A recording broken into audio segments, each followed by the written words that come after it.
Good evening, everybody, and welcome to the Redmen TV. Yes, one of the latest start times we've ever had for a match day stream, given that the game kicks off at 8:15. I'm Steve Hall, joined by Jamie Cranford. Over at the board, we've got Dan Clubb.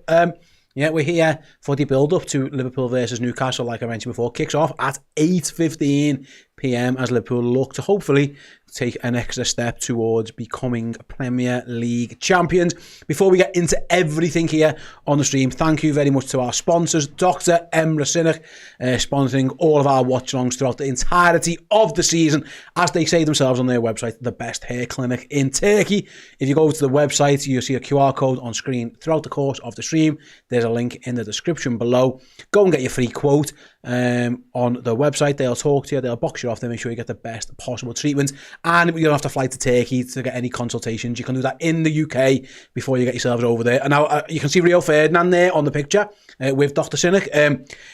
Just to clarify, it wasn't Dr. Sinek's fault that Rio Ferdinand's an idiot. They are two completely separate scenarios.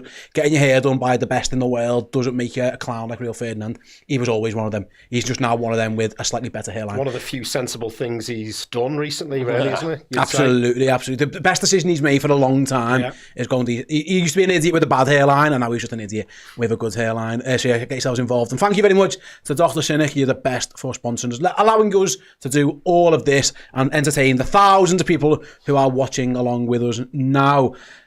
How are you doing, Jay? Are you good? Are you well? You look fabulous in your Peru, red and white. Yeah, you're looking glorious. Are you looking forward to a big game for the Reds here? Oh, yeah. I mean, it had the potential, I think, after last Wednesday's Villa game, this had the potential to be little bit of a nervy one, but we had the dream weekend, and now I'm bouncing into this. I want to see a really good performance from the Reds. It's the end of a difficult 5-game block. Don't know if they'll be a bit tired. Don't know if, exerted themselves. I mean, poor Dom Szoboszlai was out on his feet at the end of the game, but I want to see them come out the box quickly. I want a good performance. I want to really stick it to Arsenal. Just shoot them again, that Simpsons meme, they're already dead, that's what I want today. Absolutely, and up against a very good Newcastle side, of course, currently 5th in the Premier League. We know that they're already in the League Cup final. We'll be seeing them in a couple of weeks' time, and of course, they've got an FA Cup game at the weekend as well, so we'll keep an eye on what Eddie Howe does with his team news as well, because they've got an extra game to play on the back end of this. We don't, of course. We get the weekend off, thanks to Plymouth Argyle, which I suppose is both a blessing and a curse. Dan, I'll head over to you. Obviously, the team news is now. Yeah, as soon as it does, we'll bring it to everyone. It is the end of a gruelling 5 games in 15 days. We were all gearing up to how it was going to go, just over 2 weeks ago. It's gone pretty well, and it's gone pretty well just for Liverpool, and also the fact that Arsenal have had a bit of a wobble as well.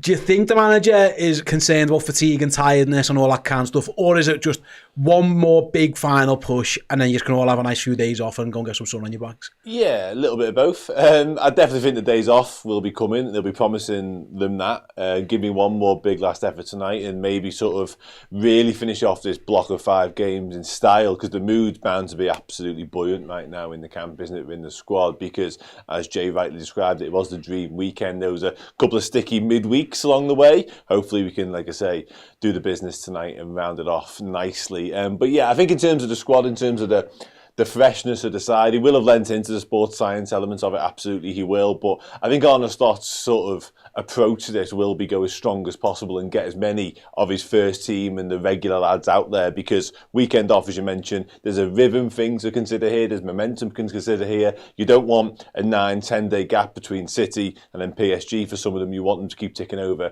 and keep playing footy. So I think he will ask for one more concerted effort from some of the main guys, with a view and an eye to getting them off if he can possibly help it. But don't be surprised if there's 1 or 2 tweaks and little rotations, because I think it might be necessary. Well, on that time, I'll give you a chance, because Liverpool have just put their team news out. Dan can make sure his board is correct. I think it is, Dan.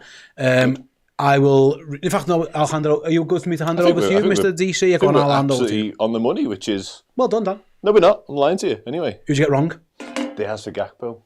Oh, right, okay. Diaz, which is somewhat of a surprise, I must admit. I told you that before. Sorry, I've been busy. Fair. We've got a team and a squad and a bench, which is nice. We've got Alza Beckett in goal, Trent Alexander-Arnold at right back, of course, Ibu Kanate, Virgil van Dijk, Kostas Tsimikas comes in for Andy Robertson, I think I'm right in saying. Wonderful. Got a midfield three, they go again. Ryan Gravenberg, Alexis McAllister, Dom Szoboszlai, no Curtis Jones, no fourth midfielder. We've got Louis Diaz, Diogo Jota starts, Mohamed Salah, obviously. Kevin Keller, Andy Robertson, Harvey Elliott, Joel Quansah, Curtis Jones, Wataru Endo, Cody Gakpo, Darwin Núñez and Federico Chiesa make up the bench. Absolutely. Jay, the manager's, in his last couple of games, has played all four of his centre-mids in varying formations. It was more of an orthodox formation against Aston Villa. Against Manchester City, we saw, of course, it was very much almost like a 4-2-4 with Jones and Szoboszlai playing as like, I don't know, almost like false nines or whatever you want to call that position. He's gone back to his 4-3-3. He's got himself a centre forward. Yeah. It makes, I don't know if those changes he made were fitness related, team specific. The fact that they were away from home, it's not a huge surprise that he's gone back to a striker at home at Anfield and gone back to the more tired and tested formation that's got them to where they are in the Premier League. Yeah, potentially it was just something that maybe a plan they figured out for the City game, and it certainly worked. And it was unusual. I think was it the lowest percentage possession to win a game or something like that, Opta stats. So it was a weird one because, we kind of ceded control of the ball, but we never ceded control of the scoreline or the vibe of the match. We always felt on top. We had the third goal disallowed. But yeah, it looks like a return to the tried and trusted, and I'd say probably with the exception of Kostas, probably most people's first choice 11, I'd say. But I think that's probably the only argument. Yeah, I mean, I did mention about the tiredness potentially in my opening answer, but Arne Slot having absolutely none of it. He was picked up on it on, I think it was this pretty much press conference for this game, and he's basically saying, not that he doesn't believe in it, but these lads play better when they play 3 games every week. They're trained to do so. We've got the medical team, preparing them to do so when they play in a World Cup or a Euros. They play every 3 days, so he's not worried about the tiredness. He gives them a little break every 4 or 5 weeks, which he did against Plymouth, and then we've got a little break coming up. So very strong team. Tsimikas, I mean, he was stank the place out against Plymouth, but other than that, I think he's been pretty good. So did everyone. Yeah, I'm not worried about his inclusion necessarily. Famous last words. Really happy with the team. Looking forward to it. We don't usually at this stage of proceedings talk about the opposition's team, but we're going to, because if there's any Arsenal fans watching who've been saying, I was going to say there was a little by Dan who've been saying Liverpool get lucky when it comes to oppositions. Well, to be fair, there was no Erling Haaland at the weekend. There's no Alexander Isak tonight for Newcastle United. Doesn't even make their bench. Wow. At this moment, I'm not sure why. So their team, they stick with Nick Pope in goal. Let me try and work this out then. A back four of Hall, Livramento, Ben and Shaw. A midfield three, it looks like, of Willock, Bruno Guimaraes and Tonali. And then up front, Callum Wilson plays centre forward with Gordon and Murphy either side. There was talk perhaps of Joe Linton being back for this one. It turns out that isn't the case. And the same for Sven Botman, I guess. Eddie Howe was playing a little bit of silly beggars there when he said he might be pushing back for this one. He hasn't included any of them. No, I don't know at this moment in time why there's no Alexander Isak, but that only groin. Groin, always done. Groin problem. A little groin issue. Maybe they just didn't want us to see him before the final, keeping the powder dry for that one. That's huge, Dan. Like, we spoke on the build-up show, me, you and Leah, and I mean, in hindsight, we've wasted a good 10-15 minutes there, but Alexander Isak deserved that praise. He is a phenomenal player. Listen, Callum Wilson scores goals, he definitely does, but yeah, Liverpool, secretly Arne Slot, Virgil van Dijk, Bukanate will be thinking, you know what, I'm quite pleased that Alexander Isak isn't going to be on this pitch tonight. Yeah, he's the main man. He's the talisman. That's why we dedicated so much of our preview show to him, because he's central to what they do. He's central to the success or otherwise between now and the end of the season. There's no two ways about it. I did an Oppo preview show, and so much of the focus was Alexander Isak related, because of course it was, and there was no nod towards any injury issues at that point, so Eddie Howe's kept that well under wraps, and as of Newcastle, because there's not really been many murmurings until sort of the last little bit of time. It's a massive boost for Liverpool, of course. Callum Wilson does carry a goal threat. I'm not going to sort of speak too soon. I want to jinx anything, but it's been a while since he consistently played footy, let alone consistently scored goals. So whether he's got 90 minutes in the tank remains to be seen as well. But yeah, there's no getting around it. Like, he is so important to them. So much of what they do in the attacking sense is funneled through him. It's hard not to look at that as a huge absentee. Like, if you'd have asked any Liverpool fan in the street today, who's the one player you'd like to see not in Newcastle squad tonight, every single one of them, to a man, would have said Alexander Isak. So yeah, big boost. It's also worth mentioning, I love Alexander Isak, and listen, if Liverpool go and sign him, I'm sure we'll all be delighted. He gets injured a fair bit, and that it's always been a slight knock on him. And thankfully, hopefully it's not too serious for him, of course. A few weeks to do, Steve. If he misses today and the cup final, a few weeks to do.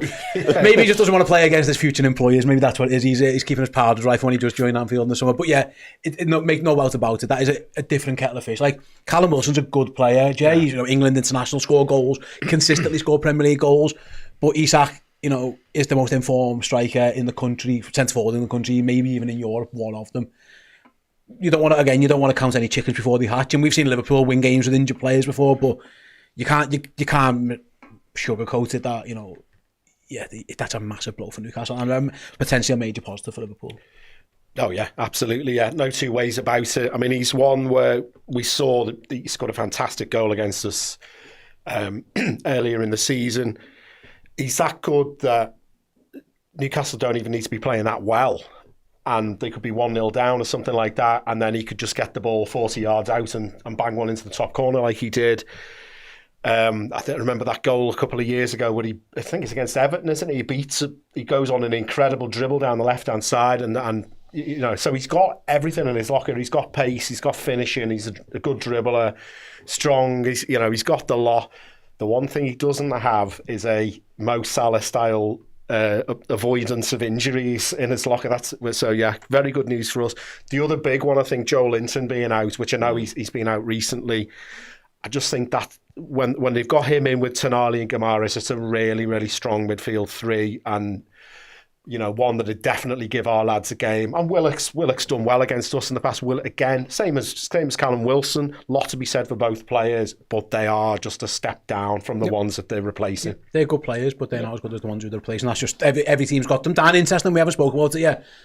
Arne Slot banned for the game. He misses this game. He misses the Southampton game. He found out last night he was going to be out, as is Hushloff as well. Sipka Hushloff, whose name I really struggle with. So it's Johnny Heitinger's mighty Liverpool today. Arne Slot will be in the stands. I'm kind of thinking... Former Blue in charge of Liverpool. I know, right? What's the World Come to? What are you doing? I'm kind of... Benitez all over again, this, the reverse. I'm kind of thinking maybe this got rushed through so that they didn't miss the cup final. Because if they went past today, they would have missed the cup final. And listen, if you're going to miss any games, I think you can miss. I think missing Anfield games where you can go and get the best seat in the house anyway. Yeah. I'm sure Arne's going to be well looked after wherever he's sat with a good view for. And it isn't the first time, of course. He's saved a touchline ban. He had one against Southampton in the cup for his yellow cards. But I'd never liked it when Jürgen had touchline bans. It always just felt something different. I don't know what it is. Any worries about Arne Slot not being on the sideline today, and of course for the Southampton game as well? Yeah, not so much worry. I don't think it's an ideal situation by any stretch of imagination. I think your sort of nod towards the fact that it's not the cup final, that would have felt even weirder. I think it's fair to say you definitely want to see your head coach and your manager on the touchline in those sort of circumstances. I think, as you rightly point out, 2 Anfield games, 2 games, albeit tonight is going to be proper testing, a real examination of what Liverpool are all about, and obviously going toe-to-toe with somebody as a dress rehearsal about to play in a final feels quite significant within itself, because there's chances the land blows here and maybe some psychological ones along the way. But yeah, I don't think Liverpool players will be sort of too concerned about not having Slot to turn to. He's going to be probably in a prime position, as you mentioned. You'll be able to see him at half-time as well, I think I'm right in saying. So yeah, it's not a huge factor. It's not something I'm massively sort of thinking in terms of my thought process heading into this one. But yeah, if he doesn't do it again, that'd be nice, because 2 touchline bans in your first 6 months of a Premier League manager maybe speaks to what we experience here as referees, and maybe isn't quite accustomed to that yet. But yeah, not a real worry for me tonight, I don't think, and certainly not when it comes to our next game either. Yeah, absolutely. Yeah, Arne Slot, the most gentle, calm, nice man in the world, has half a season of English referees, and he loses shit with it. Yeah, it just so happened that it was Newcastle fan Michael Oliver who sent him off as well a few weeks ago. But anyway, that is what it is. No Arne Slot on the touchline. Up Johnny Heitinger's mighty Reds. If you'd have said that to me all those years ago when Steven Gerrard was squaring up to Johnny Heitinger in the derby, you'd have got good money on one of us predicting that. But here we go. That is where we are today. Yeah, Johnny Heitinger will be the man on the sidelines for Liverpool Football Club. Go back to Jay, interesting, because we touched upon it before. The only other change sees Kostas Tsimikas come in for Andy Roberts. And I thought, again, Robbo, he's had his critics this year, and again, we spoke about him a lot. I thought he was pretty good against against Villa, and he did a pretty good job overall against City. It wasn't perfect, and Sevilla beat him, but then wingers often beat full-backs. But you know what, I thought Robbo looked somewhere back to his best, and this must purely be, I'm trying to think of the word, legs fatigue related there. And he's decided, he's looked at it, because again, it's worth mentioning, after this game, they get a few days off or without a game until the PSG game. It must just be, you think maybe Andy Robbo's got a little bit too many miles on the legs and we'll go to Kostas? Yeah, I think there was a period earlier in the season where Robbo was having his kind of bout of iffy form, where it was almost 50-50 it seemed like from the manager and from the fans' perspective of, well, who's actually better? Who's actually going to do a better job at left back for Liverpool? I think most of us have now fallen back into the old rhythm of, Robbo is our best left back. But yeah, he's he's always been an all-action player. He's got a bomb up and down that left. I agree with you. I think he was really good against Villa. I think he's definitely improved in the last few weeks. There haven't been any of those giving away penalties or daft moments where he's just been a little tiny split second slow to things. So. But yeah, I'm just looking at the squad there and you think, well, the other lads who've been asked to go loads are all in their 20s. Robbo's, he's 30 now. Obviously, Van Dijk's over 30, but, Van Dijk barely breaks a sweat when he plays for Liverpool. So, whereas he's always been an all-action player. He's always had to bomb up and down the left wing. So, yeah, I think it's good time to give him a bit of a rest and a bit of a time for Tsimikas to redeem himself after that Plymouth game.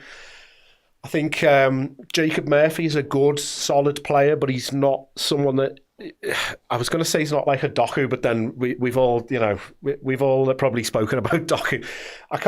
Jacob Murphy's not the sort of player who's like going to turn a man inside out. He's a good, solid Premier League winger, but I think Costa should be able to deal with him. Absolutely, Dan. You had Cody Gakpo on your board before, of course. He's been out for a while. He came back. He was on the bench at the weekend after the injury picked up on the derby. You thought maybe he was going to be in the 11. The manager's decided from the bench again.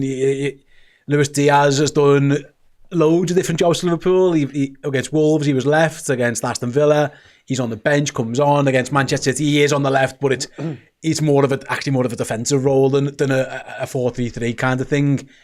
What made you have Gakpo on the first place? And are you surprised maybe that he's gone with Luis Diaz again in hindsight? Yeah, preference for Gakpo, to be honest with you. Okay. I don't dislike Luis Diaz, that's not true. I love Luis Diaz, in fact. I just think Cody Gakpo has been in the better form of late. Obviously, the injury absence, albeit brief, has obviously put a little bit of stop to that. However, I just think in terms of output, and we spoke yesterday on the Match Build-up show about, being as clinical as you possibly can be against a Newcastle team, albeit a Newcastle team that we anticipated would have Alexander Isak leading the line.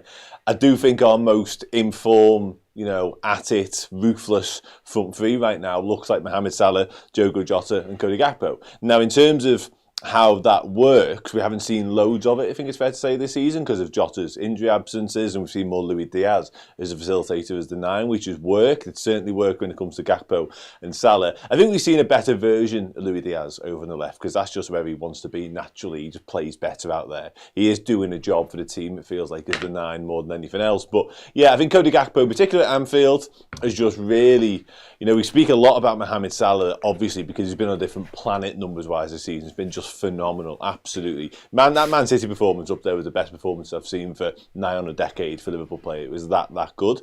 But when it hasn't been Salah, or when somebody else has been chipping along the way, more often than not, certainly this calendar year, it's been Cody Gakpo. So I felt as though, even though he has been out for a little bit, once he got back up to speed with some minutes, he was going to be a shoe-in to start games again. Now, whether he's not quite there fitness-wise, and whether we are just building up to PSG next week away, possibly, I'm not quite sure. But yeah, I must admit, a fit and firing, ready to go again, Cody Gakpo would have been my preference over Luis Diaz. Yeah, I'm sure we'll see him off the bench at some point today again. If the manager wants to bring him on for Jota, he can move Diaz central. He's got loads of options again on his bench. like he tends to do. Another interesting battle, Jay, I'll come to you on this one, is in a not so unrealistic world, Anthony Gordon will be playing in red tonight at Anfield and not in the black and white of Newcastle. He was, by all accounts, pretty close to joining Liverpool in the summer. He's another one in recent games has caused Liverpool problems. He very nearly got Trent Alexander-Arnold sent off not that long ago. Yeah. He scored, I think, in the last 2 times. We played him up at St James's Park as well. After what Doku did against Trent Alexander-Arnold, bear that in mind. I keep going back to it. Doku couldn't finish his dinner. Anthony Gordon can. Like, Anthony Gordon is much more potent with a final ball, whether it be a cross or a finish, than Jeremy Doku's ever been. Yeah. That is something Liverpool definitely need to keep an eye on, is that Doku basically had Trent on toast. He was going past him at will. It just so happened that A, he's a bit shit, and B, Ibu Konate had the game of his life to help stop him. Endo and Gravenberch and all his mates getting over there. My worry is that we might get that again. Because if you're Eddie Howe, having watched that, and especially with no Alexander Isak in your side, I don't know how long he's known there was going to be no Isak for. We're going to see a healthy dose of Anthony Gordon against Trent Alexander-Arnold here, and yeah, Trent's got to do better. Simple as that. Yeah, I think Howe would probably now see him as the main attacking outlet, the main threat. He's in contrast to Doku, he does actually punish it. He's a bit less. He's a bit less FIFA Street, isn't he? He's a bit less like he's playing in a Nike advert, and a bit more actually scoring goals and doing stuff that helps you win football matches. I just want to say, actually, it was about 5 minutes into the City game, and I said, Liverpool will win this 2-0, but there'll be a compilation video of Trent getting ripped and loads of people going, ha ha ha, and like, yeah. And that's actually how it bore out. Whether that will affect Trent's confidence-wise, I mean, it must, he's a senior player. It must be a bit annoying being turned inside out, but that is Doku's game, isn't he? He's brilliant over that little 5 yards, beating you. And then, did it affect the game in any way?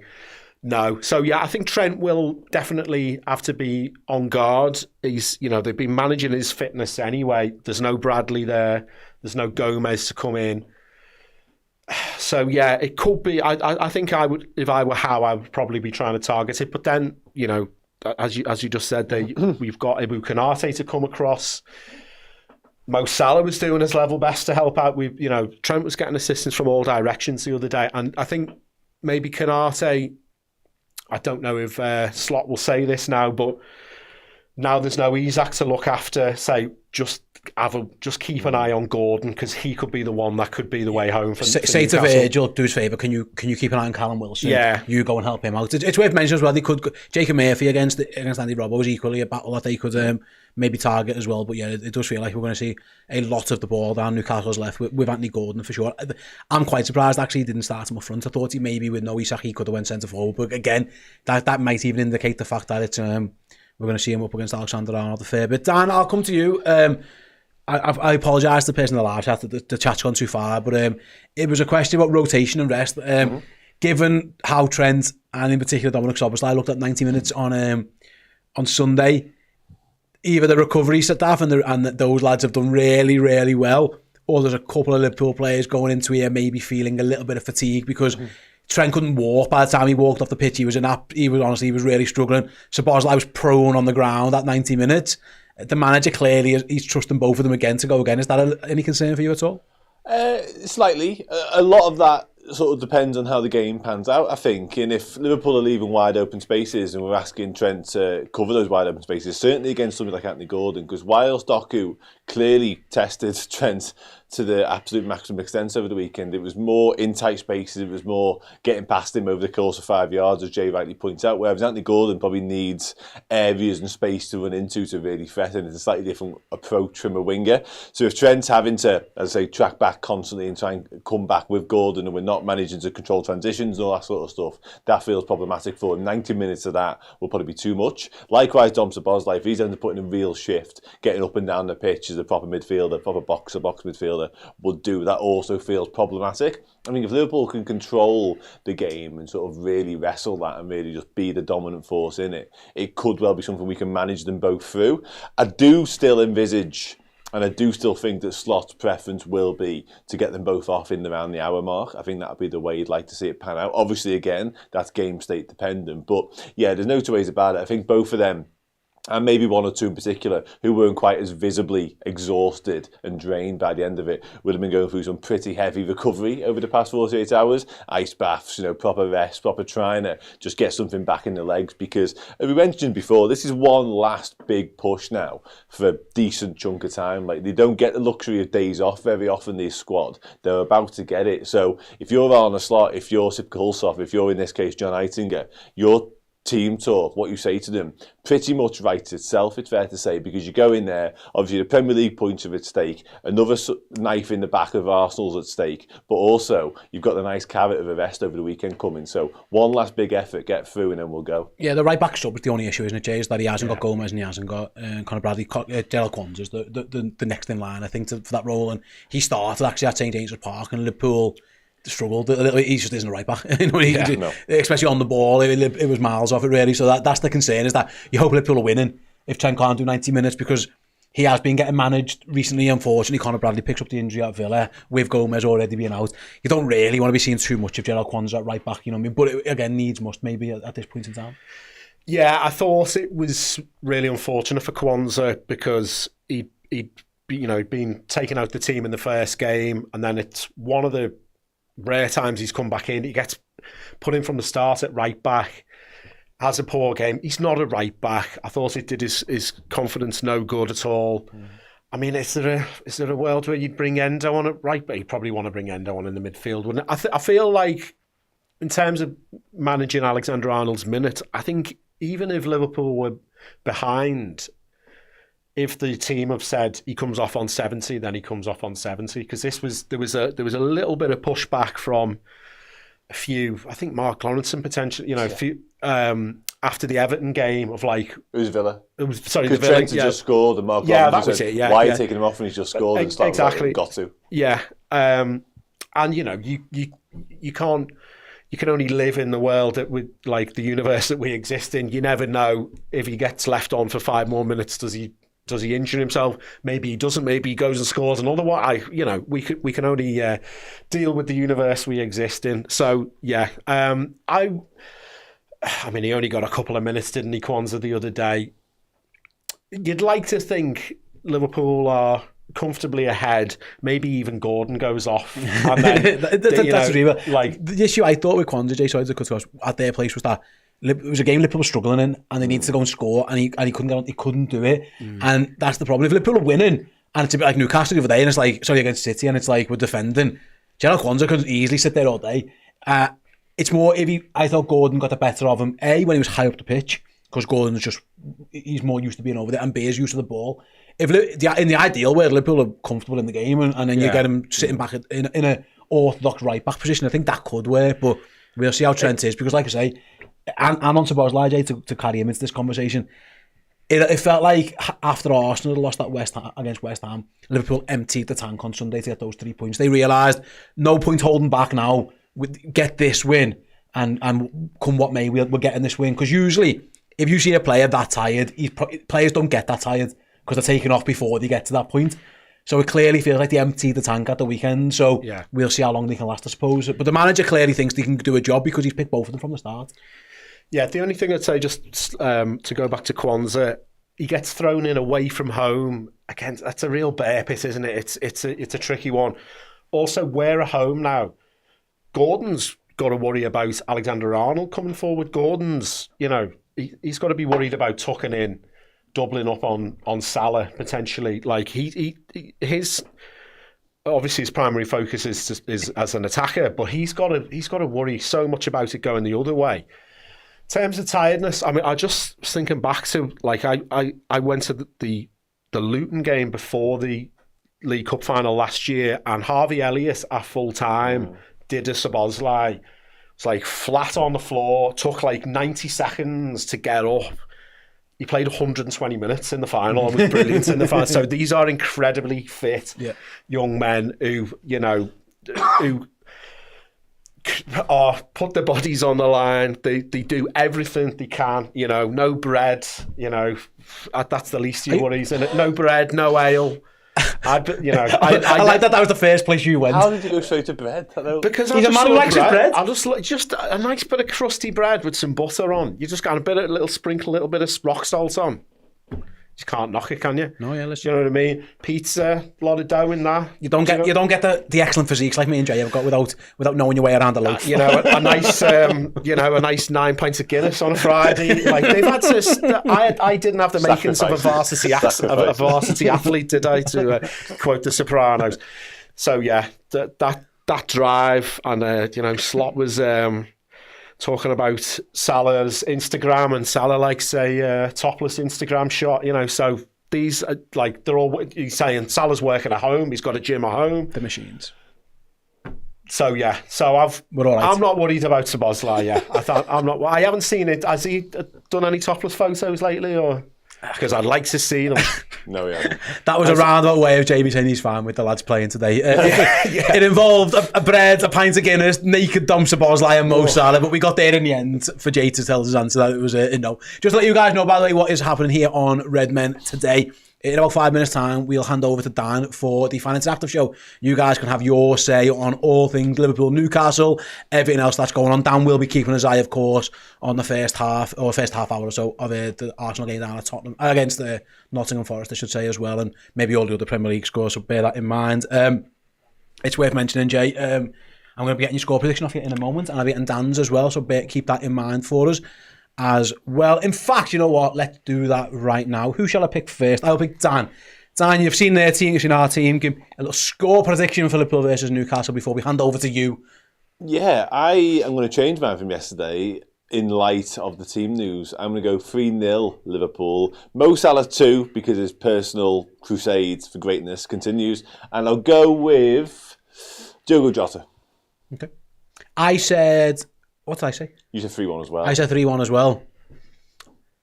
Do I change it with no Isak? Because my exact line was, well, Isak's going to score. You can't. That's true. I will go for 3-1. I'll stick with 3-1. I'm going to change mine. You feel free, mate. You do. I was going to go 2-0. I'm now going 3-0. I mean, it's not a massive change. No, it's a change. I mean, it's 50% of the goals more, isn't it? What's made you change that? Because no Isak doesn't mean... Well, I know it is. It's Alexander Isak's defensive prowess missing from the Newcastle line. We've got to clear the corner that we're now going to score from. I've gone from thinking it's going to be a tough game, but we're better than them, we'll come out on top, to now maybe if we come out the blocks quickly, like the City game, get 2 goals earlier, they might just think, "Oh, we're not winning this, are we? Let's save our legs for the cup." Exactly. So that's what I'm fingers crossed hoping is going to happen. Some chat. Barry goes 3-0. Spunky, nice name. 3-1. Douglas goes for the professional 2-0. And there's loads in there. Russell's going for 3-2. Gaz for 2-0 with a Salah double. There's loads. Everyone is completely optimistic again, like I say. This time last week when we sat here after Aston Villa, everyone's head had gone. It's a funny how much difference a week in football can make. I saw we blew the league at Villa Park in the chat. Pull yourselves together, chat. Now look at us. Come on.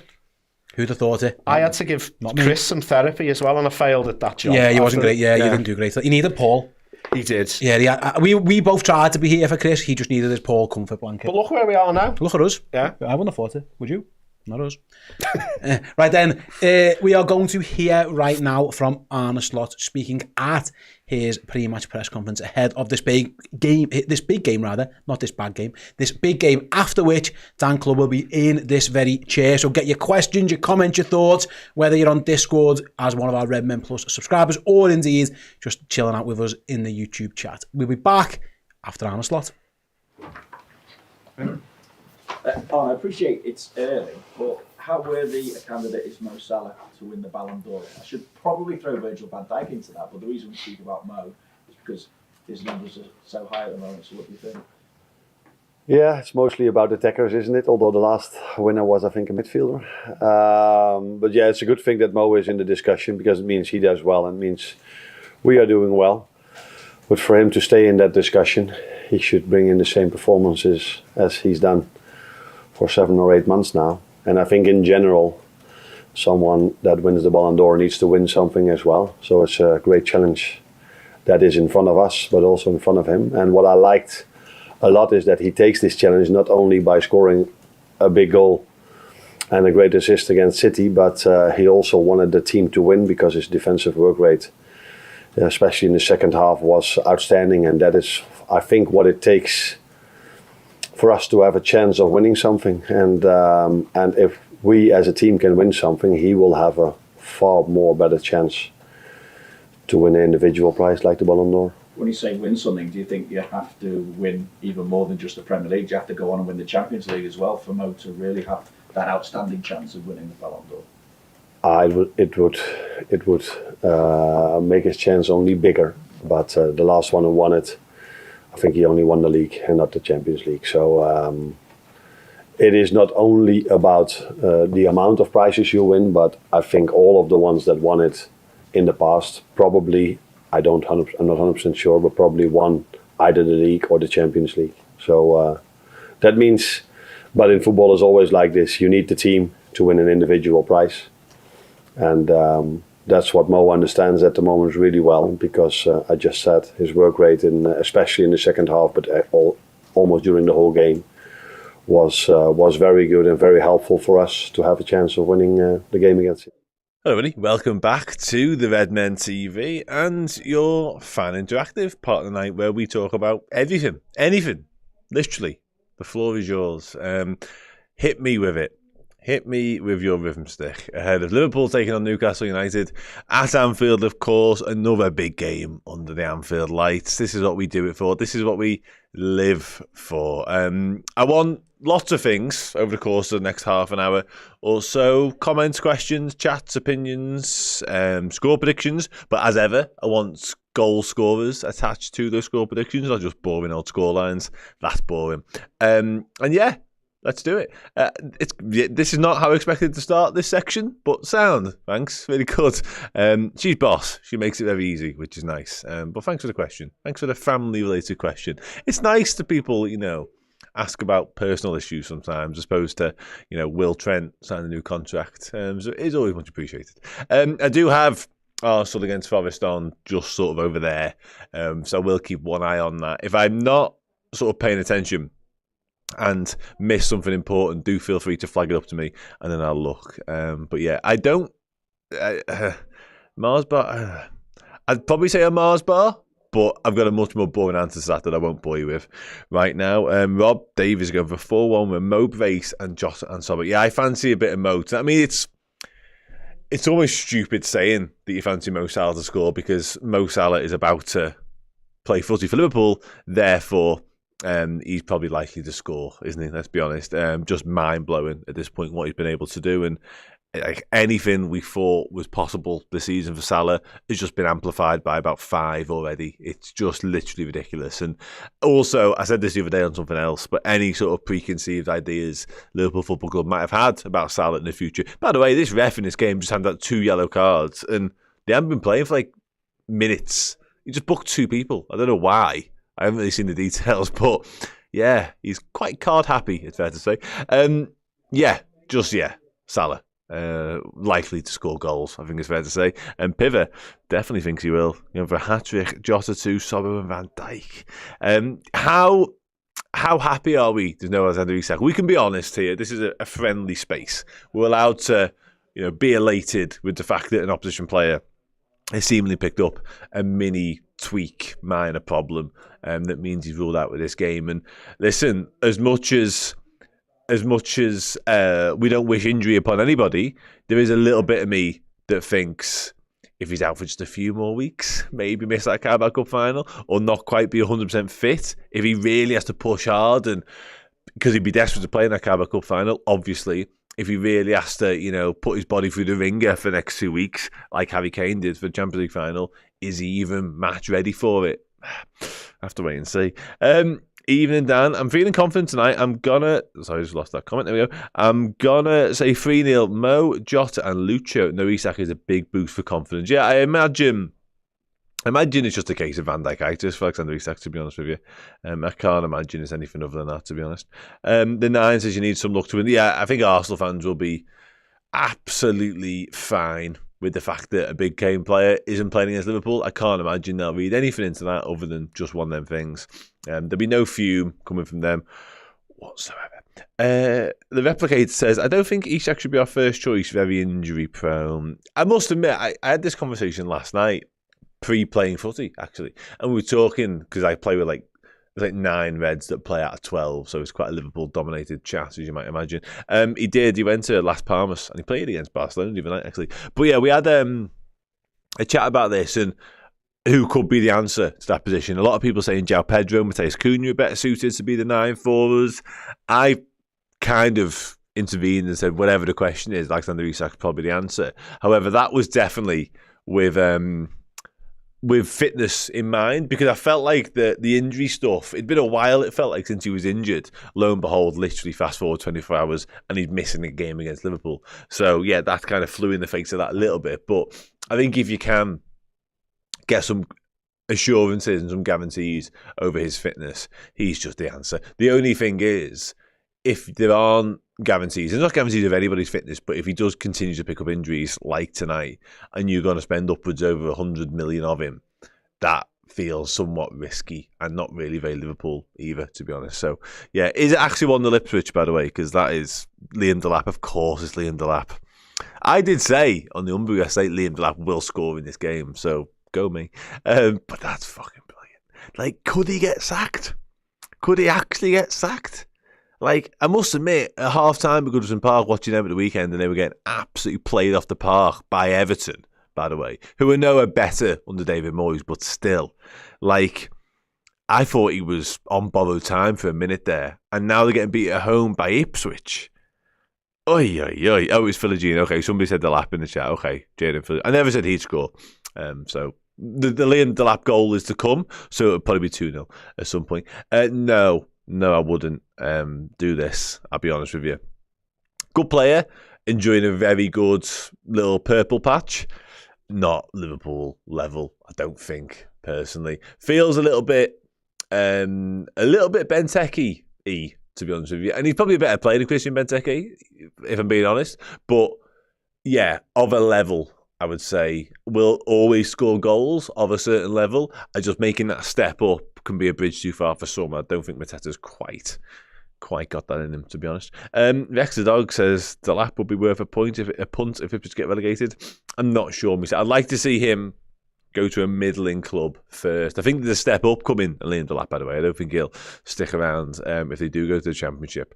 But yeah, I don't see him making that leap from Ipswich. And also, Man City got rid of him quite recently. There might be a reason for that. Now, Man City's track record of allowing players to leave the football club isn't exactly perfect. But yeah, I don't think Liam Delap's the answer either, to be honest with you. Am I giving Mackerman the match again? We all know a photo of me. It's a photo of me and him on my bedside table, to be correct you there just quickly.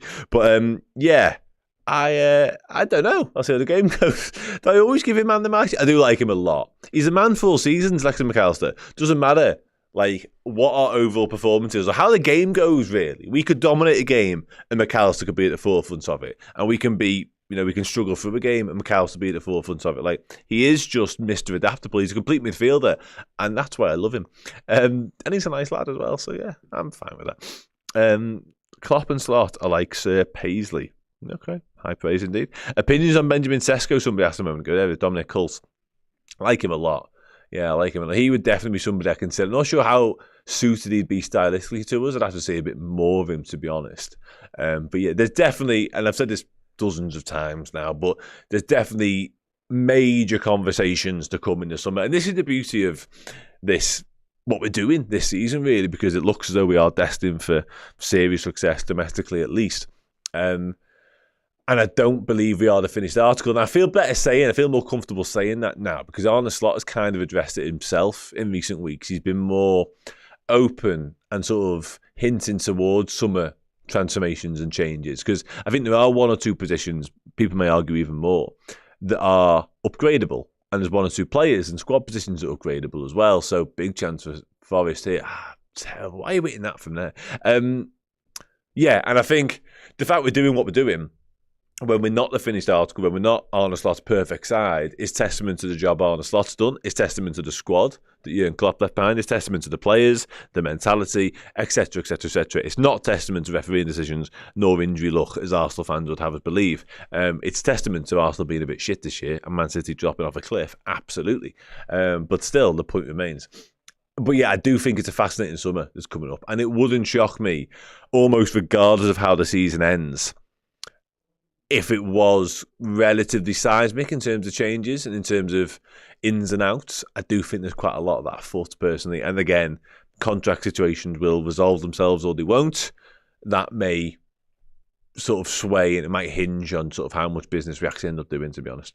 It is true, Isak is out, not involved in the squad at all. A slight growing problem. Kind of good news, isn't it, to be honest? It makes no difference, however, says Charlie, with or without Isak. Newcastle going to be spanked. I do fancy us regardless. I'm very confident into this one, certainly with the Anfield factor.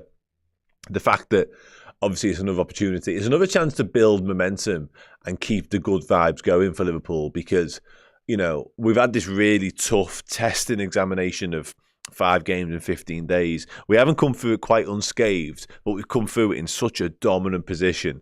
Tonight's just an opportunity to further make that reality and further sort of double down on what we've been able to do, because whilst, you know, the Merseyside derby and the game at Villa Park and the second half at Wolves were far from perfect, the grand total of all of that is a position of absolute strength. Win tonight, it doesn't matter what happens at the City Ground with Forest, makes no odds to us whatsoever. Win tonight, and it's been the best spell. We couldn't have hoped for any more, to be honest with you. And that, with a weekend off this weekend, then to come back for PSG and Champions League duty, feels like just the best possible bubble to be living in from a Liverpool point of view. So yeah, the Replicator says, can I give you an insane take? Assume all 3 re-signed contracts. What about Harry Kane for 3 or so years? I mean, you've tagged on to the end there. We really tried to win anything. This is a man who hasn't won a single thing up to now in his career, apart from like the Audi Cup and a pre-season tour. That'll probably change this year with the Bundesliga title, I imagine. But yeah, I don't know. No, I don't think so. I did see that report recently that he was like available for, I think it was like a sliding scale of value. I think the first summer he was at Bayern, which obviously the summer just gone, he was available for like 90 million. Then it drops to 80. I'm kind of paraphrasing on the figures a little bit, but it does drop every summer that goes by. So in terms of affordability, he's in sort of Liverpool's wheelhouse, I would imagine. But there's loads of reasons not to that deal. Mainly the fact that Harry Kane, as good as he is, and there was definitely a time where I thought Liverpool could do with a Harry Kane type player. I don't think it's anymore, to be honest. I really don't. Chris Silver Thorn with the super chat. It's just left my screen. There we go. Thank you very much. Could watch the game, but I'm watching you guys as watching the game itself is too much for anxiety levels. Want the title so much. Great channel. Thank you very much, mate, for everything you've just said there. Yeah, thanks for choosing us. We all want the title bad. I was thinking about this morning. Actually, I often like talking you through my routine. Just how much it means, because I've never watched Liverpool lift the title properly. You know what I mean? Like, we obviously won it during COVID, but that was during COVID. And it felt like a moment then. And I still remember, obviously, where I was and how I celebrated it in inverted commas and, you know, tried to make the most of it and tried to enjoy it and tried to sort of feel the emotions of it for what it was, because it had been 30 years in the making. It had been my entire lifetime. I was born in 91 for detail's sake. And I wanted it so much, and I wanted it so much all my life, that when it came, I wanted to be able to embrace it as much as possible. And I feel like I did. I feel like I did give it its best shot. However, there is part of me that feels a little bit robbed by it at the same time, because of the circumstances, because of the state the world was in, etc., etc., etc. I don't mean that in sort of like a we should never have been in lockdown kind of way. That's not what I'm here to say. I just feel, yeah, that was our moment, and it was taken away from us a little bit. And I want to be able to get myself into a headspace whereby I can enjoy it for the first time this time. And I feel like that's coming with every single passing week, and with every single game and every single time it looks more and more likely that it will be this season that we win it. Yeah, I'm really desperate to enjoy it for everything. Hopefully that can be the case. Okay. Thank you. Thank you. Liverpool don't need Harry Kane fans. Yeah, I don't know about that. Listen, a brilliant footballer, and one who you'd have to say in terms of what it looks like Arne Slot wants his number 9 to be, probably is the right type of profile for it. I just think there's so many reasons not to do that deal, personally. More reasons not to than to, I would suggest. But yeah, I'll let you be your own judge of that. City 1-0 up. How beautiful is it to not give a single shit about what Man City are doing? Like, honestly, between now and the summer, the only thing I literally care about City, I'd like them not to win the FA Cup. If Plymouth could knock them out, that'd be fun. I'd enjoy that. But is the court case. And the fact I can sit here and say that in front of you people is beautiful. Like, it's one of the most beautiful things in the world. Because at no point in sort of the past 5-6 years, well, it's kind of to the point here from Alex Murphy, have I been able to just rest with Man City's existence. But honestly, all I give a shit about hearing from in terms of Man City news is their punishment and what happens off that. Hopefully they're found guilty, of course. But yeah, honestly, like, they're none of our business, and it's fucking glorious. So glorious. But a few asterisks and a few you kind of robbed that titles would be joyous.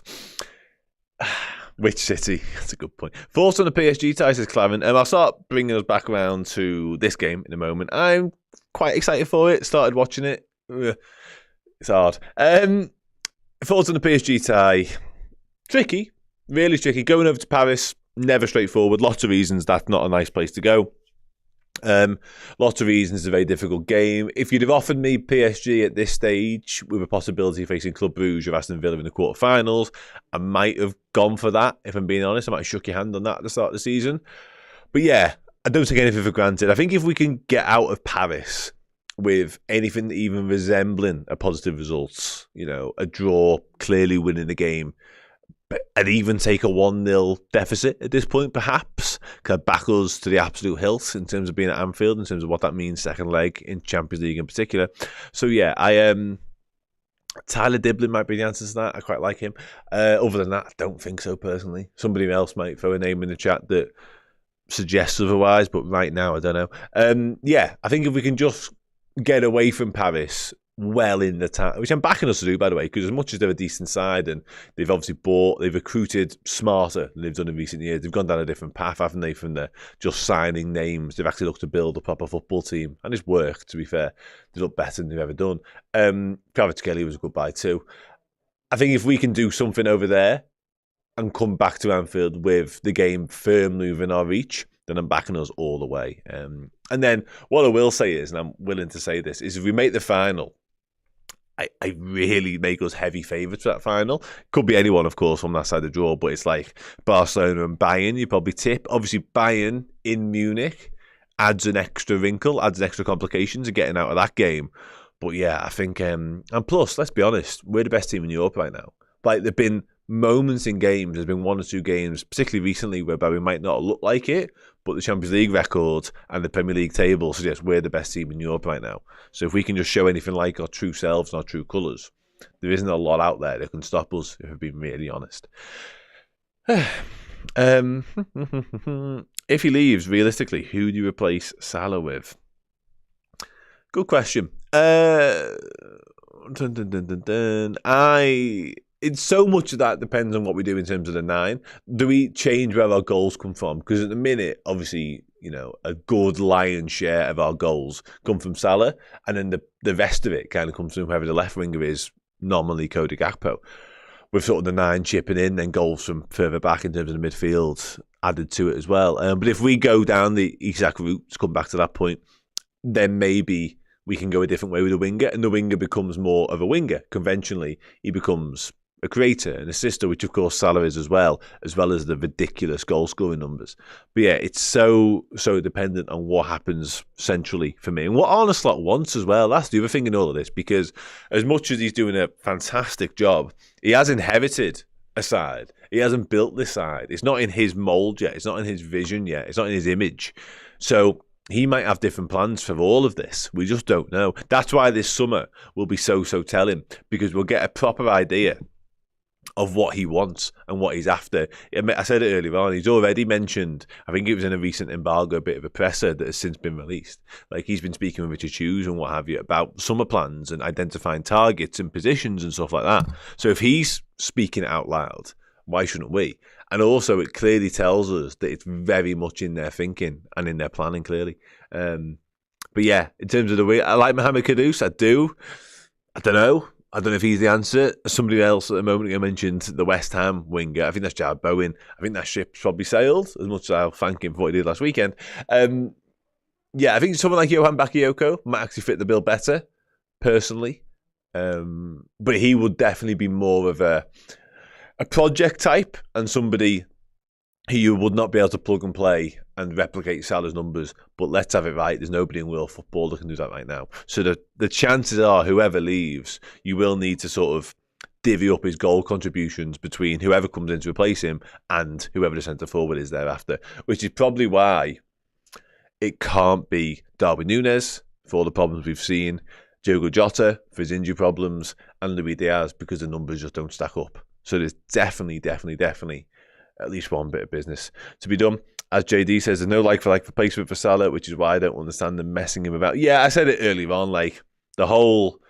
If Michael Edwards did return, and obviously we're guessing here, we're surmising, we're speculating. If he did return, and with his whole policy of, I don't really like giving big bumper contracts out to people who might be sort of on the decline or on the downward part of their career, that thought process or that belief has to have been completely dismantled by what he's done this season, because there's not a single bit of his game that says to me the end is nigh. It's the opposite. Like, that's a penalty, by the way. It's the absolute opposite of that. Like, he's changed his game in such a way that he doesn't need to put a shift in every single week. More often than not, he doesn't really. He does the work when he's required and when he is asked of him, but he's so in control and he's so ruthless. He's so efficient now. It's just, honestly, he picks his moments and he delivers so consistently. It's just, yeah, bonkers that we haven't tied down to a new deal. Absolutely bonkers, it really is. Why the hell are Arsenal playing Marino as centre forward again when they have a Sterling on the bench? I know he's shit, but at least he's a forward. I am not going to entertain Raheem Sterling conversation once again, because I get in trouble every time I do that. My opinion of Raheem Sterling is not pretty, so I'm not willing to go into it again. And a lot of people disagree, but yeah, not for me. So yeah, I think he's on the bench. To bring it back around to that comment, it's just a crisis of confidence thing for Sterling. Clearly, his numbers and what he's been able to do in his career speak for themselves. I can never doubt that. Of course, I can't. But I just think it never really worked for him at Chelsea. Hasn't worked for him so far at Arsenal. But you're right. If you are Raheem Sterling with the brilliant CV that he's managed to obtain down the years, he's at the post. You are wondering why exactly you aren't starting games of football like this, and they are starting the lad who's essentially a defensive midfielder up top instead here. Though Calafiori just nearly scored an absolutely magic goal with his right foot there. I thought he had scored, to be honest, inside the post. Sound. Let's start getting some final score predictions in, shall we? Let's start speaking about this game, bastards. What do you think it's going to be? How do you think it's going to go? Is our mood, is the confidence levels absolutely through the roof with no Alexander Isak? Because I'll be honest with you, mine are. As much as they're still a good side, they're still a decent midfield. No Joe Linton's a big boost for us as well, I would say. I'm still wary of the threat Newcastle pose because they're still going to be aggressive, front-footed. Anthony Gordon still makes me concerned going up against Trent. I think Lewis Hall will help Anthony Gordon as well. Look to get in around him too because he's a very, very front-footed wing back, full-back. However, Callum Wilson or Alexander Isak, it's just, Wilson on his day can be a deadly finisher. He absolutely can, and we may well see signs of that tonight, but he's nowhere near as mobile, he's nowhere near as potent, he's nowhere near as in form as Alexander Isak. Isak, for me, short of Mohamed Salah's ridiculous ongoing brilliance, is the most in-form attacker in world football, let alone centre-forward. So, Rafinha, about a conversation about that. Lamine Yamal's not bad either. But, I just think no Isak is so significant in this. I really do. I apologise for your FPL team though. I'll take it. I'm not that sorry. I'm not that sympathetic towards you. I will definitely take it. He was always their biggest threat. If we can't have confidence in ourselves, take him out. Yeah, I agree. Absolutely agree. I reckon 3-1. Diaz with an assist for Salah. Dom with a screamer. And Salah with a pen. No Isak makes me think we will concede a silly goal from someone unexpected. Yeah, like a Fabian Schär or someone stupid. 3-1. Tight one. The combo of Newcastle's shaky defence and Anfield under the lights will be the difference. Yeah, I like that. Ian Gray says 4-0. Salah 2. Sorry, Salah, Jota 2 and McAllister. Connor won't be coming on because he is injured. So you forget. That's one of the biggest problems with Liverpool's squad tonight, really. I don't think Trent's got 90 in him.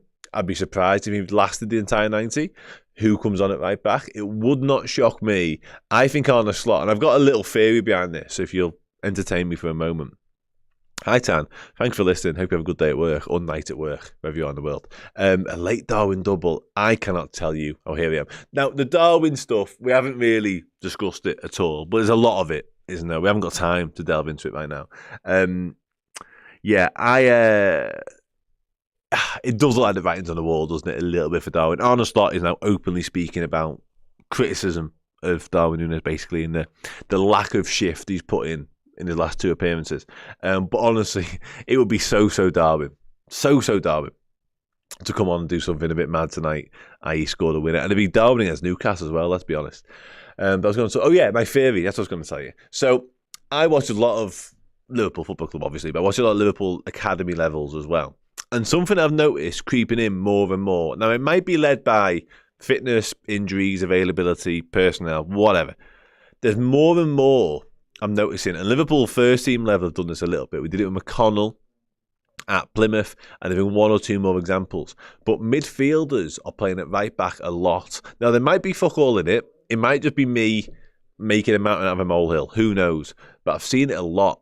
McConnell's done it once or twice at junior level. I've seen like Michael Laffy do it for 18s and stuff like that. It's something that it's a thing.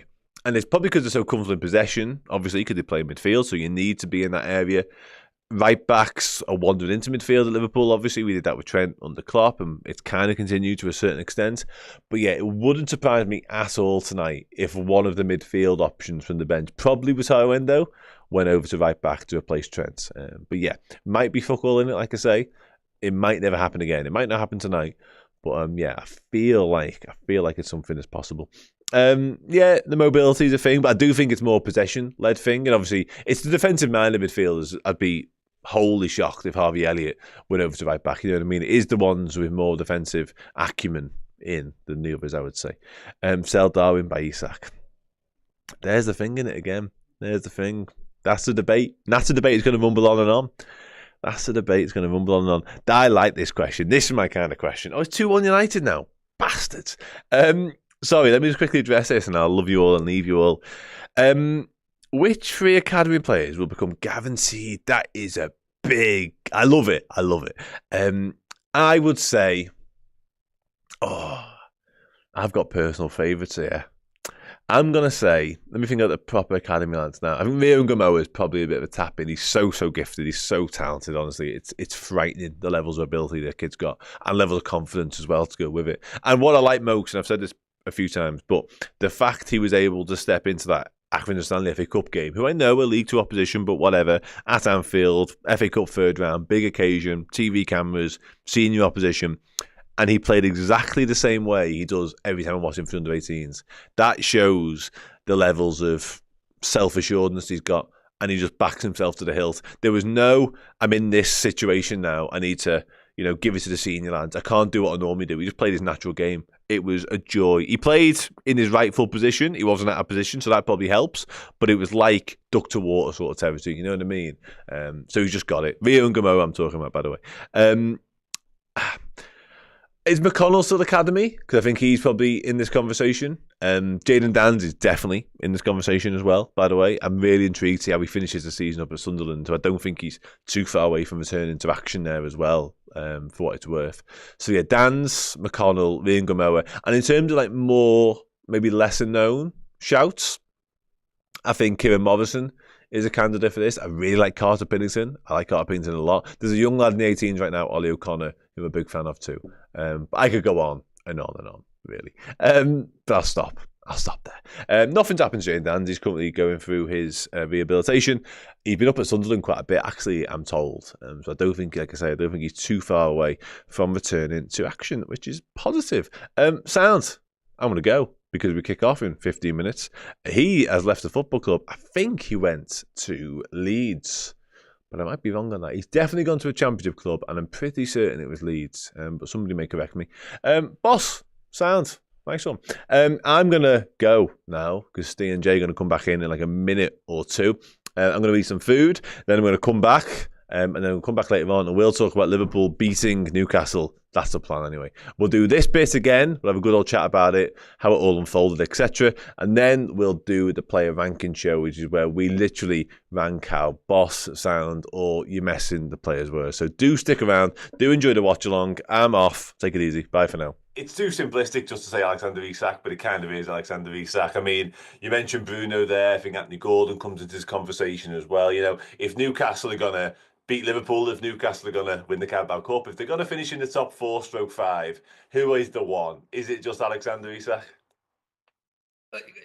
Isak's, as you say, the kind of obvious one because he is Newcastle's world-class talent. You know, he's debates about where he's at in the pecking order in the Premier League strikers, but he is the one at Newcastle that you look at and think, my God, they're going to do well to hold on to him in the long term. You know, they're going to have to get in the Champions League. They're going to have to throw a load of money at him for a contract, all of this. He is that good. So, I think he can cause trouble to the Liverpool defence. Yeah, absolutely. Now, can they get the ball to him? Can Newcastle stay in the rest of the game? I mean, funny enough, I think Newcastle's key player is the one you mentioned right at the start there, which is going to be Lewis Hall. Because the reality is, I mean, watching Liverpool from afar, how on earth do you remotely stop Mo Salah? And in the home game at St James's, I actually thought for an hour, Lewis Hall did really, really well against Salah. When Newcastle were on top, Salah was actually pretty quiet for about an hour of that game. And then within 10 minutes, he just exploded into life, tortured Hall down the left-hand side. If you remember, Alexander-Arnold came off the bench, didn't he, in that game? He started on the bench. He came on, and within 10 minutes, his link-up play with Salah had nearly put Newcastle out the game. It had turned the game around. So I'm like you. I mean, I like Hall. He's been great for Newcastle. He's better going forward than as a pure defender. Can he defend against Mo Salah? Yes, he'll probably get down the wing and help and look lively, but can he defend against Mo Salah? I think to at least some extent, I think the game's there because if as we've seen, and as I'm sure Liverpool fans don't need telling, if Mo Salah's on song, he just could win the game. Hey everyone, welcome back. Thanks to Dan and thanks to Scott for getting the Newcastle view on the big game today. About 12 minutes or so to go until kick-off. I'm Steve, joined by Jamie Cranford for this one. If you're wondering where my usual partner in crime, Errol, is today, he's at Anfield. And nice. He'll be on the pitch at half-time. Oh. There you go. Yeah. He is doing something, I think I can say this now, he's doing something for Peloton. He was involved in some type of campaign for them and he's doing something there. So he's not like one of them have a shot from the halfway line type things? I don't know. Maybe. Okay. I don't know exactly the Do you reckon he'd nail it, hit the bar from the halfway line? No. I've never seen him play football, so... I have. Not good, or...? He's fine. No, he's good. Yeah, he's fine. He's good, but that's hard. Like, professional footballers will find that difficult. Oh, yeah. Yeah, so but that's what I was going to be anyway, if you're wondering. By the way, we are keeping an eye. I've got the Arsenal Nottingham Forest game on the background, by the way, and keeping an eye on scores around the league as well. Thanks to Diane for the members chat, who says, up Johnny Heitinger's Reds, let's go. Yeah, indeed. For those joining us who may not be aware, Arne Slot is banned for this one on the touchline. After his escapades, let's say, at the Merseyside derby. Obviously, Michael Oliver took offence to whatever it was that happened at the time. I was hoping we were going to see when they do like the full transcripts. Yeah, me too. He called me an effing this. I'd like to see that. I want to know exactly what was said. I wonder if we're going to get that at any point. I hope we do. Because I thought the thing about the handshake, I was thinking, do you remember the Conte Tuchel one where it's like, But it wasn't that bad. So, you know. But he's obviously done something. And he pleaded guilty. Yeah, he accepted the charge. Next press conference, he was like, yeah, sorry, I went a bit far there. And he did accept the charge. So worth mentioning that one. Tom in the chat says, I'm speeding home from work to watch this right now. Don't speed. Go the speed limit. Relax. It's all good. You'll get there and get there safely or soundly, Tom. Better than not getting there at all. Only idiots will speed. Hello, Frank. Hello, mate. There's Frank, producer. I'm not commenting on speeding and Frank in the same sentence there. By the way, they are two separate things, right, Frank? Yeah. So there's some. It reads between the lines. In fact, you don't even need to. Oh, yeah. Read the signs, one. Dear. Yeah, exactly. Yeah. Never mind, Frank. No good. There's an awareness course heading your way at some point. My dad got done not very far from this building. So, yeah. Don't speed, guys. I did the speed awareness course a couple of years ago from here. I flew home from Florida, and the same day that I got back, I got caught for speeding. Maybe I was jet lagged still. I don't know. But, yeah, I was doing 36 in a 30. Speed away. Maybe 30. 34, maybe I can't remember. Either way, yeah, speed awareness course. Don't do it, Tom. Look after yourself. Make sure you're there. Colin S says, I'm in Texas. The speed limits are just suggestions. That's fine, Cole. That's fine. Just be safe. Everybody be safe. We don't want anyone. It's a big place, Texas, isn't it? So, like, there might only be, like, you know, limited one state trooper every 100 miles. Exactly. So, you know, knock yourself out. Absolutely. No, don't do that. Don't do that. What if it was our person who's speeding home? Tom. Have we considered that he might live in Germany and he's on the Autobahn back home? Maybe. It's unlikely, isn't it? It didn't look like a German name to me. Although I once thought that somebody who I think was Irish was from Brazil. So my guesses of where people's country of origin can be wrong. So there you go. You're an expert at that one at all. Right then, we are about 8 minutes or so until the start of Liverpool versus Newcastle. For those who didn't join us for the build-up, you're welcome. Please press the like on the stream if you haven't already. If you haven't subscribed to us at Redmen as well, please do so. All that good stuff. There's the usual stuff out the way. The big news in terms of team selection probably is the Newcastle team news. Actually, Jay, in that no Alex Isak. We spoke about it before. We look. The proof will be in the pudding how big that is, of course. You never know. Callum Wilson could have a day. You never know. But I think if you'd have said to Liverpool, pick one Newcastle player not to be in the team today, I reckon every single one of them would have, if Alex Isak has a little groin niggle, we'll be okay with that. Oh, absolutely, yeah. I think him not being there, I don't know how Newcastle are going to play it, but and Wilson, as we said in the preview, good player, but you just don't want Isak if, you know, say Liverpool had a corner or something and it breaks and he's breaking like the way that we like to break from opposition corners. You don't want Isak running at you.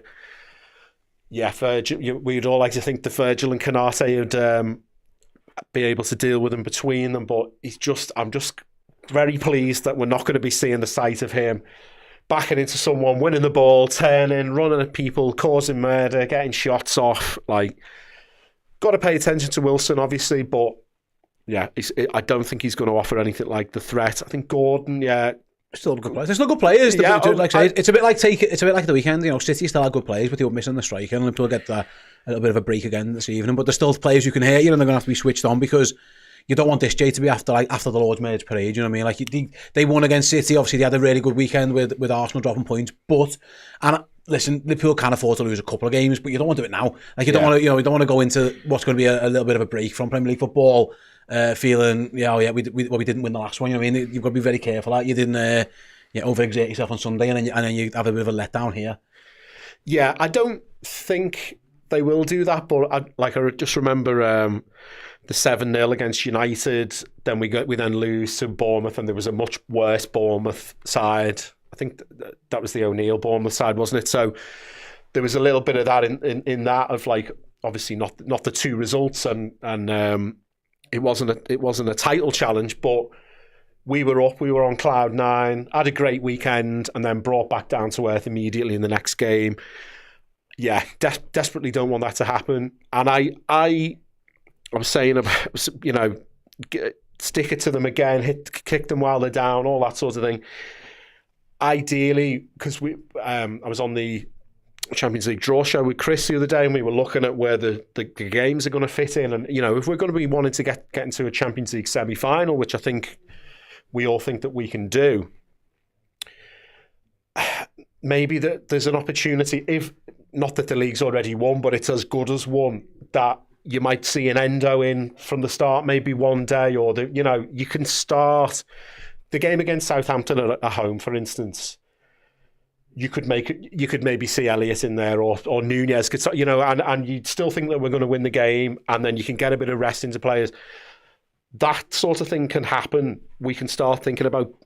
We don't want to be with 5-6 games of the Premier League season left going, we desperately need to win this game because we've let Arsenal back in. Absolutely. Really, just. Not put it beyond all doubt tonight, because it's not mathematically beyond all doubt, but just win the game and whatever. Just win the game. Anyone else, yeah, we'll see. I mean, we're 40 minutes into this Forest Arsenal game now. It's 0-0. Arsenal being all right, but this stays like this. Happy days. There could be another 2-point gap growing there if we win today. So yeah, I want to see a performance in an ideal world, whether the lads have got the fitness to do this, but like the Spurs League Cup semi-final game, where we just came out the blocks really well, and there was no way we weren't winning that game from minute one that day. So that's what I'd like to see today, but it remains to be seen. Fingers crossed. Thanks to Hitch and Baz with the 9.99 super chat. I'm in the pub tonight. Sorry, I'm in the pub watching the game, but as we've got a darts competition on, they aren't turning the sound on. I guess I'll have to listen to you guys instead. That's a positive, Hitch and Baz. Yeah. We've got you covered every step of the way. It's positive, isn't it? Yeah, I don't know who the commentator is. You've done well. But they're not a patch on us, are they, Steve? Whoever it is. No, absolutely. You can keep your Fletch. You can keep your Ian Dark. Yeah, you're fine. Your Steve McManaman. We've got yours covered every step of the way. Right then, there are 3.5 minutes to go, so I'm going to go to a break shortly, just to give me time to turn the TV over really away from the Arsenal game. So we're going to cut away from that. I will keep an eye on the app, of course, of any goals that go in around the Premier League so far. In the meantime, when we're on this break, I need a couple of things from you guys. There are a couple of 3,000 of you watching. If you could all press that like button now, it would very much be appreciated. Let us know where you are in the world, where you're watching from, and what time is it where you are as well, and more importantly, your score prediction, and we'll read as many of those out as we can after this quick break. See you in about 47 seconds. Hey everyone, in December we give away a shirt signed by Kenny Dalglish. In January we give a shirt signed by Ian Callaghan away. Well, it's February and we've got another signed shirt to give to one of our wonderful Redmen Plus Legend subscribers. This time it is signed by not one but two icons of the football club. This is a Rome 1984 shirt signed by two of the men who won the European Cup for Liverpool on that day. You've got Ronnie Whelan and you've got Spaghetti Legs himself, Bruce Grobbelaar. If you want to be in the draw to win this, simply go to redmenplus.com. Join us as a legend subscriber. Get access to all of our amazing extra content in video and in podcast forms. And yeah, you get loads of perks. You get access to the Discord. You get free merchandise. You get discounted merchandise as well. But if you do it today, by the end of February, you'll be in the draw to win this signed shirt. Ronnie Whelan, Bruce Grobbelaar. Get yourselves involved right now. Welcome back to the watch along. Right then, just a couple of minutes to go before Liverpool versus Newcastle. I'll try and get through as many of the shout outs as we can. Keep pressing that like button. We're nearly at 1,000 before kickoff, which is pretty cool. Let's see, we've got... All right, I've got a minute and 40 feet to go as many of these as I can. Piva is in Sweden, going for 7-1. Okay, that's quite the scoreline. Emil is in Spain. Mowgli fan is in Staffordshire, going for Galicia. 2-1. Galicia, yeah. Got to go there at some point. Fjorges is in Texas, going for a 3-2. Diane's in Essex, also going for a 3-2. Peter says 2-0. Gerald's in Ireland. Lee is saying 3-1. Luke is in Northern Ireland, 3-0. Tom in London, 3-1. Baz is in the pub in Minehead, going 4-2 to the Reds. We've got Fermi in Melbourne tomorrow morning. Let's go, 7:15. We've got Barnaby, who's in Japan at 5:15 in the morning. Oof. Shout out to you getting up to watch this one, I guess, or staying up maybe. 2-1. Gerhardt in South Africa late, 10:15, 3-2 to Liverpool. We've got Nick in Barnstable going for 2-0. Adam 3-1. Jay's in Chile 4-0. Ian's in Toronto 3-1. Look at this, people all over the globe. There you are, Johnny Heitinger on the bench. in charge of Liverpool. Oh my God, the chat's going mental. I can only apologise, guys, if I miss a few out. Where was I up to then? I've completely lost with me. We had Chile, Toronto. Yeah, it just skipped an absolute fortune down the guys. So yeah, I've got John in Kent, K Cute in Kansas City going for 3-1. Jaren says he's in work, having to put the watch along in the background. We've got you covered, mate. 3-0. Jim's going 4-2. Shaqbar's going 4-0. Damon going 3-1. As long as Jaren's not like an air traffic controller. Or, yeah, then we're absolutely fine. We're absolutely fine. Right then, the game is just about underway. Thanks everyone for clicking that like button. If you haven't already, please do subscribe to the channel. I'm just keeping an eye on what's going on around the league. Man United are winning 2-1, but they've just had Dorgu sent off. Man, nice. He was at fault for the goal. But yeah, so they've got a red card there. Thank you very, very much. Liverpool are about to kick off. Haven't been here. We go. No, little fake kick off, and we're underway.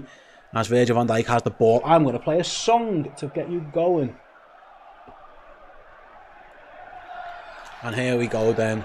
Liverpool looking to hammer home their advantage at the end of the weekend by beating Manchester City here against a very good Newcastle United side, albeit without Alex Isak. They still pose a big threat. Although if Nick Pope does that all game, we'll be fine. He's just webbed it straight to Alisson Becker as we are underway here at a very rainy Anfield. Yeah, it wasn't raining about 10 minutes ago. What are we, about 10 miles from Anfield here or something like that? Maybe less, yeah. Yeah, so I don't know. Well, maybe we're getting it later then. I saw Johnny Heitinger in the run up to the Everton game. I watched a YouTube compilation. It was like, most controversial derby moments or something, about 20 minutes. Johnny Heitinger turned up in about 5 of the clips, kicking off at people, and here he is, sat on the bench. He has previous, yeah. I remember him. I definitely remember him and Stevie G having a bit of a coming together at one point. Liverpool win the ball back off Newcastle in our own half, and it's up to Timmercast to try and find a pass. Newcastle pressing though. Be careful. He's done well in the end. And in fact, won the throw-in off Jacob Murphy. He got a bit lucky there, Jay. He was a bit lazy with the pass. Yeah, it was a little bit of a worrying early moment for Kostas, but he managed to pull himself out of it there. And won the throw-in, more importantly, off Murphy. Elsewhere, by the way, Arsenal still 0 at half-time. City are winning at half-time. Tottenham. There you go. We got you covered every step of the way. Spike Joy says, I've just come through heart surgery. Can we please have a nice clean win? Well, I'm glad you're feeling. Hopefully you're on the mend, Spike. And yeah, Liverpool can do your nerves a favour. That would be nice, wouldn't it? We don't really want a game like the Villa game for Spike, do we? It wouldn't be great. That we want a slightly calmer. Yeah, a 2-0, nice, easy 2-0. All the best to you, Spike.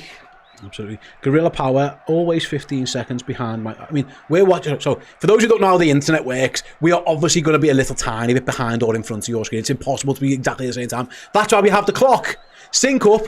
You can pause us and match up to your time if we're ahead. And if we're behind, pause your TV or your stream or whatever and sync up to our clock. It's impossible to do any other way. We are bringing you the game live as soon as we can. That's what the clock's for, ladies and gents. Thank you very much to the 1,100 people who have liked. But there's 3,500 if he's watching. After Liverpool come on the attack with the back in the team, Diogo Jota gives it to the best player in the world, Mohamed Salah. Back from Trent Alexander-Arnold. Salah goes down in the box. And ref gives a foul against him. The free kick goes against Mohamed Salah. He can't believe that. He's going, why have you give a foul against me? Lewis Hall and Mo Salah tangled together. Does Salah... I don't know about that. Salah doesn't foul him at all. He falls over and brings Salah down, Jay. That's a penalty. Salah does not foul him. No. I thought... That's a pen all day long. I thought it'll be a tangle of legs or something, but... That's crazy. Are we playing on? I guess so. That's bananas. Now, it was completely accidental from Lewis Hall. He slipped. Yeah. But as he's falling down, his arm catches Mo Salah. It was never a foul by Salah. But we're going to play on. Bizarre moment. That should be a penalty. Yeah. There's Salah, he's using his strength, but it's something that you see 100 times a game. It's not a foul. He doesn't pull his shirt. He doesn't drag him down. He doesn't do, in my view, anything illegal. And then Hall then impedes him. They don't like overturning refs' decisions, so unless it's in the last minute. Salah tried to find Diaz, but a good defender in the end. It's been a brighter star from Liverpool on the front foot. Yeah, I'm amazed. he doesn't mean to. He falls over, catches Salah. Salah goes down. But yeah, they stick with the referee's decision. He's bottled that. He's thought, if I give a foul against Salah, it's the easy way out of it. Well, it should have been a penalty. I thought that he was going to blow the second Hall fell over, but he didn't. No. And he then allowed it to develop, and he gave himself a nice little ball around the corner by Jota there. Lovely. Jota strides forward. He plays it left just behind Luis Diaz, though. So the move is stalled, but a bright start from Liverpool. Goes back to Kostas Tsimikas, and Liverpool is slowing it down a bit. But yeah, Jay, that's cut across you there, because Jota was very much on the move. Now everybody on the pitch is in Newcastle's final third. Very deep. Newcastle, aren't they? They are very deep. Diaz cuts inside. He's looking for a pass. Finds Alexis. Liverpool slowing things down again. Brentford have just scored against Everton, and Ipswich have scored against Man United. That's 2-2 now, and Man United 10 men as well. Just 8-point gap between Ipswich and Man United. Do you think it's on? Maybe, you never know. I mean, they're both shit. But yeah. It's crossbow. I'm going 3-1 Liverpool. I would love a McAllister goal. We all would. I mean, everyone in the chat was convinced that was a penalty as well. Wasn't given. We move on. I think it should have been a penalty. It was never. What it wasn't was a foul by Mohamed Salah. Yeah. That's exactly what it wasn't. Anyway, Liverpool, it is what it is now. We're on the attack again. Every single player deep. I mean, Newcastle are very deep. Yeah. There's no press. It's like it's last 5 minutes of the game sort of job, isn't it? And we've only just kicked off. They've got everyone back in a position. Now, obviously, their plan is to look on the counter, I would guess, from there. Yeah. As Trent plays a big switch over to Kostas. Beautiful ball. Yeah, it was really good. Finds Diaz. Got 2 men to beat, though. He's couldn't make his mind of what he wanted to do, so he goes back in the end to Alexis. Liverpool being patient, but there's a lot of men to get through. I mean, Newcastle have got everyone. He's talking about parking a bus. They've parked the bus. I'm surprised. But obviously, there's a clear game plan to hit Liverpool on the counter, you would think, from there, Jay. Every single player is about 20 yards deep in the Newcastle half. It'll be hard for Liverpool to play through, but they're going to try. Some of Liverpool's passing moves look pretty crisp so far. We haven't managed to carve out a shot on goal yet, but they're keeping the moving. And then Kostas hits his man. That's fine. Liverpool win a throw-in from Livramento about 10 yards from the corner flag. I'm amazed. They're going back to the referee again. Where's the Salah foul here? Let's see the replay. No foul. That's not a foul. But I don't think tiny it is. nudge. No. He gets so lucky there, Lewis Hall. That's a penalty all day. Yeah. Very, very, very poor refereeing decision by Atwell. Arne Slot couldn't believe it. He's in the stands watching the replay. He's furious. Don't say nothing, Arnie. He'll get another ban. I was going to say, don't like... At least he can't abuse the ref abuse or something like that, you know. Knock with the super chat. I'll get that in a moment. Red ball. Yeah, it says, I don't want to Americanise the beautiful game, but surely we're at a point where managers should be allowed to challenge decisions. The thing is, mate, but you shouldn't need to do that because there's VAR. They just don't overturn referees' decisions. If the bar is, they're going to stick as much as possible. It doesn't matter if you challenge it or not. They look at it. They decide not to. I've heard people saying about, could you have a 3 challenge rule like they have in the cricket and things like that, but I'm not sure. I think you'd get loads of stupid tactical ones where... And also, if they would, it's the exact same as VAR. They'll back the mates as best. Unless it's madly, like, if Arne Slot challenged that, for lack of a better phrase, they wouldn't have overturned it because the same guy didn't overturn it. The ref thought that Salah gave a foul and we agree with him. Yeah, and that's the end of it. Yeah, absolutely. Here's what it is. We move on anyway. Yeah, I wasn't quite sure what sort of Newcastle to expect today because it's a very deep one. Yeah, I mean they were playing well recently. Then they got battered by City, and then they were 4-1 up at one point against Nottingham Forest. Forest then came back to score 2 more. Yeah. So very they've been in decent form, but not brilliant form. But they conceded a lot of goals, so maybe that's why they're so deep at the moment. They're a bit worried about that. That was a foul as well. Yeah, looked anyway, foul Liverpool have won it back, and now Jota gives it away. Newcastle, this is what they want to do. They want to counter attack, and they've got men forward.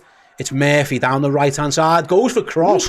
His cross was that bad it almost turned into a shot, but it harmlessly goes over Alisson's net. That's their game plan. Yeah, that is their game plan. Is sitting deep, win a loose ball, and the broken numbers. Jay, look at that. It was 5 against 4 at one point. Yeah, I think. Wilson might be. Is it Wilson in the middle? Might be offside anyway. Yeah, I think maybe they could get some joy. I think if they could get it to Gordon, as we said just before the match started, in comparison to Doku, he does score goals. He does lay on assists. Yeah. He's not as flashy, but he's very direct. He's good one for winning a pen. Loves going down easily. You know, we've seen that even going back to his Everton days. So yeah, that's going to be their way home. I think they're probably thinking, you know, they conceded. I think Marmoush scored a hat-trick in 16 minutes against them. So let's not ship 3 goals in the first half. Let's not lose the game in the first half. If we get to half-time, it's 0-0. Happy days. If we get to half-time, it's 1-0 Liverpool. We can work with that. But you can see then, as soon as they won the ball back, they were desperate to counter. Liverpool go long. Can Salah get in behind Hall? He can't. It just trickles out of play. Nice little physical battle emerging. No, Liverpool have gone twice there. As we were speaking, Van Dijk went long towards Salah, didn't quite get there. So Liverpool are clearly fancying the Salah versus Hall battle. Why wouldn't you? Yeah. I mean, just you'd fancy Mo Salah in this one against absolutely everybody. Yeah, I think we've seen Dan Burn there a little bit in the past. You'd fancy Salah to as big of a man as Burn is to get past him on a few occasions. Newcastle on the right down there, right hand side. It's Murphy into the box. Costas doesn't stop the cross. Ooh. And Liverpool, I mean, in the end, it was comfortably clear. Didn't look massively convincing from Murphy, but he managed to get the cross in. Which Liverpool can break. Can they launch a counter of their own? Look for the middle. Oh! So Bosley made a great run, jotted in the bottom. Instead, he goes to Diaz. Left-hand side, Diaz into the box now. Pulls it back for Bosley. Goal! It was a rather tame effort, but it doesn't matter. And for the second time in just a couple of days, Dominic Szoboszlai scores. I'll be honest, you're probably asking questions of your goalkeeper. It trickles home. Liverpool won't care one bit. From one end to the other in a blink of an eye, and the Reds lead, and it's that man Szoboszlai again, Jay. Well, you were frustrated that they didn't find him earlier in the move, but it didn't matter whatsoever. He made a great run initially. Diaz, he seemed to have ages to carry the ball. He was allowed to come into the area. Nice ball to Szoboszlai. Similar-ish finish to the one against City. It's left-footed. It's kind of weak. It goes through the legs. I'm asking questions of my goalkeeper there. Maybe Pope is unsighted, mate. It goes through Dan Burn's legs, but Nick Pope goes down like in instalments. Yeah. Johnny Heitinger loves it. He loves the Reds, never mind always the blue. Being a top Redders, Johnny. Absolutely loves it. So Bosley, Arne Slot challenged him a few weeks ago to get more goals, to get more assists.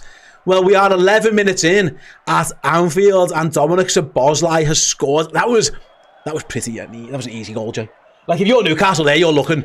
It's no surprise these can see the 7 in 2 weeks, in 2 games, because that was really poor defending. It wasn't even the most convincing of shots. No. It was a free run for Diaz, a free cross, and a man stood on his own in the box. Newcastle, looking to respond straight away.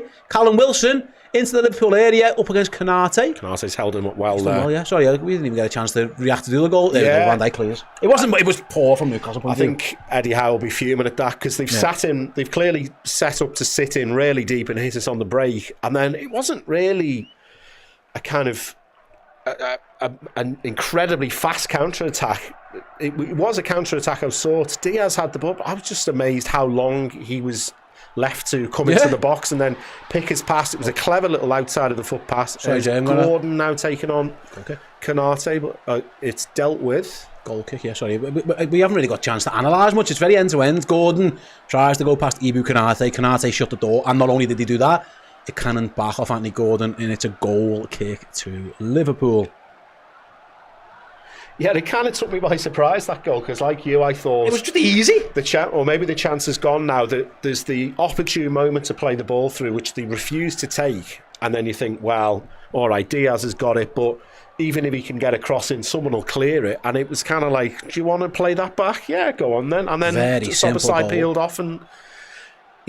It did go out. Looking back, it went through a couple of legs, so maybe it's unsighted, Nick Pope, but still. But it doesn't exactly trickle across the line. But I compared it to his finish against City. A chance on the break here now for McAllister. Yeah, Diaz again. Have another go on Lucho. Diaz against Livramento again. Goes past him again. Brilliant. He's into the box. Diaz across goal. Blocked. Liverpool get there first though with McAllister. The move is still alive. Oh no, Newcastle now clear. And I'm guessing they're going to try and look to counter. They're on the halfway line with Callum Wilson, and they are going to try and counter. Yeah, they're getting quite a few men forward for this counter. They do spring on the counter. Here they come down the left-hand side. Joe Willock has drifted out wide, linking up with Tonali. Liverpool got numbers back now. The pace has gone out of the attack, but Newcastle do have a lot of men forward. Diaz is having a field day over there. He's had a really bright start up against Liverpool. He's beat him a couple of times already. Yeah, that was very encouraging there. The goal, and then he beat him all ends up there. Couldn't quite dig out the cross, but there was a few moments there. There was about 2 or 3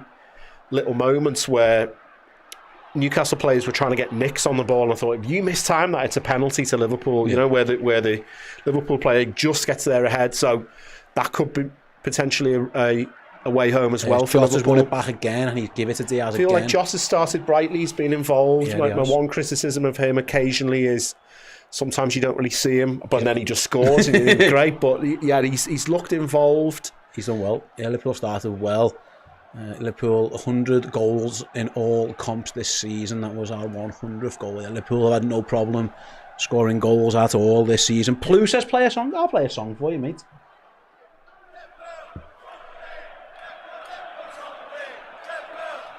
Right then, the Reds slowing the pace, which I don't think is the worst option. Is even though Liverpool winning has been a little bit end to end, you don't exactly need that at this stage. So Virgil van Dijk just taking his time. Again, Newcastle are everybody in their own final 2/3, I would guess. No real press on the ball. Liverpool are winning, so they don't need to take any undue risks either. Almost like a little bit of a stalemate, which again suits Liverpool. Now, they pressed Konate a little bit. Konate. Yeah, his pass wasn't the best. Alexander-Arnold force, but yeah, he's recovered well. I like Alexander-Arnold's retro Preds he's got on today. Looking good. I never had any. I was never good enough to. I had Preds for a while to deserve a bit of curl on it. I mean, as a right back, I shouldn't have had them, but he's a right back. Maybe you were ahead of your time. Yeah, I would. Yeah, maybe I wasn't as good as Trent. Here he is on the ball now. Alexander, time and space to pick out a pass. He goes with a big switch, finds Timmercast. Oh, what a pass! Wonderful crossfield ball. Wonderful pass. Yeah, Liverpool can break down this left again. Although McAllister decided again keeping the ball, recycling it. Diaz is having a field. I'll just give it to Diaz early and often if I was us. No, Liverpool go inside to Gravenberch. Tried to find some balls like cleared. And again, the Newcastle counters on. You've got to be careful. McAllister did so well. What they don't have with Isak is that pace on the break. Like, Callum Wilson was never running away from Liverpool. Isak would. Callum Wilson can't do that. He is a different type of player. And that really hurt him on that one. But they've won it back again. Be careful. Too many times. Ball play through. Nice ball. Callum Wilson is in. He is missed. Oh. I think the flag was the flag up. Yeah, it was. Yeah, he looked offside. He just scooped that really nicely over Alisson there, but was he off? He looked off. Yeah, he was. Off. Yeah. I think he half knew. Callum Wilson went through. He tried to chip Alisson. He got it wrong anyway. He went wide. It was a poor finish, but he was a good yard and a half offside. It wouldn't have counted anyway. Yeah, but he got the finish all wrong. Didn't matter. But Liverpool do need to be careful. A couple of times, those halfway line turnovers, and Newcastle, the plan is obvious. They're springing traps to try and counter-attack. Don't fall into it. I was just going to say, the one where McAllister nicked in ahead of Wilson, even if he doesn't do that, Wilson gets it on the halfway line. What's he going to do from there? But if they can break with 2, 3 or 4, as they've shown they're willing to do, they could slip somebody in like that. So yeah, maybe a little bit of a warning there for Liverpool. Yeah. Trent cutting inside. Be careful going in there, Trent. Don't lose it there. He's done well. He's won it. I'm going to foul, surely. Yeah, that's dangerous, man. I don't like go. You don't need to be in there today. Their plan is obvious. They're going to win the ball and break. Liverpool take the quick free kick with Timmercast down his line to Diaz. Keeps it in easily. Lucho up against. And it goes back to Costas. Costas, poor ball, really easily cleared. That's a foul as well. Yeah, he didn't need to do that either. Compounded it. Foul, that was a bit of a. You ever seen the Ali Sissoko compilation video? No, well, it was a bit of an Ali Sissoko. His one goal for Liverpool, he has a shot similar to what Costas just did there, which the big deflection. Yeah, I think it's against Stoke. Anyway, that's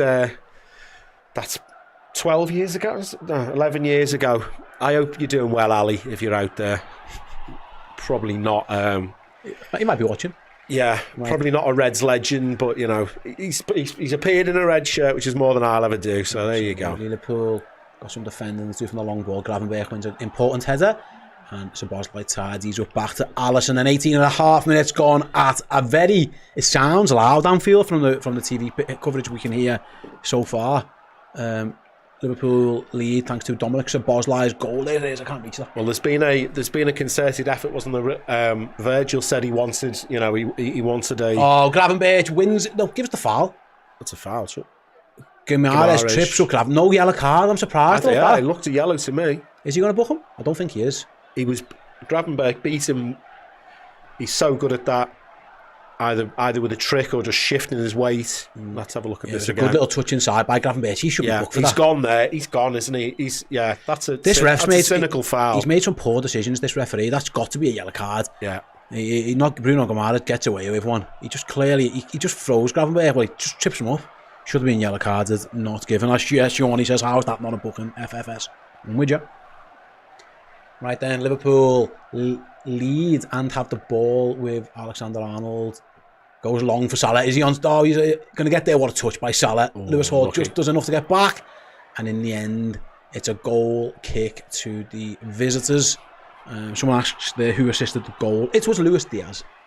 Luis Diaz assisted the goal. One thing I'll say, actually, in praise of Arne Slot, and I know we're winning this game, so hopefully it's not going to be a contentious thing, but that non-award of the penalty there at the start, you do just get them. And Slot is... Someone asked him early on in the season about the 12:30 kickoffs, and he's like, well, you get 12:30 kickoffs. We're a big team. Broadcasters want to put us on at 12:30. We've got to win the game. People are asking him about tiredness. He says no. He doesn't deal with it, does he? Just cracks on. He never gives the players an excuse in his press conferences, which I think is something that Arteta's done all year. Even which really surprised me. Arteta going back to like October, November time.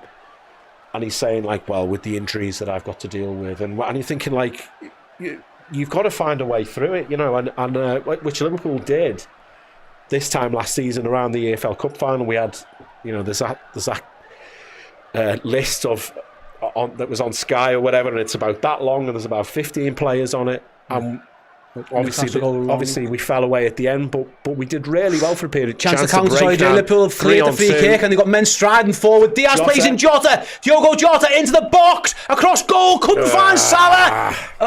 Just don't know, he should have shot, Jay. Yeah, it was a similar one to the one that he hit the corner flag with against Villa last week, but he wasn't. It's a tricky one. He's not. I was going to say he's not on his right foot, but he's good at shooting with both feet. I feel like Hall was always in the position to cut that out, so I'm not sure that was the right option there. No, yeah, I think maybe... I mean, he was running at pace, so maybe he thought he couldn't get the shots away. Yeah. He tried to find Salah, but Hall got back. But maybe again, just foot through it, even in the high at the near post, try and hit it in. That was similar. That was the goal he scored against Everton, wasn't it? Just smacks it in with his left foot. It was a tricky finish on his left foot. I think the more difficult option was trying to find Salah, but it was nice. Diaz having a really good game. Yeah, he started brightly. 21 minutes in, back on this left hand side where he wants to be, and he looks much more confident. As Liverpool win a throw in just in front of where he is, actually off Jacob Murphy.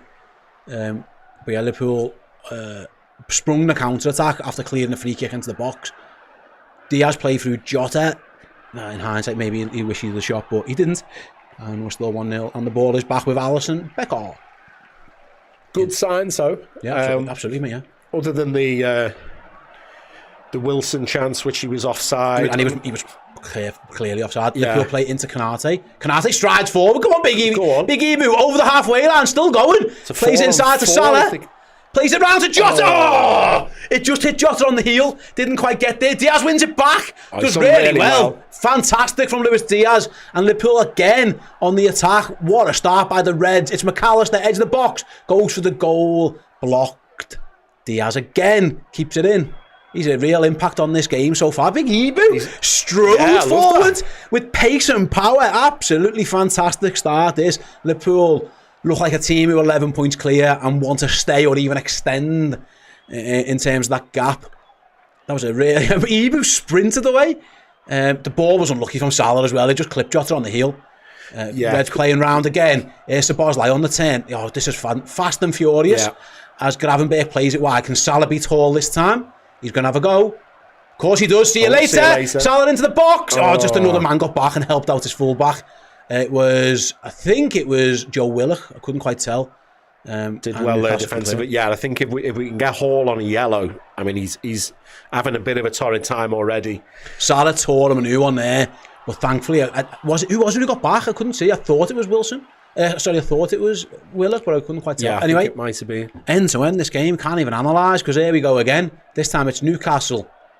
Left-hand side with Lewis Hall, plays it down the line. Newcastle have it roughly by Liverpool's corner flag, you'd say. With the Hall's going backwards. Newcastle will go all the way back to the halfway line from there. Elsewhere, Man United, even with 10 men, have scored, so they're winning. Arsenal still half time? No, they're still 0-0 though. Still 52 minutes in. Right, here come Newcastle. Anthony Gordon drifts So out the gap to the is right. 13 points as it stands, is that right? Yes. Yeah. I can work with that. Yeah, you can live with it. Long way to go in a lot of games yet, though. Although in particular. Newcastle then down the right with Gordon. He's got a lot of space. Get over. Someone's got to go over. Gordon into the box, pulls it back. Ooh. Good defending from a combination of Gravenberch and Konate. They swap sides for a moment there. Referee, that's a foul. Go on. Jota's done. No! Fuck off! Jota was clearly being fouled. He won the ball and he was about to clear. The ref doesn't play an advantage, Jay. When does he blow his whistle? Let me see. Yeah, that's one of the most reffy things to him. To be fair, right, he blew it earlier than I thought. Yeah. Let's see. He's clearly getting fouled. Jota is getting fouled. I thought he blew the whistle. He's already blown it by that point, I think, to be fair. Because it looked like he'd let it get to the point where Jota was basically through on goal and then blew it. I think it looked like he'd blown the whistle a little bit earlier than when I nearly wanted to rip his head off. Yeah. And free kick to Liverpool. They go long looking for Salah. Hall wins his header. Can Liverpool pick up seconds? No, Szoboszlai's adjudged to a foul. This ref, fucking hell. Yeah. Bit bitty so far, isn't he? But yeah. They've swapped sides, haven't they? It looks like for a little while. Oh, Trent's just went ghosted past again. No, he does well. He got back. Alexander-Arnold not giving up the ghost.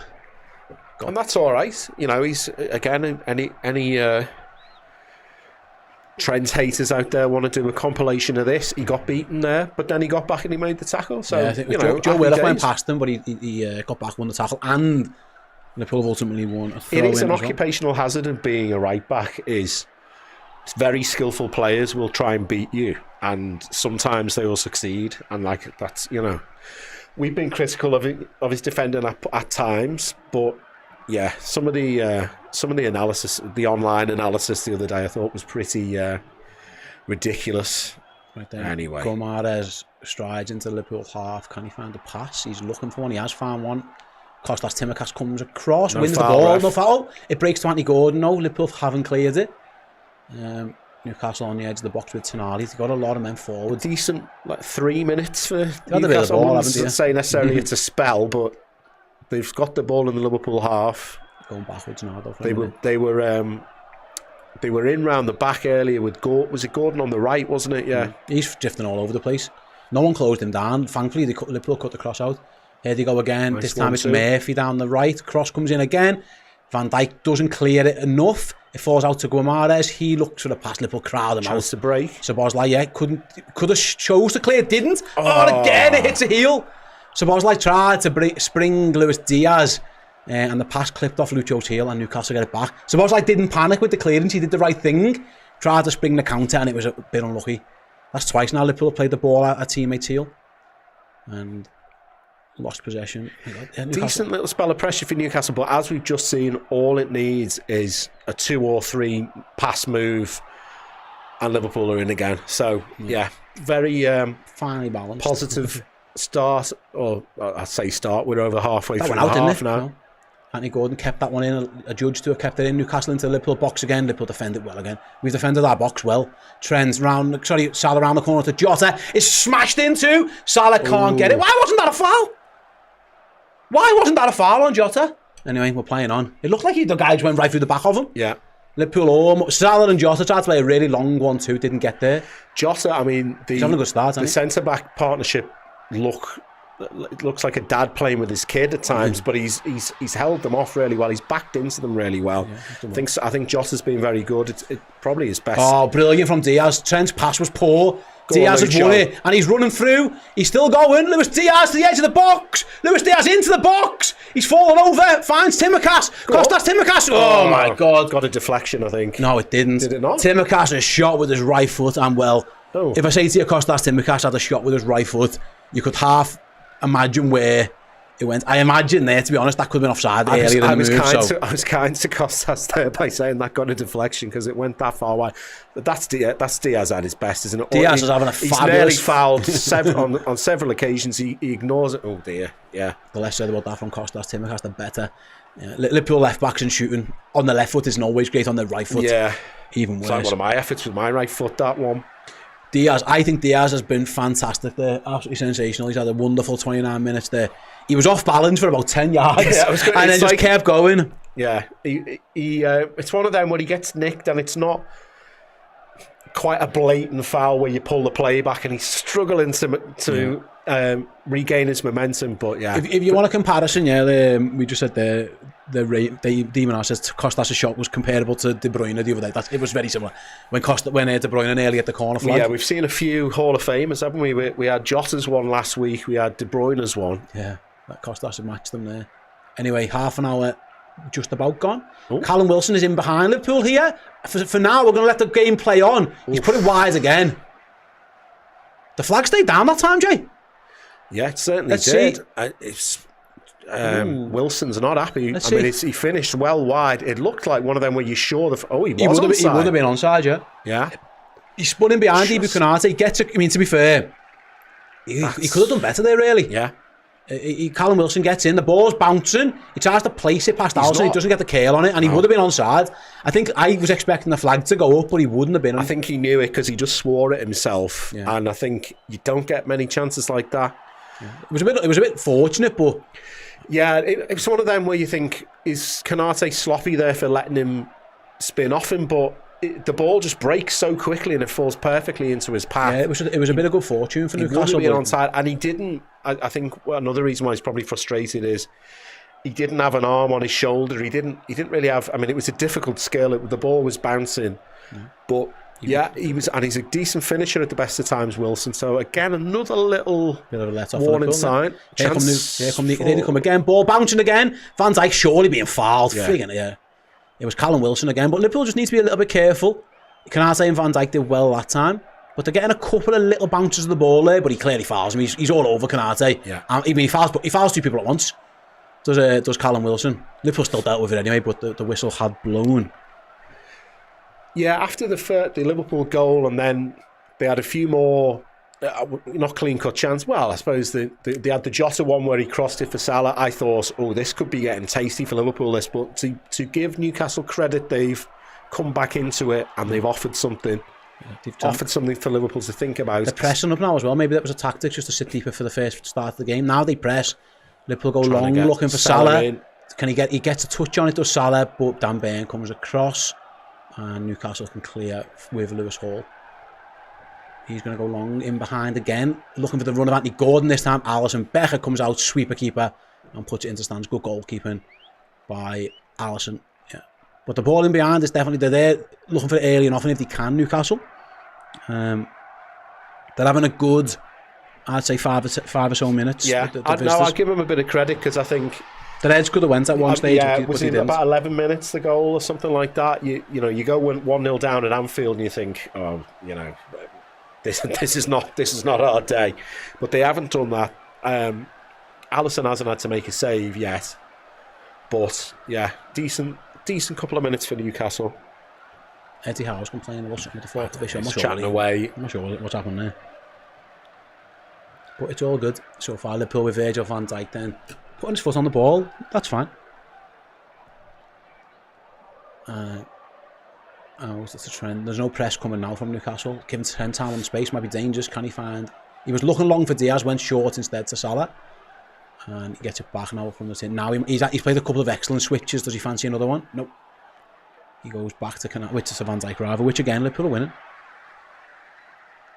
So they don't need to rush anything. Especially against the team who were looking to counter. Don't give them a chance. You know what I mean? Don't give them any easy ones. Make sure Arne Slot always is a risk averse. He'll want them to stay the same as Diaz links up with Gravenberch. Be careful there. Gravenberch spins away from his man and cuts it inside. It's a poor ball. He should have went to Tsimikas. And Newcastle, now they can look to break again. Here's what they want to do. McAllister didn't foul Gomares. McAllister could have earned a yellow there by bringing his man down, but he didn't. Chose not to. Gordon up against Van Dijk. Van Dijk pushes him all the way back. Liverpool have got numbers back now, but Newcastle still have the ball. No, they don't. Because Kostas wins it. Liverpool to break now. Gravenberch over the top, looking for Salah. Gets it too much on it, and Nick Pope. Whoa! Nick Pope plays it straight at Mo Salah. Can Salah keep it in on the rebound? No. Oh, Nick Pope, you lucky boy. Lucky boy. He's already had one nightmare out of his goal against Liverpool in the past, Nick Pope. Yeah, he won't want to see that again. He kicked it straight at Mo Salah. Straight into Mo Salah. Oh, Salah. Into his shoulder or his side. Salah gives Nick Pope a rifle smile. It just bounced off Salah, and I'd say a yard before Salah could get on the end of it. Yeah. It trickled out to play. He could, although this is one for my probably underrated Salah goal. I can't even remember who it's by, but there's one he hits on his right foot from a ridiculous angle. Was it Leipzig or Salzburg away? Yeah. Yeah, he scores from like the impossible angle. When you look that one up. He's on his right foot. He's got none of the goals to hit. If he'd been able to get there, it would have been a similar situation. It would have been a very he can score from anywhere. Low percentage chance, but he is the man, so you'd back him. Nick Pryor says, "Get the likes in, folks, and seal the win." Oh, yeah, where are we up to on the like count? I haven't looked actually. So thank you to the 5,500 of you who are watching. 1,500 likes. Yeah, press the like button. Get us up to 2K. 2K for the next goal. I'll play a song at 2K as well. I'll play a song at 2K as Newcastle now then try to play out from the back, and Trent stops them. Throw in to the visitors halfway inside their own half. I'll play Alay. Nicholas says Alay. I will play it when we get to 2K likes. Jota's on the edge of the box. Jota, Szoboszlai shoots! Oh, just wide. Just wide from Szoboszlai. Liverpool win the ball back again. Jota involved. Good little layoff to Szoboszlai, Jay, and that isn't far wide. Yeah, he's becoming one of the main men in a team of main men. He is now putting himself forward as another one of them. It wasn't his... I suppose when he signed all of the compilation videos, the ones where he's absolutely putting his foot through it. It was a placed finish side foot. First time he curled it wide, but the form he's been in, I think both of us were expecting that to just nestle in the far corner. Yeah, I think he knows he could have scored that. Maybe he could just wrapped his foot around it a little bit more. But yeah, after we said before, a little bit of spell of Newcastle pressure, Liverpool respond. Like I say, it all started a little bit with Nick Pope putting a few nerves up the Newcastle maybe spine, and then Liverpool now with Salah. So strong, but he runs. Oh, he kept hold of it. How's he got hold of that? Salah still got it. Oh, he slipped. It's a very wet surface, and he just lost his footing. Yeah. And Liverpool win a throw-in. Salah, he had like 5 men round him. Then he got away from them. He done the hard stuff, and then unfortunately just lost his footing. It's a very, very, very wet evening at Anfield, and Mo Salah just lost his footing at a wrong time. Oh, what a ball! Oh, nearly. McAllister tried to play it through to Salah. Great idea, didn't get there. Good. Dan Burn, I think, just snuffed it out in the nick of time. And here we go, Newcastle on the halfway line, right.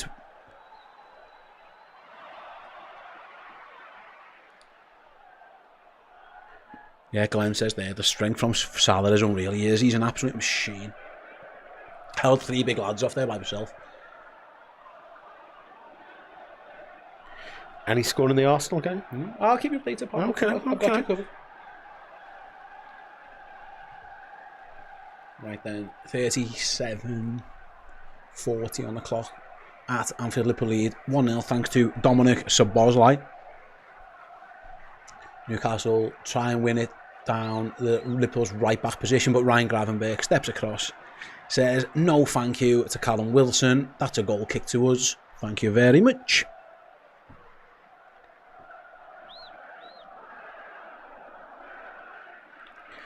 Yeah, I think it's been a good entertaining start. Half, yeah.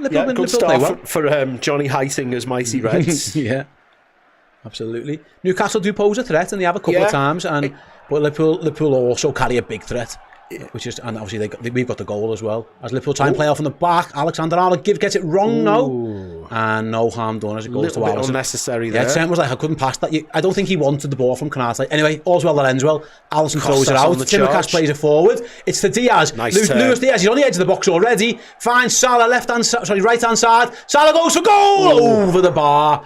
Liverpool in the blink of an eye from Trent Alexander-Arnold, getting a little bit fortunate into the arms of Alisson. 5 seconds later, Jay, and we're on the edge of their box. Liverpool cut them open. Yeah, great counter. Good pacey run from Tsimikas.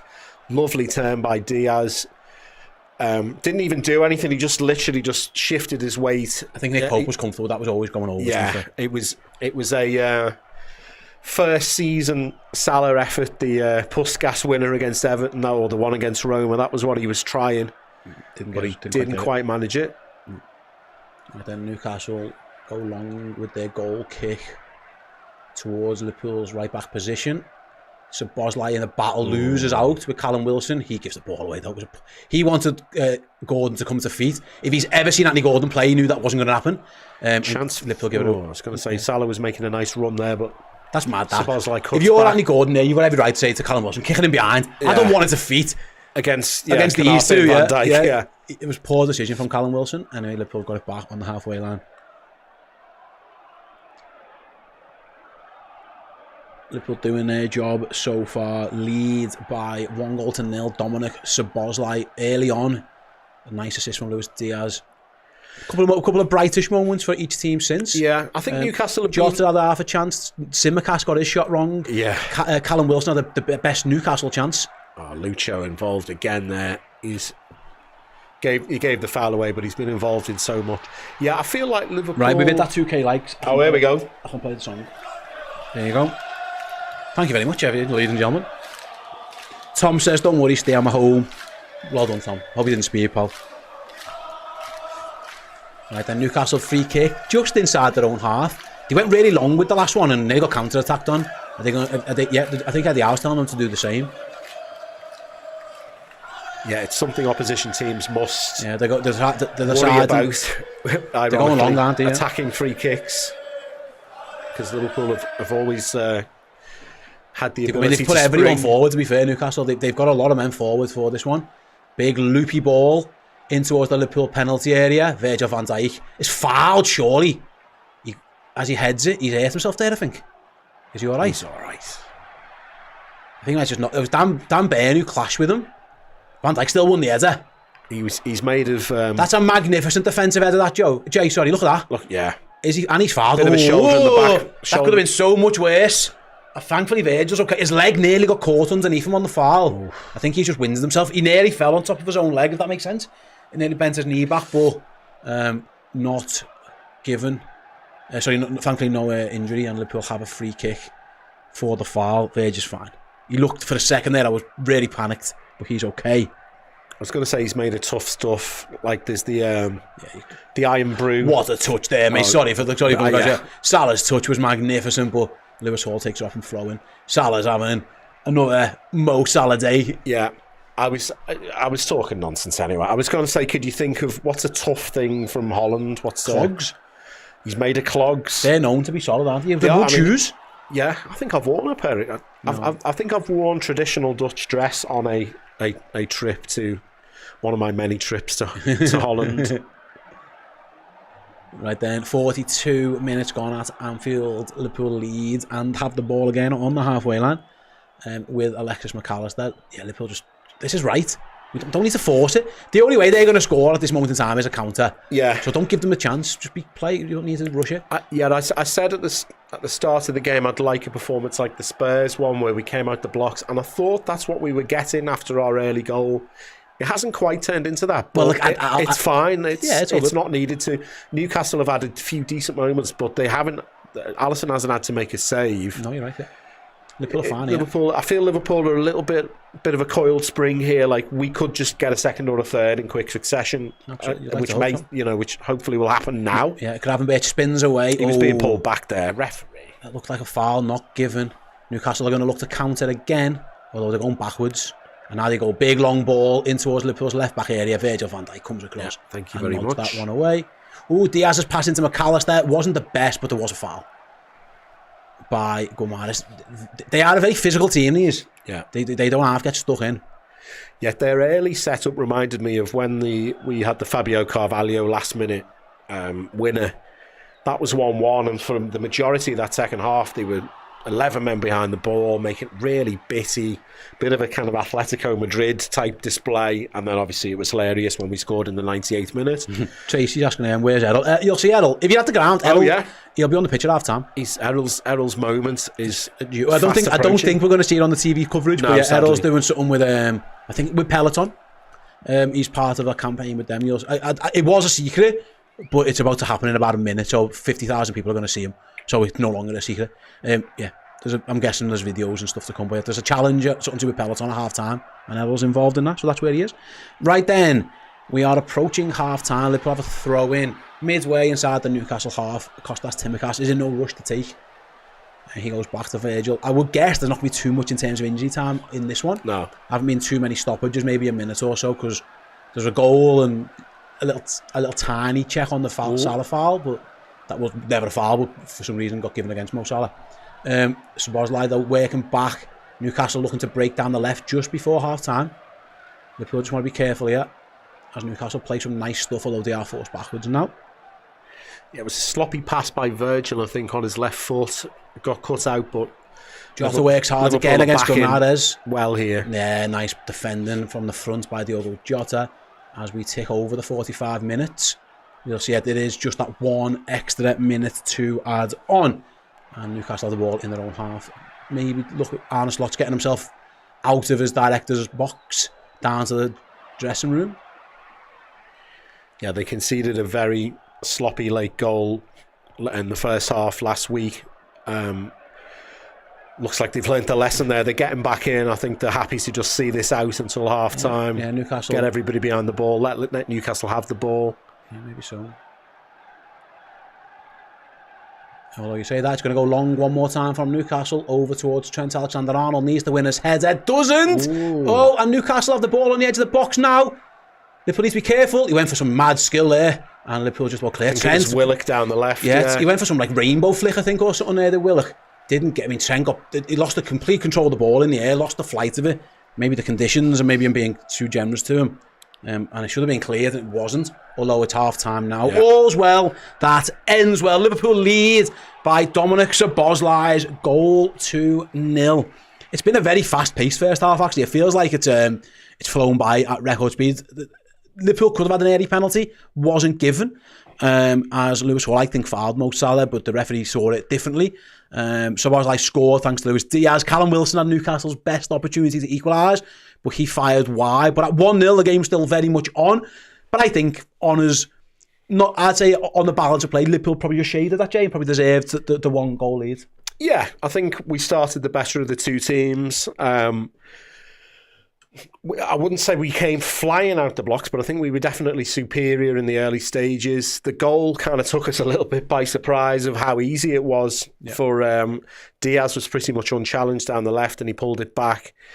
Szoboszlai, he got it low and he got it on target, but other than that, he didn't exactly put his foot through it, but it found its way through. There were periods there where I thought Liverpool's passing was really good. Little flicks around the corner by the likes of Jota, Salah with some good moments, some nice passes in the midfield. Trent's played a few fantastic crossfield balls. So yeah, a lot to be pleased about there. Newcastle, like I say, for all the attacking threats, and they've had a little bit of threat. They've had one shot, and it went off target from Callum Wilson. Liverpool have had 5 shots again, only the one on target, which is what slightly disappointed them. They had a chance which was offside, which was clearly offside, so that doesn't count. They had Gordon got in down the right and pulled it across, but it was dealt with. The only one really was the Wilson chance, which, as I said at the time, it's a hard chance. It's a bouncing ball. He's got a first time curl it into the far corner. You've got Alisson coming out, and it would have been. I mean, he skews it wide, so it was a. By the way, just for those wondering what we're looking at, I've turned over and put the Arsenal game on, so I can kind of, if anything happens in that, I can let you know as well. Excuse me, as I choke on my own cough there. Anyway, Callum Hudson, he's got a free kick for Forest. He whips that one in. It's clear. We're going to I'll keep an eye on it for everyone anyway, if anything happens throughout the next 15 minutes or so at the City ground. It's still 0-0, by the way, in that one. Yeah, Gray on back to Liverpool says, a very good first half, flew by, great energy on the pitch and in the stands. It's worth mentioning, Jay, we were worried about Liverpool maybe being a bit fatigued. Didn't look it there. No. Didn't look fatigued at all. They looked fine. Yeah, no, absolutely, yeah. I mean, yeah, Slot did say in his press conference he didn't give them any excuse. They've part of the reason for his success has been his the use of the medical team. Sorry, as I cough. They look good. They look fit. They look good. They look fit. Yeah, they don't look out on the feet. Obviously, Szoboszlai was literally out on his feet at the end of the last game. And he's already pushed the gut to score the goal. Yeah, so there's a few of them. There's Konate, Virgil, Gravenberch have all played 5. Szoboszlai's played the midfield 3. Played all 5. They have, haven't they? They've all started. They've all had different minutes. Yeah, so it's interesting. So yeah, they look fresh. Yeah, I was trying to pick like a player of the first half. Liverpool, I'd probably go for Luis Diaz. Yeah, would you agree? He's worked tirelessly, which he always does. But he's had a few good moments as well. You'll never ever get Luis Diaz shaking effort. That'll never happen. Sometimes the frustration can be what's the end product, but actually he's worked hard. He's had the beat in the Liverpool, and he finds Szoboszlai with a good pass for the goal. It feels like, I would say Luis Diaz has probably been the best player in that first half. Yeah, I agree with you. Yeah. Let us know in the chat, by the way, anyone else you'd like. I can't disagree with anything you just said, because you've got we've seen when he's been in the middle. Some games you think, a bit of effort, getting back in, hassling midfielders, hassling defenders, trying to win the ball back. But he's not had much going the other way. He's had both of that today. There's been moments where Newcastle have been breaking and he's busted gut back in to try and win the ball back. He's given a few fouls away, whatever, that's fair enough. He's had the beat in the Livramento.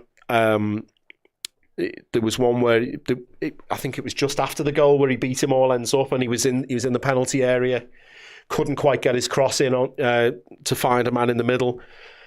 I mean, I suppose the Newcastle, if you were being critical of Newcastle, he gave him too much time to come into the box. But when he picks Szoboszlai out really nicely with the outside of his foot, he sees Szoboszlai peeling off, and rather than cross it in on his left, he just pokes it with the outside of his right foot. Perfect ball to Szoboszlai, who then does the rest. Yeah. I've been really impressed with him. I've been impressed with Jota as well, actually. I think I remember when he came off the bench against Fulham and he scored, and you're thinking, oh, well, the man's just playing like he's never been away. He has been playing like he's been away in recent weeks. He's been not quite at his best for me in the last few weeks.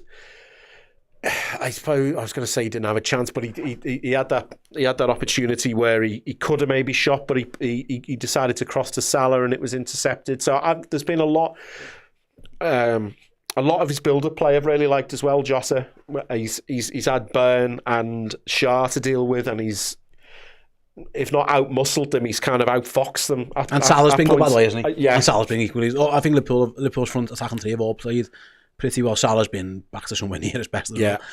By the way, I'm just watching again. We'll keep an eye on this Arsenal game. They've got a corner now of the Gooners. It looks like Nottingham Forest are going to clear it away. They want to find anyway. All is well. There are about 11 minutes to go, by the way, in this Arsenal game. So we'll keep you covered as best we can before the Liverpool game kicks off for the second half.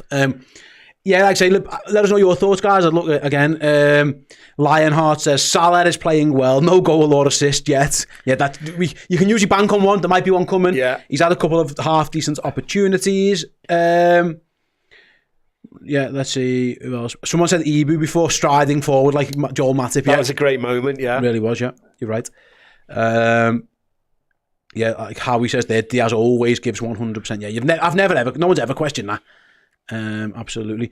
I wouldn't say anybody's playing poorly. I don't think, Kostas maybe had 1 or 2 tiny moments, but he same with Alexander. Alexander had 1 or 2 passes, where you're going, oh, but then he sorted it out immediately, or Liverpool play well, man. One of his colleagues has sorted it out. So yeah, nothing touching wood. Basically, nothing overly concerning me at the moment, where I think, oh, that's definitely a way in for Newcastle. Basically, Vader, I don't want to see Lucho as a 9. Left wing is clearly his position. He is. His issue is Cody Gakpo plays there as well, so it's a good problem to have. Yeah. Diaz looks miles more comfortable on the left. It's as clear as day. He's been, he's sacrificing himself for the team. He has done for a while now, and he deserves a bit of credit for that. But yeah, he's clearly more comfortable out on that left hand side. That is for sure. Everton have equalised at Brentford, by the way. The Moises continues. down for the Blue Boys. It was O'Brien who scored, the big guy. Okay, there you go. Man United are still winning 3-2, by the way. Man City are still beating Tottenham 1-0. And Arsenal are still level 0-0 with Nottingham Forest in the game that we've got on in the background here. Let's see, have a little look. Who else? We've got any more comments, whether we've got in the Discord or in the chat. Anyone else got anything they want to say? I can find out for sure. Yeah, a lot of praise for Dominic Szoboszlai. It's worth mentioning, like I say, Arne Slot did mention, it was a couple of weeks ago, if you play attacking midfield for Liverpool, you need goals and assists. Szoboszlai now is starting to rack them up. Yeah. Yeah, and as I always mention his highlight reel stuff, because I think we all watched them, and you know, I remember even before he came, you'd see the odd clip and you're like, oh, there's this fella playing in Germany who loves a 30-yarder, and he's like, you know, fair enough. He's not really scored in that many of those goals, but that's good, because as the XG fans will say, they're low percentage options. He's arriving in the box now. That's 2. He scored two goals in the last 2 games where he's arrived in the box, scored on his weak foot. He's getting into those positions. He's another one like Diaz. We've never questioned his work rate, and there was a bit probably earlier this season, maybe at the very start of the season, where people were still a bit down on him, and then he was out for a couple of games, and you think, oh, we really missed his industry and just the way he puts a shift in for 90 minutes. But he's now started adding the goals as well. He scored 7 this. Arsenal are in, by the way. Chance for them to score. Oh, it's cleared off the line, and again saved by the goalie. I think the guy would have been offside anyway. After all that, it wouldn't have counted.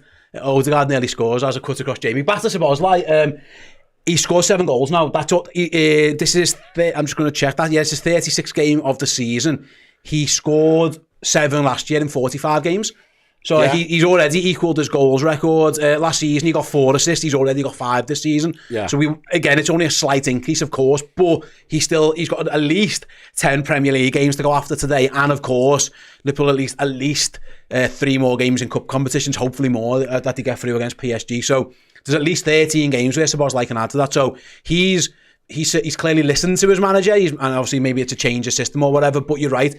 He was the man playing centre forward almost on that move for Liverpool, because Jota had helped in the builds up, and Diaz and Szoboszlai found himself playing centre forward, and it's like I say, that's your job if you play for Liverpool in that number 10 position, and he's already, like I say, it wasn't the greatest finish I've ever had, but I've always thought this with him: just shoot more. Yeah, you can't score a goal without having a shot.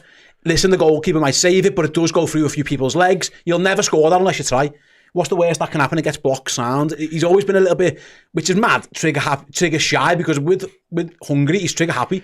He takes every shot on. Maybe he feels like he has to be the main man for them, but yeah, it's definitely something I've noticed in recent weeks, by the way. I'm keeping an eye, because there's Nottingham Forest on the attack. On the skied it. I wonder if it's something Dick Huey Reds asked, by the way, is it still 0-0? Yes, mate, it's still 0-0. For clarity, I will tell you now, it's 0-0 at the City Ground. Brentford 1, Everton 1. Man United are winning 3-2 at home to Ipswich, and Tottenham are losing 1-0 at home to Manchester City. We're about 5 minutes away from the start of this half, so we are going to go for a quick break, and we'll come back. We'll maybe keep an eye on the end of the Forest game. It'll just depend on when the Liverpool game kicks off, but yeah, me and Jay need a quick break, so don't go anywhere. Keep watching Arsenal versus Nottingham Forest. We'll be back with the second half of our watch-along after this quick break. See you in about 2 minutes 20. Hey everyone, in December we give away a shirt signed by Kenny Dalglish. In January we give a shirt signed by Ian Callaghan away. Well, it's February and we've got another signed shirt to give to one of our wonderful Redmen Plus Legend subscribers. This time it is signed by not one but 2 icons of the football club. This is a Rome 1984 shirt signed by 2 of the men who won the European Cup for Liverpool on that day. You've got Ronnie Whelan and you've got spaghetti legs himself, Bruce Grobbelaar. If you want to be in the draw to win this, simply go to redmenplus.com. Join us as a legend subscriber. Get access to all of our amazing extra content in video and in podcast forms. And yeah, you get loads of perks. You get access to the Discord. You get free merchandise. You get discounted merchandise as well. But if you do it today, by the end of February, you'll be in the draw to win this signed shirt. Ronnie Whelan, Bruce Grobbelaar. Get yourselves involved right now.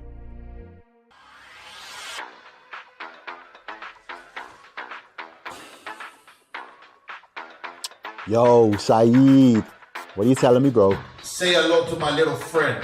You what? Are you talking to me? Yeah, I'm talking to you, lad. 1 minute. Potter's calling me. I'll bell you back. Yes, Potts. You good? All empires are made of blood and fire. You what? Lad, I just wanted to see if you... Hang on a minute. Drifty's giving me a call. Once you're in, you're in. Like the mafia, innit? Why is everyone talking in riddles? I need to chat to Tammy and see what he's saying. Go on. I'll bell you back. We're building something here, and we're building it from scratch. All the pieces matter. I mean, finally, someone's talking a bit of sense, but... I mean, it's live on Redmen TV. The channel's been going for over 10 years, lad. Well, I still need to see if Hooks will do it. VAR has made nothing but trouble. Never mind. Every dog has his day. Oh, you're a proper gunner, you lad. Look, are you on it? I'm sure the others are going to get involved. I'll make them an offer they can't refuse. I got my balls and my word, and I don't break them for anyone. An Arsenal fan with cojones. That'll be a first. Right, Saeed, what are you saying? You know what, Errol? The difference between me and you, I bleed red and you bleed green. Oh, lad, I can't cope with you. Are you game or not? When the devil comes, he comes on angel wings. Lad, what are you waffling on about? Oh, 2 seconds. Potter's ringing me back. You come at the king, you better not miss. I swear down, you man are trolling me at this point. But say nothing, because I want to keep my friends close and the enemies even closer.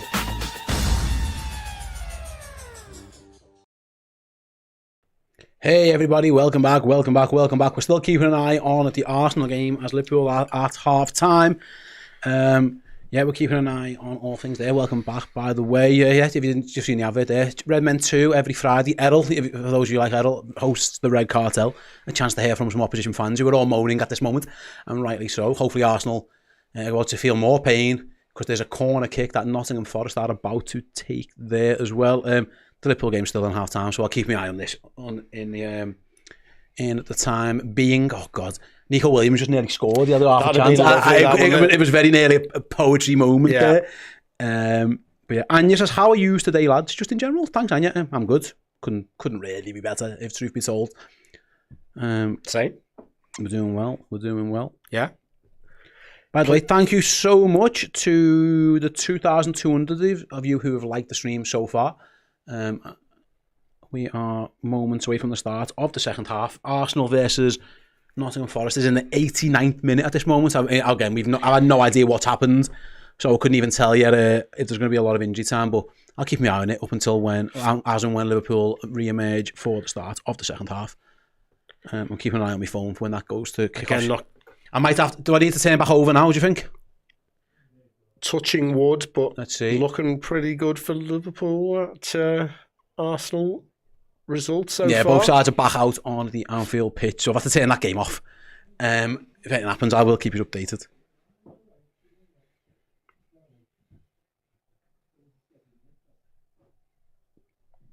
I don't think there's been any subs for either side at the start of this half. CC, you look a few pounds lighter. Thanks very much, pal. I'm trying. I've had a little. I'm giving it a go. If I look a few pounds lighter, I am 10 pounds lighter. That's where I'm up to so far. Okay. We're doing all right. The second half is underway then at Anfield. Liverpool kicking towards the Kop. But first, it's Newcastle going long towards their fans. And cutting the bread and the Guinness out. Yeah, I don't drink anyway, but I've just been, cutting the sweets out, mate. I'm a big sweets eater. Fair play. Yeah. I'm doing a bit more, some exercise as opposed to absolutely zero that I was doing before. Newcastle starting on the front foot though. They're up to the edge of Liverpool's box and the ball's bouncing around and they've won a free kick in a very dangerous area. It's Tonali goes down under a challenge from Jota. Was it a foul? Let's see. Oh, it's McAllister, and it's reckless from McAllister. I don't know exactly how much of him he caught, but he definitely lunged in. This is a very, very, very dangerous position for Newcastle to have a strike at goal. Shaw is over. He can score. It's mad. He's centre half. He can take free kicks. Anthony Gordon's over as well. But this is a very dangerous situation at the start of the second half. Anthony Gordon feels like he wants to take it. So does Shaw. Shaw was pleading for the ball back there. Who is going to pull rank? I didn't see another replay. What I would say, I'm not sure exactly how much of Tonali McAllister caught, and he kind of made the most of it, but he did jump in. It was rather reckless. Tonali gets there first, doesn't he? And he Anthony Gordon places the ball down, but him and Shaw can both take free kicks. Liverpool have a wall. They have a man laying behind the wall. Gordon is the one who placed it down. I don't know if he's going to take it or it's just a decoy. He looks like he's set up to take it. Shaw can absolutely blam one in from here. So there's danger signs for Liverpool. It's Gordon right at the wall. Poor free kick from him. Can Liverpool... Oh, I was going to say chance to break, but a head injury potentially. For Szoboszlai took it right in the face. Liverpool had an opportunity to break on the counter-attack there. But to be fair to the referee, he has to stop the game.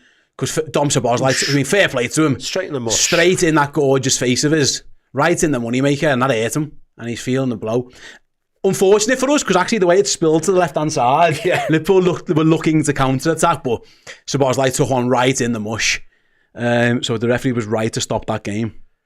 Yeah, as Dan says, Dom's beautiful face is much more important. You're absolutely right. Protect it at all costs. I'm sure he'll be fine. A little break in play. Anyway, brave defending from the big man in the wall. They're just checking his face, his beautiful, gorgeous face. Yeah. Make sure it's right. There's Johnny Heitinger. Got a mirror on him.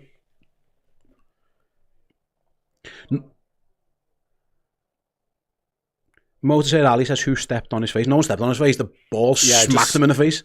Yeah. He was in the wall for the free kick. He's fine. He's up. He's all right. Am I right in saying you don't have to go off for head injury, or does he not have to get taken off now? Because he got some treatments. Is he going off? Yeah, I feel like he should go off. Oh, he isn't going off. There you go. Or is he? He is. Yeah, I think he has to, doesn't he? Yeah, the referee's making him go off. Liverpool had the ball. Just cleared his nose out. He's got all his teeth. I think we had the ball there. Get away. No one knows whether he needs to go off. He is going off. He is going off. For this moment, Liverpool will get the bounce ball. Alisson Becker will get it. We had the ball in the right back position, so I think that's fair enough. Yeah. What are we waiting for? Can we just get on with the game, please? Yeah, the game is back underway. Liverpool down to 10 at the moment, so Alisson Becker's going to take as long as he can before picking this ball up. Virgil's signalling for him to go long. Szoboszlai is it's just in case bit of Vaseline. It's just in case there's any blood, isn't it? You can't go on if there's any blood from the nose. Right. So Liverpool down to 10 for the moment, so be careful here. As the ball goes long, Trent lets it bounce. Him and Kanate can't go on each other's way there. Alexander-Arnold's done well though. Won it back into Gravenberch. Does well himself. Really well. But Newcastle look to go down their left again. That ball looks like it could go out. It hasn't. Willock's kept it in. Gordon now. Szoboszlai's still off, I think. I couldn't see. The ball into Liverpool's box. Is flicked behind from Callum Wilson. Corner. No, sorry, goal kick. He took a whack. Him and Van Dijk clashed heads there as well.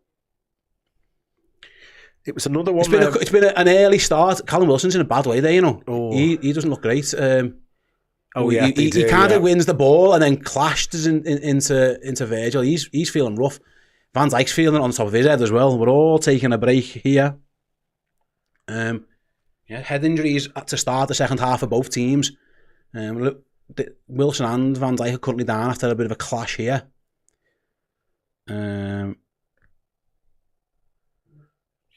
Wilson is still flat on his back. Wow, Van Dijk's got to his feet, which is good to see. Just full time at the City ground.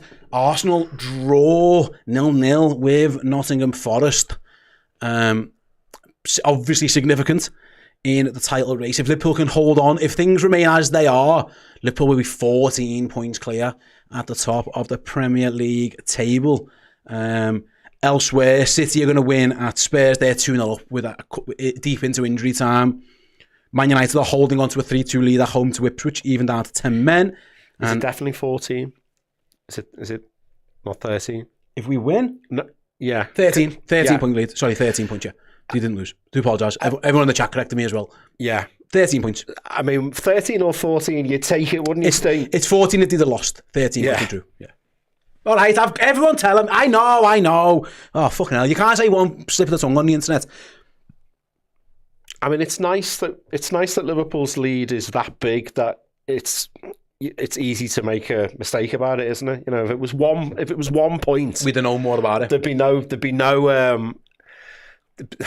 Nice to see Wilson is not back up on his feet, but he's having a long delay. This game kicked off at 8:15. We were already going to be late. I know, yeah. I mean, I'm going to be home tomorrow, but as it stands, yeah, Callum Wilson's still getting treatment on the field. That's a kip on the sofa out there. Might as well, honestly, yeah, absolutely. So we're still a bit of a quite lengthy delay, actually. Could be. Van Dijk looks okay, but Callum Wilson wasn't. Could be on for sort of 8-9 minutes of stoppage time already at this rate. Maybe not that much, but with the subs and all that. He's got a nasty gash above his eyebrow. Like right on the corner, like a box, a clash of heads zone. Every time you see a cut in the box and it's there, clash of heads, they've just stuck a big lump of Vaseline on it for Callum Wilson, and the match is continuing. He's off. Did Liverpool have to keep Van Dijk off? I can't tell because the camera's panned so wide. I think both sides might be down to 10 for this moment in time. I couldn't see. So Liverpool. Yeah, it's Gravenberch in the centre-back position. Yeah, Ryan Gravenberch has just dropped in at the moment. So it's 10 versus 10 for this moment in time. So whatever happens today, the worst that Liverpool will do is be 11 points clear at the top of the Premier League. It could be... tell I again. If they lose, it's 10.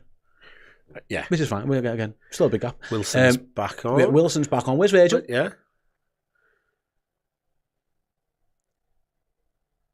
There he is. Both sides back to 11. There's going to be a lot of added time at this end of this game. The momentum of the half is. It feels like we barely got started. Yeah, it was barely underway. We had two very quick stoppages in succession for head injuries.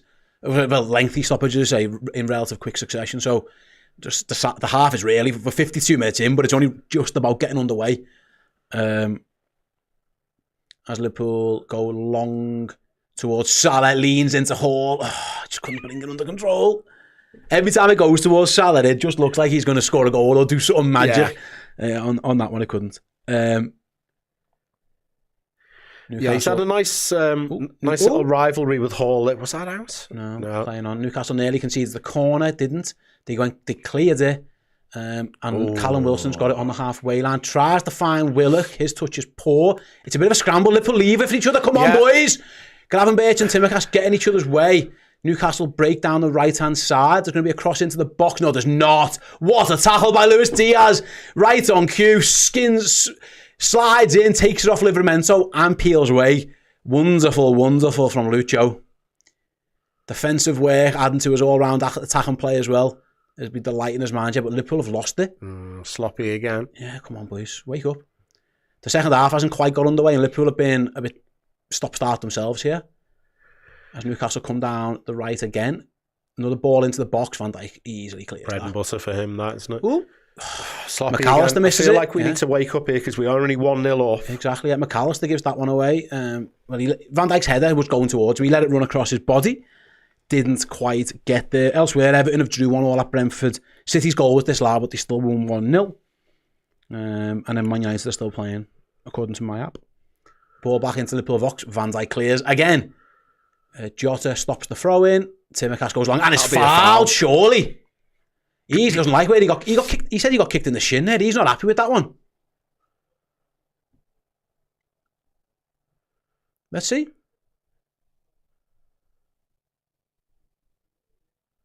It's on his, right at the end of the toe. It's one of those when you're clearing the ball and you end up whacking into the attack. It's a sore one for Costas. Jacob Murphy apologises. There was no real intent there. But yeah, again, it's been a very stop-start second half so far. 10 minutes gone, but not much in terms of action. Liverpool have been a bit sloppy though. Yeah. Could do with waking up a little bit. Yeah, we just need to watch ourselves because there was a few occasions there where people were like, go on, you have it, and neither of them dealt with it, and Newcastle came away with the ball. So, yeah. Just switch on. It's now a throw into Newcastle on the halfway line because Trent wins the challenge up against Joe Willock. And yeah, Newcastle throw in. Callum Wilson comes deep to collect from Hall. They've gone all the way back to Nick Pope. No, they haven't. Apologies. Shah was there. Didn't see him on the camera. Newcastle going down. It's a poor ball. Straight to Alisson Becker. Easy as you like. Play a song, says Jaden's Fun Life. I will play a song for you, Jaden's Fun Life, as you asked. Let's go for We Love You, Liverpool. Alisson with the ball at his feet. Plays a slightly risky pass, but it's fine. Virgil van Dijk deals with that. Up the line. Does that stay in? It hasn't. It's a throw-in to Newcastle. People haven't got going here, really. I was going to say, I feel like we still haven't started the half, and we're 11 minutes in. it's been very bitty. There's been head injuries and things like that. Liverpool haven't got a decent passing move of note, or even just a couple of minutes of just keeping even the if ball. Newcastle, really, they've just had a couple of free kicks. It's been a very bitty half, but what they have got is a free kick and a crossing position. I'd say it's pretty deep. I feel like that favours them though. If they can keep this stop-start thing, then absolutely. you know, some Dan Burn might just get ahead, or you know. Fingers crossed that doesn't happen now. The game is far nearer than relax. I don't feel like it's been that. Are they saying we should be more nervous? No, are we not? Why aren't he said the Liverpool acting nervous because Slot isn't there? I haven't noticed that, have you? Liverpool clear the Slot acting nervous? No, or Liverpool because there's no Slot. Oh, well. Anyway, Liverpool cleared the free kick, but the danger might come back, although they've won the ball back, have they? No, easy. Throw into Liverpool. Calm as you like, chill your beans. Man U won, by the way, in the end, so that's everything else going on around. Everything else is finished now except our game, so I can turn that particular app off, keeping an eye on scores everywhere. Yeah, Liverpool could do with just waking up a little bit. Yeah. Diaz switches it, good ball to Trent. Trent in a bit of space, crosses the halfway line. He's going to look for Salah. Salah doubled up on straight away, so that gives Trent a bit of space, obviously. He's looking for a run behind. He goes short to Salah instead. Liverpool just playing a bit of keep ball.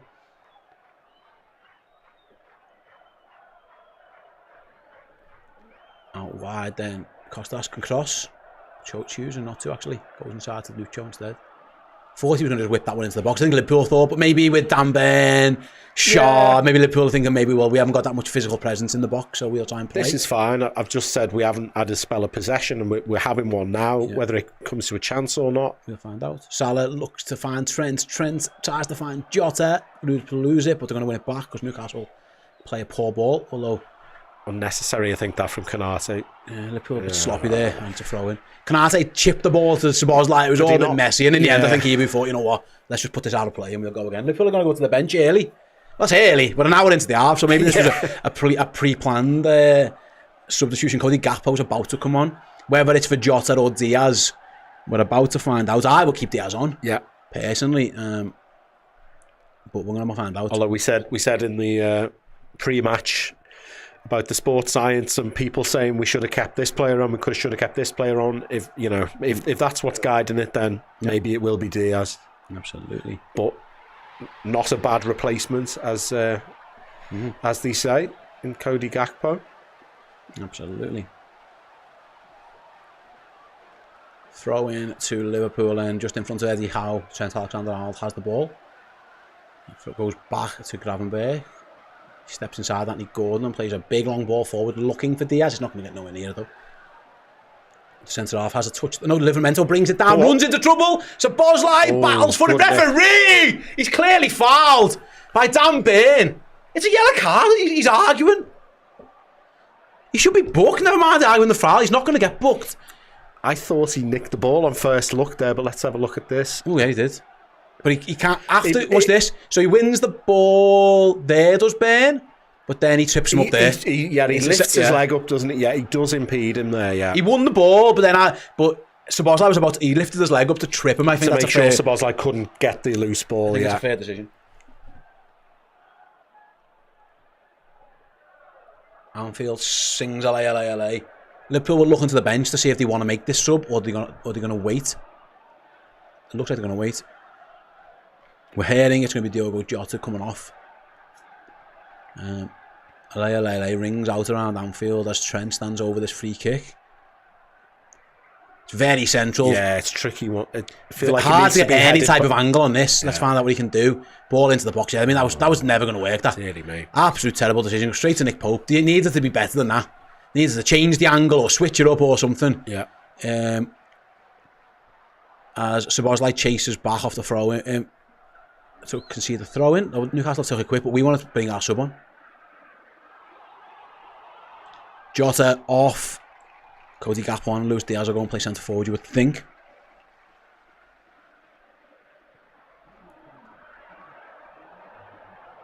Jason Tindall. What do you think of Jota's game? Wagging his finger. Yeah, a bit. I was pleased with him in the first half. I thought he was more involved than he has been in recent weeks. That's the only thing, Jay, when you do the pre-planned, we're going to give it an hour sub. We actually lost about 5, 6, 7 minutes at the start of the first half. Yeah. So we haven't seen too much of him in the second half, really, because there hasn't been that much action. But he was involved in the first half, you're right. But yeah, it's not like he was... dearie mate. It's not like he was, running around the pitch like a blue-arsed fly for those 5, 6 minutes when we had the head injuries. He's been stationary there. Yeah, encouraging performance, yeah. I suppose he was involved against Villa as well, and he has the bad miss and things like that. And the assist. But yeah, he laid Salah on last week. He was close to laying Salah on again this week. Yeah, I was pleased with his performance, and I think it looks like Nunez is well down the pecking order now. Yeah, so here come Newcastle on the attack. Kanate's got some work to do in his own box. He does it. Gravenberch half clears, but Tonali picks up. Trent back heels it. Szoboszlai back heels it, nice. And Liverpool are away. Nice from Reds. Trent strides forward. He needs to pass. Plays a poor ball straight at Lewis Hall when Salah could have been in. Now Liverpool need to get back. Johnny Heitinger waving everyone back. Well, Newcastle have given it away now. Both sides guilty of sloppy possession, and Alexis can stride forward. Keep going. Alexis McAllister. Salah cuts inside. Still Salah dancing round. Shot at goal! Yeah. Alexis McAllister scores. It's another Mohamed Salah assist. And yet both sides guilty of giving the ball away a couple of times. McAllister strode forward, little ball into Salah. Salah lays it back. McAllister finds the far corner. Liverpool lead 2-0. Both midfielders on the score sheet. Jay, and like I say, it's been a very stop-start, bitty first 15 or so minutes of this second period. But Liverpool lead 2-0, and it's Alexis with the goal. Yeah, it's been very stop-start, as you say. No quality really from either side, but a first bit of quality. McAllister strides through the middle. Salah stops, jinks it one way, jinks the other. He's got two men on him. He's been doubled up against. Oh, what a finish! Fantastic finish by McAllister. That's the other thing again with Salah. He's been doubled up on all half. The two players go to meet him. He just very calmly jinks it onto his left foot, plays it back to McAllister. Great finish from McAllister. Liverpool 2-0. Salah had the ball at his feet.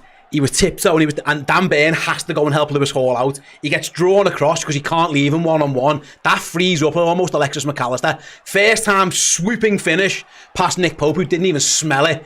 And yeah, that's what happens when you've got the best player in the world. He terrifies teams into having to double up.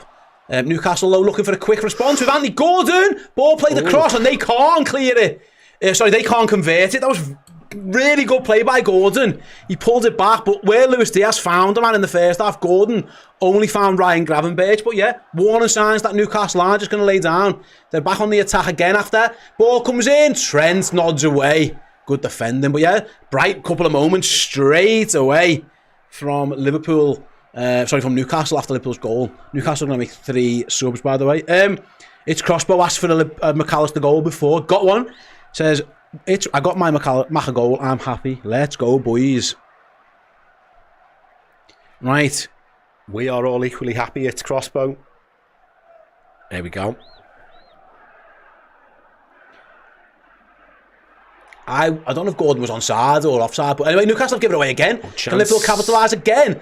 Ball out to the left. The first chance for Cody Gakpo to get on the ball, and he's got it left-hand side on the touchline. Cuts inside to Timikas. We've seen Gakpo shoot from these situations, but he doesn't this time. Goes back to Szoboszlai. Liverpool happy to keep hold of the ball. Yeah, just bear in mind, for those who don't know, Arsenal dropped points again, second game in a week. They drew this time at Forest. Liverpool currently 13 points clear at the top of the Premier League title race. I mean, you're not saying you've won the league at this point, but you're nearly there. For a team, especially when you're being chased by a team who can't score a goal. Yeah. Liverpool have no such issues scoring goals. The fat lady's not singing, but she's warming her vocal cords up, I think. She's humming at least. Yeah. Hitchin Baz with the $4.99 super chat. After watching 65 minutes of this game, would you rather sit back and hold or go for a third? I would carry on playing for the third because they do carry a goal threat. I don't think you can do what you did against City at home. I think the crowd will get a bit nervy and anxious. I don't think you need to do that. I still think we will dominate the ball. I think just be a bit more risk averse in their half. Don't do nothing that can lead to counters really. But I don't think you can just sit back now because we could do it. I don't think Anfield let you. I don't think. No. I just think it'd be a bit nervy. What's the point? Newcastle look like they've got more of a goal threat than that City side did. I know they're missing their striker, but anyway. Liverpool down the left, sorry, the right with Salah. Up against Hall again, skips by him. No, yeah, past him. Carry on. Salah into the box, goes past another. Salah, keep him going, still going, corner. Oh, he danced around 6 of them. It was nearly reminiscent of the City goal, the Watford goal, dancing in and out the Tottenham goal. He was trying to do it again. They couldn't get near him, Jay. Yeah, I was just going to say, it reminded me a bit of that Spurs goal all those years ago. He has a little bit of fortune, but then see you later. They're so scared to touch him, aren't they? He's gutted there, but Liverpool have won the corner. Even going back to that goal just then, they had to double up on him. If you don't double up on him, then he can jink inside and then find the far corner. So they're damned if they do and damned if they don't, Newcastle, in terms of dealing with Salah.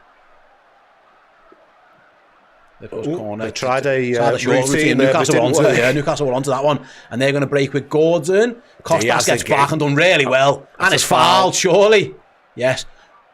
On that, remember Jamie Carragher? I think I've got it actually. Yeah, I think I've got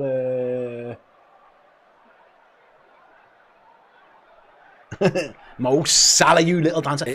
Newcastle are bringing 4 players on. Oof. They're making a quadruple change. We need another song, says John T. Oh, God. Right. Well.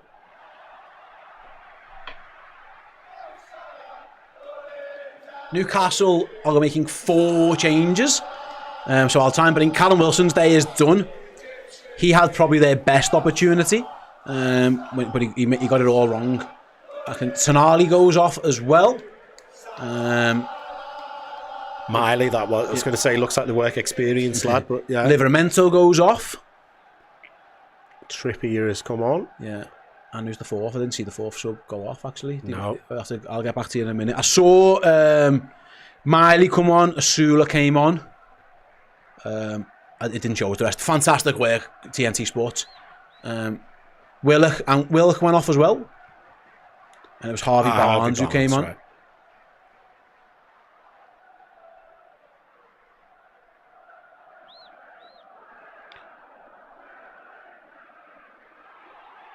Right then, Salah again up against Hall. Hall does well this time. And wins, or concedes rather, a throw in to Liverpool. Yeah, they made 4 subs in one go. Miley, Trippier, Asula and Barnes all on. It was Willock, it was Wilson, it was Livramento, and it was Tonali who went off. Liverpool have the ball at the back with Ibu Konate. He goes long and left, looking for Cody Gakpo. Trippier wins his first header, but only finds Costas. And Liverpool should just, take the sting out of this. I saw Rasul actually play against them in Birmingham. Watched a bit of that FA Cup game. I hadn't seen much of him before that. He looked quite bright. Hitchin Baz says, Steve, do you have a way going to win the league on putting on that soundboard? Yes. I was wondering that myself.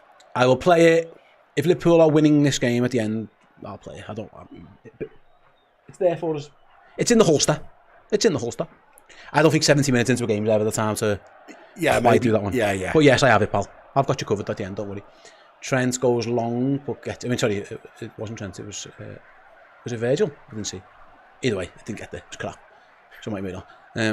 It's the first chance for Kieran Trippier to get on the ball. For quadruple change, you don't see them very often. No, you certainly don't. The ball goes back to Alisson Becker and he picks it up. And job's good. Luis Diaz took a whack on the foot there. I think he's alright, isn't he? He felt it. He's made of stern stuff, isn't he? Look at him. What's a hard Colombian thing? The mountains of Colombia. There's some granite, beautiful mountains in Colombia. So we've got Virgil's as hard as a clog and Diaz is as hard as a mountain. Yeah, don't mind it. Here's Ryan Gravenberg in the middle of the park. Then Newcastle definitely freshen things up. Will it make any impact? We'll find out. For now, Liverpool. Oh, good move. Oh. McAllister, I think I was trying to find Diaz, didn't get there. And now Newcastle look to break with Asulu. Timakash does really well to take it off him. Good defending by Costas. Goes back to Alisson. He's going to have to go long. Does. Or he actually just dinks it to Trent. How's your touch, Trent?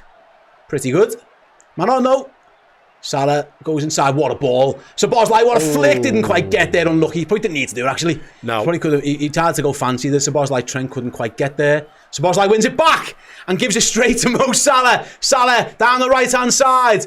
Inside, looking for Alexander-Arnold. Didn't quite get there. I think he'd have been offside anyway.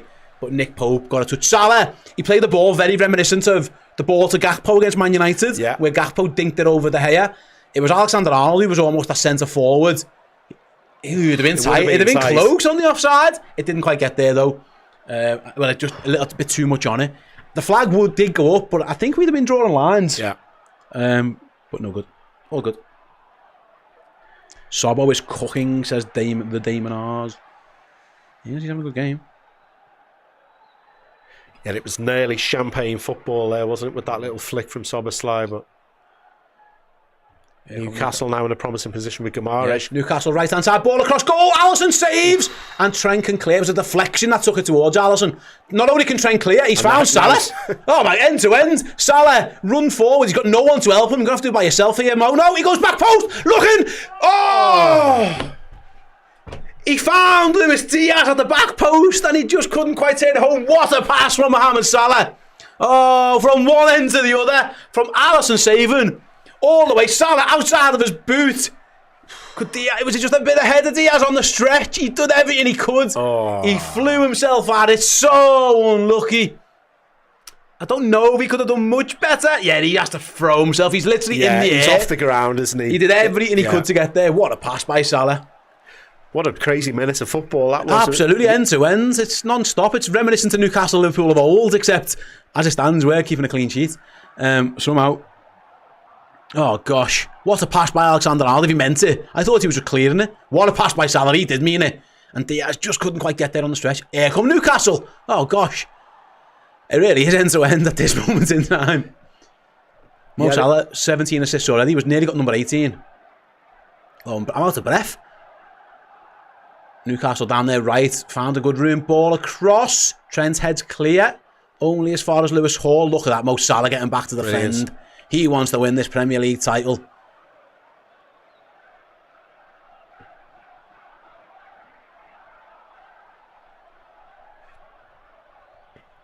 A bit of a relative calm amid all the stress. There was, a slightly crazy games broken out after a really stop-start opening 15 minutes with the injuries and loads of fouls being given and all that. But yeah, end-to-end stuff. That was literally one end of the pitch to the other. Gordon with a chance down on the left and Trent does well there. Corner's that corner. Lee says in the Discord, can we maybe get Curtis Jones on? Maybe trying to get a bit more control in the game, perhaps. I don't think it's... Listen, I don't think Liverpool are lacking control. I think Liverpool are trying not to... Liverpool are counter-attacking, so they're not trying to keep control. But Newcastle do pose a threat and they do have a corner. Yeah, I don't feel it's crying out for Curtis, but I wouldn't mind seeing him even just as a freshen up, potentially. Yeah. Do you have a Lee in the chat? Lee Humphrey says maybe Endo. Yeah, maybe. For now, though, there's a corner to defend. And it comes... Header clear. Virgil van Dijk. What a header. Newcastle keep it alive, though. And no, Ryan Gravenberch was clear.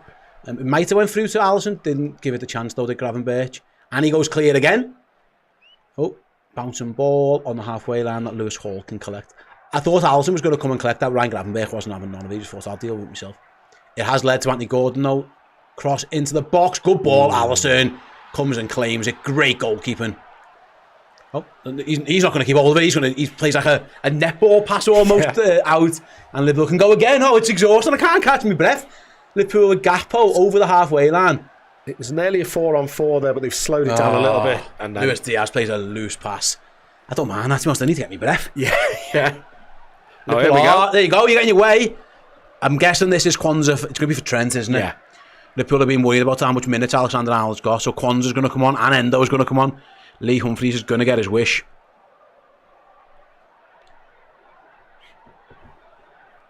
And yeah, I think Trent, you've got Liverpool looking after Alexander-Arnold's minutes. 2-0 up, they're going to bring on Jarell Kwanzaa. Hit the like button, says Paul. I can tell you where we're up to on the likes, actually. I can tell you right now. We're on 2,400. Let's get to 3,000. Come on. There's 7,000 of you watching. Why can't we get to more than that? Go, go, go. Press it now, press it now, press it now. When we get to 3,000, I will play another song. There you go. Let's see who the subs are. Ryan Gravenberch, another one yet, has played a lot of football. He's going to get a little bit of a rest. Endo, gum shields in. He's coming to take names and kick ass. He loves drinking sake and kicking ass, and he's all out of sake. And Trent Alexander-Arnold gets a big round of applause of Anfield as well. He comes off. Gerald Kwanzaa comes on. If his lawyers are watching, we're not saying he's got a problem with the sake. He just no, he's fine. And he hasn't had any before this game. Well, not that we know of. I hope he has. Just a little shot of one. Yeah, a little. Tom Carlson says it with the super chat. It's just Salah's world, and we're just living in it. It really is. So Gravenberch off, Trent off, Endo and Kwanzaa on as Newcastle send a big long ball towards Shaw. He wins his header. Liverpool win the second. Not quite clear yet. Jacob Murphy, Costa half takes it off him. But Trippier, who won that second header? It was a great header. Didn't quite see on first viewing, but Liverpool need to be careful. It isn't clear just yet. Well, Gordon's pass is a poor one. McAllister wins a bouncing ball. Liverpool clear it to Mo Salah. Counter-attack maybe again. Does he fancy a big switcheroo? He does. What a touch. It's Diaz. Inside to Brilliant. Cody Gakpo. Cuts inside. He's got too many men to beat. Dan Burn takes it off him. Not quite clear. Back to Gakpo. It's going everywhere. And in the end, Newcastle just hoof it clear. Enzo flies into his first challenge. Wins it. It's all action football here, ladies and gentlemen. I just thought Gakpo took a bit too long. Yeah, I think his touch just got away from him there, didn't it? I think Diaz did exactly the right thing. The pass seemed to be perfect weight. Gakpo just uncharacteristically a bit sloppy there.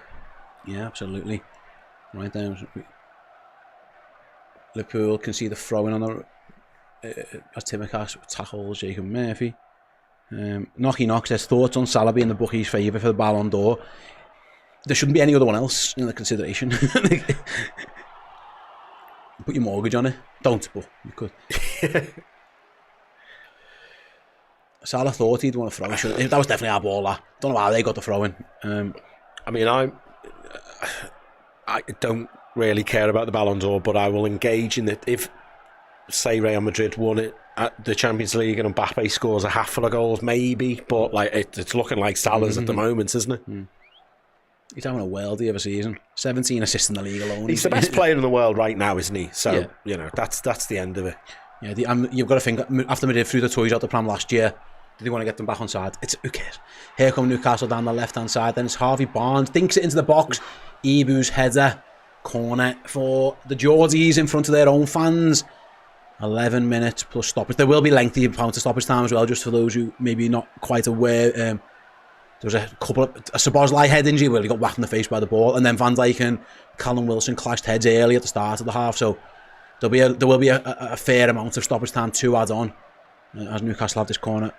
7,000 years, thanks very much for tuning in as Anthony Gordon whipped in the corner. Endo clears. Liverpool got a man down in the box, don't know what's happened, but Liverpool are going to look to counter with Salah. He's on the halfway line on his own. He's getting fouled. He's going to carry on playing though. Oh, he's so strong, and now he's fouled 5 times there. Did Jacob Murphy try and bring Mo Salah down? He was shitting his kicks. He couldn't even bring it. Mo Salah's that strong, Jay. He couldn't even foul him. Yeah, that's the sign of a great player. There's a brilliant Leo Messi goal going back 10 years where Real Madrid players are desperately trying to snap him, and he's too good even for that. But Mo, he's getting ragged back up by Murphy, and he just can't stop him. It's like a good 5 seconds of contact, isn't it? But he's like from another planet, is Mohamed Salah. It's just actually incredible. Murphy gets the yellow. He wanted it 10 yards deeper. Yeah. He had no interest in trying to stop Mo Salah up from legally, and Salah was just desperately just trying to shrug him away, and he did. And in the end, though, Murphy got a second bite of the cherry, and Liverpool got a free kick in a much more dangerous position than at first suggested, thanks to the brilliance of Mohamed Salah.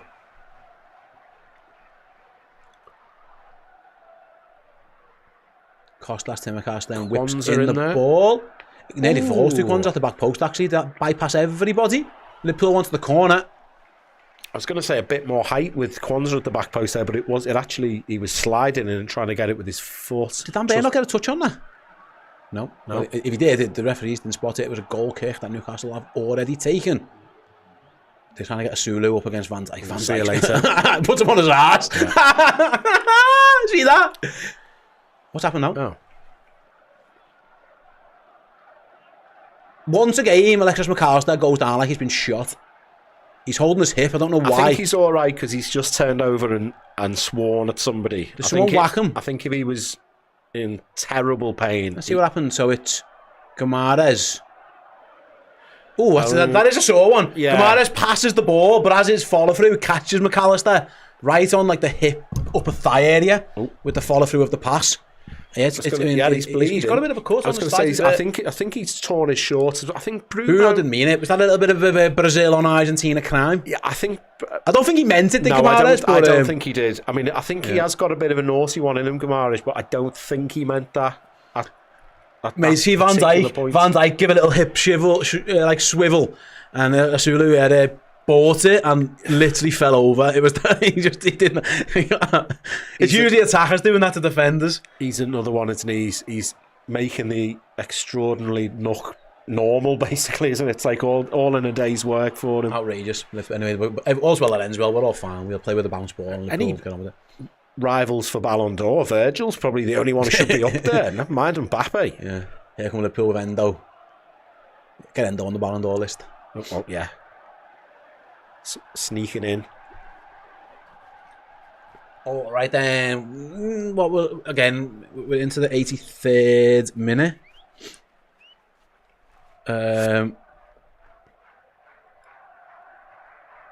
But again, it is worth mentioning there will be some more added on stoppage time. Thank you very, very, very, very, very much. There's loads of you watching.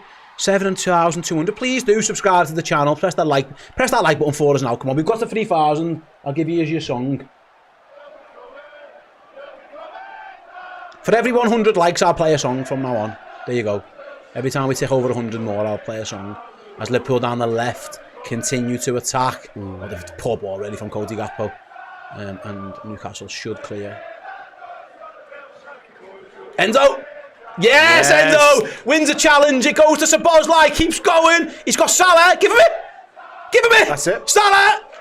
Cuts inside. He's looking for the goal. He wants on ball. The Newcastle not given. Is it given yet? It bounced back and hit Salah, did it? No, we're playing on. He wanted that earlier, did Salah? Enzo has had two his eyes light up when there's a bouncing ball. You just know he's going to go in for it.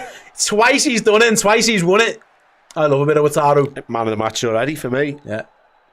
We've hit 3,190 likes, therefore, another song. There you go, told you. Jared says, Steve, the pre-season Philly cheesesteaks next year again.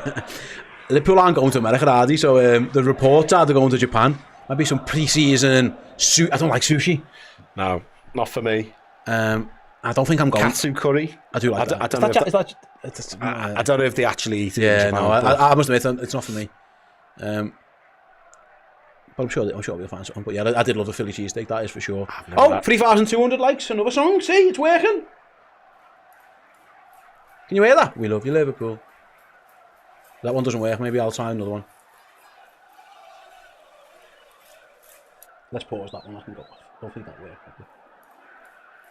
Maybe it is. Right then, Newcastle down. He's offside, surely. Put your flag up, lad. He's got to be offside. No? Wow, okay. We're playing on. He just looked offside. It's Guimaraes. Newcastle continues to push. Like I say, there's 5 minutes to go, but there's actually probably more towards 10 because there will be time. Definitely. Un says Newcastle are getting frustrated, maybe sub Salah off before shit happens. You worry about them getting kicked, you try and take Mo Salah off this pitch. 3,300, another song.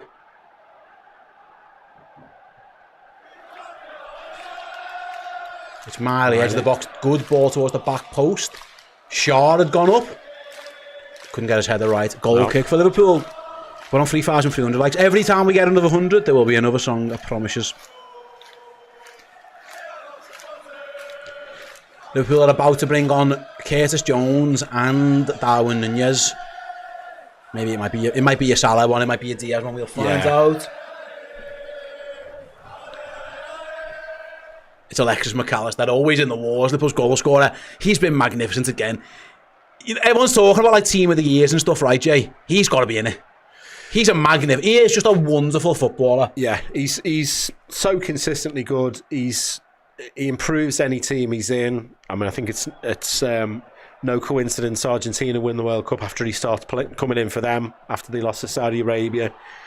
Versatile, he scores goals, he wins tackles, he's good on the ball. Yeah, he's definitely in the man of the match discussion. Dan will be back later with the player ranking show. I'm sure Alexis is going to feature highly in that. As he comes, Alexis goes off, Jones comes on. Darwin Núñez also enters the fray for Liverpool. They're about to take Bruno Guimaraes off, I think. It looks like Sean Longstaff was ready to come on. I don't know what's happened here. Oh, Liverpool tried to take the goal kick quick, but before they did, Newcastle won to make their subs.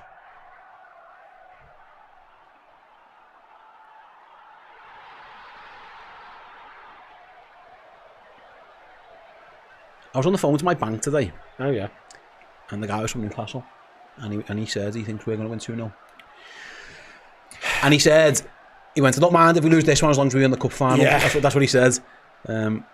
Well, my original prediction was 2-0, but then once I saw Noah Isak, I thought, I'll give Liverpool another goal. He might get one. Here's Mo Salah. Mo Salah! Mo Salah! Missed it! Oh, it was a good save by Pope. I mean, he was thinking of playing it to Núñez, but Núñez was 7 yards offside. So he didn't pass it to him. Thought better of it. He was about 4 yards to get onside. Yeah. Good save by Nick Pope. I don't think I mentioned, by the way, it was Lucho who went off. Who, by the way, has had an equally good game. He went off for Darwin Núñez. Szoboszlai playing 90 again, says Sam. How's he doing it? Because he's a machine. Salah wants that goal.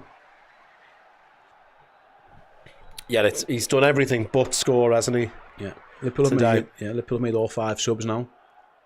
As here he is again on on cue. Szoboszlai, good feet. And he'll pull off the ball with Konate. Back to Alisson, under pressure from Gordon. But be careful. Plays it into Endo, back to Konate. Liverpool as calm as you like here. We'll keep an eye on the stoppage time, guys, because there's going to be plenty of it. Salah wins his head. Back to Núñez. Come on, Darwin. Gives it to Salah. Get himself in the box. Salah plays a poor ball, but Núñez gets there anyway. Oh, tries the back heel. Has he won a corner? Should be. It was a poor ball by Salah. Even Salah knows he went shit. Yeah. Mate. 3,400 likes. Another song? You did promise. I did. I promised the people.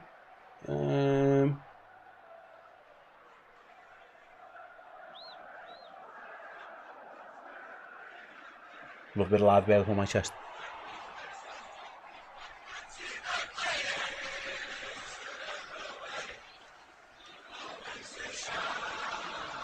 Liverpool tried a corner routine before. It didn't work. Newcastle were onto it, so this might be just a regular corner coming in from Kostas Tsimikas. Here it comes, deep towards the back post. Nick Pope drops it, scramble it in. I think a foul. I was going to say they're going to give a foul. Let's check it. Can we check it, please? Do we not check that? I didn't see what happened, so I can't tell you if it was a foul. I saw the ball in the goal. Let's see. Was he fouled? Peeled off his man. Yeah, it is. Yeah. Just about. Konate's got his hand on his shoulder. Yeah. He spills it. I think it was Gakpo who poked it home. I think that you're not going to overturn that. The Konate had his hand on Nick Pope's shoulder. I think that's a fair enough decision. Keep the like buttons pressing. If we get to 3,500, I promise you another song. As Liverpool win the ball back again with Szoboszlai. James says the PGMOL can interrupt us all they want. Oh, yeah, it doesn't matter. Everyone can try and stop the Reds. Don't matter. Don't matter when they're this good. People in the chat saying that they don't think that was a foul. I don't think you can put your hand on a goalkeeper's shoulder. I think that was a foul. Well, I thought... 3,500? Oh, there we go.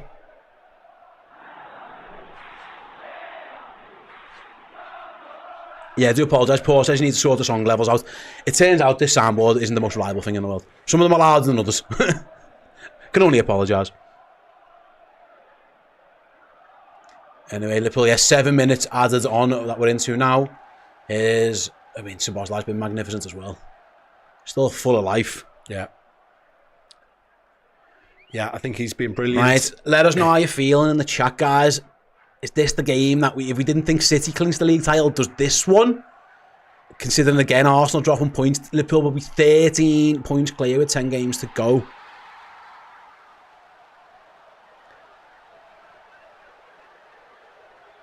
Let us know your feelings. Soak it in, ladies and gents. You've been here through the tough times. You've been here through the heartbreaks. I've sat on this twice in 3 years of Liverpool not winning the league title on the final day of the season. I've seen us lose European Cup finals. Granted, I've seen trophies as well, but these are the days, ladies and gents. This is what it's meant to be like. Liverpool, not quite strolling to a Premier League title, but they are certainly making... What's it called at the last stage of the Tour de France? What's that word called? Oh yeah, it's someone let me know the word. It's like not contested, is it? It's sort of like we all know the result now. So, I've forgotten what it's called now. Yeah, Liverpool are doing that. Let me know in the chat with the word that I'm trying to think of, because I can't think. It's not coming to me. Luke says we've done the mountain stages. We're down the Champs-Elysees. That's the word. Is it procession? Yeah, the procession. That's kind of. I think there we go. Yeah.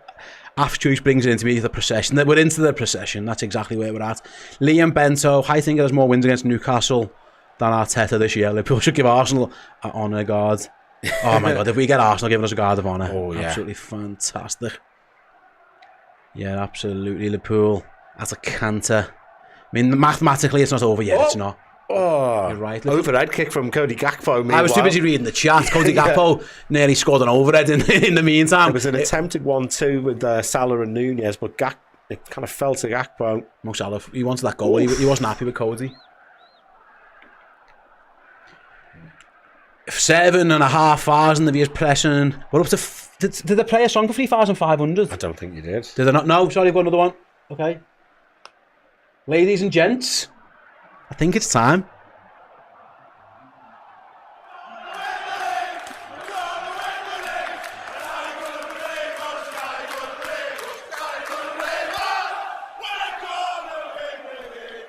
Liverpool on the attack again. I wondered when that was going to get bust out. I'm happy. We can't hear the... I'm happy to do it now. So Bosley shoots from deep, blocked. Newcastle can't quite get it clear now. Who's going to win that ball? Liverpool, of course, with Kostas Tsimikas. 3,600. We're going to play another song. You know what I'm going to do? I'm going to play it again.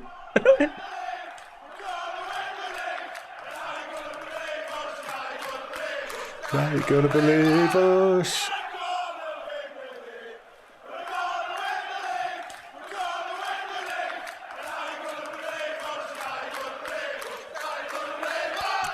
We're gonna win the league. Newcastle on the attack again, straight through to Alison Becker.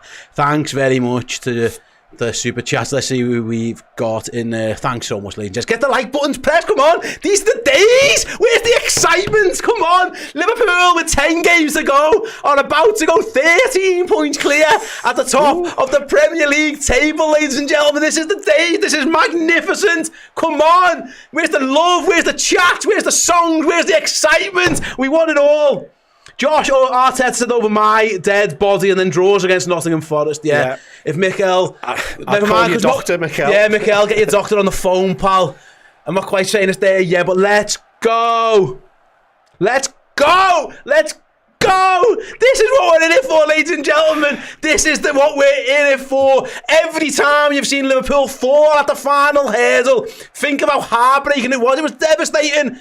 And we got there once and we got there in COVID and it was fantastic, but it was also a little bit shit that we couldn't celebrate. 10 more games to go, and it looks at this moment in time, barring a catastrophe, look, we can all celebrate together. Get us all, get to Anfield, get your tickets booked, your flights and your trains and your boats and your cars and your bikes. Make sure you're in Liverpool, because it's going to be the party of all parties. Oh my God, this is what we're in it for. This is what we're in it for. Party, Sting. Oh, there's plenty coming. Loads and loads of stuff happening. Can't believe it. Oh, this is the day. This is what we do it for. Unbelievable. I've been quite cool the last week, and but it's actually sinking in now. I'm like this is happening. This isn't it? Very much like it. Yeah. Here come Liverpool on the attack again. Salah's desperate for his goal. On, he really is. Lewis Hall just about stops him. We've still, by the way, there was 7 minutes added on. We've played 96. Right, another. I need you another song.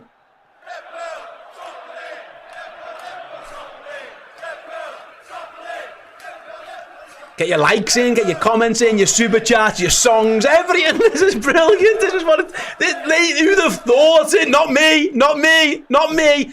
When this bald Dutch fella rocked up at the start of the season, tears still in our eyes after Jurgen Klopp had decided that was enough for him. If you'd have said, Steve, a few months later, that gorgeous, bald, handsome man is going to lead you to the Premier League title, I'd have called you an idiot. I'd have called you a fool, but more fool me. Here comes Mo Salah on the attack. He's desperate for a goal. He's not going to get it there. He has won a corner. Get in the box, Mo. Get in the box. He's almost weird, isn't he? He's like still trying his best. Of course he is. He's a machine. He's like, yeah. He's a bit of a freak, actually, isn't he? Like, oh, here we go. Are we going to cross the ball in for this corner? We should. Get Alisson off. Come on, Mo, get your goal. What a man. Mo Salah, you little fucking dancer. Liverpool played the corner short. Yeah, that'll do, ref. And the full-time whistle goes at Anfield. Arne Slot in the stands. Huge smile on his face. Liverpool 2. Newcastle United 0. Liverpool 13 points clear at the top of the Premier League table. Count it. 1, 2, 3, 4, 5. Not that many. 6, 7, 8, 9, 10. More than that. I'll give you your 11. I'll even give you your 12. You know what? I've one more. Whoop. For good luck. 13 points clear. 10 games to go. Liverpool 2. Newcastle United 0. Unbelievable scenes. Get your chats in, your comments in. We're going to stay live until Dan sits in this very chair. No breaks, no nothing. We're staying live. I've got super chats to read. Lim Report says, I'm safe to post this. You'll never walk alone. 3 points, baby. Absolutely. Carl Martin, €10 super chat. Sorry, apologies. $10 super chat. We're going to win the league, I think. Come on, Carl. You know what? I'll play the song just for you, Carl. The red back spider. I'd love to see Rafa hand Arne the trophy. Why? Jaeger, maybe? I'm a Scouser living in Newcastle, says Captain Deadpool. Bring on work tomorrow. Well in.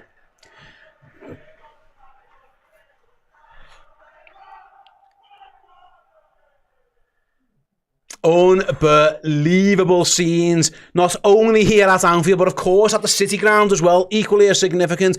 Arsenal drop points again, they can't score a goal. Liverpool have got no worries whatsoever. They scored 101 of them this season. Today's 2 from Dominic Szoboszlai in the 11th minute and Alexis McAllister in the 63rd minute have Liverpool Football Club, reads it, 13 points clear at the top of the league. Where are the doubters now after Everton and Aston Villa, says Squizzy with the $2.99 super chat. Come on, Squizzy. You're absolutely right. You're absolutely right. I can't wait to get me popcorn out, says Jake. He wants to watch a bit of AFTV. Do it later, Jake. Stick with us. Stick with us. We're going to be doing the fan reaction show. Danny, you ready? Come on, get in. Stick with us. I'm going to let you know what's happening. Stay here. Dan's going to be in this chair with the fan reaction show. Have your say on all of that. He'll also be over at the board with the player ranking show. Me and Jamie are going over to Redmen Plus for the player rating show. What we're going to do, if you want to go and join me and Jamie over there in a bit, we're giving away a free month of Redmen Plus subscriptions to all of our watch-along viewers.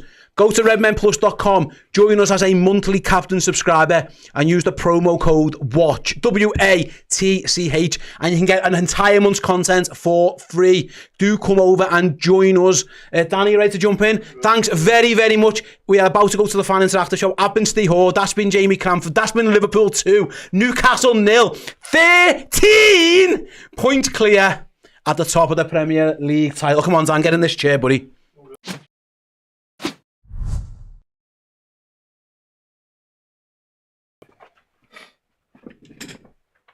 Let's see where I'm on this. Oh, Dan, you're live. Hello, mate. On the super chats, I'll let you know. Go on. Professional as ever. I can't remember which of the last super chats we read out, so I'm going to make way. Let me see.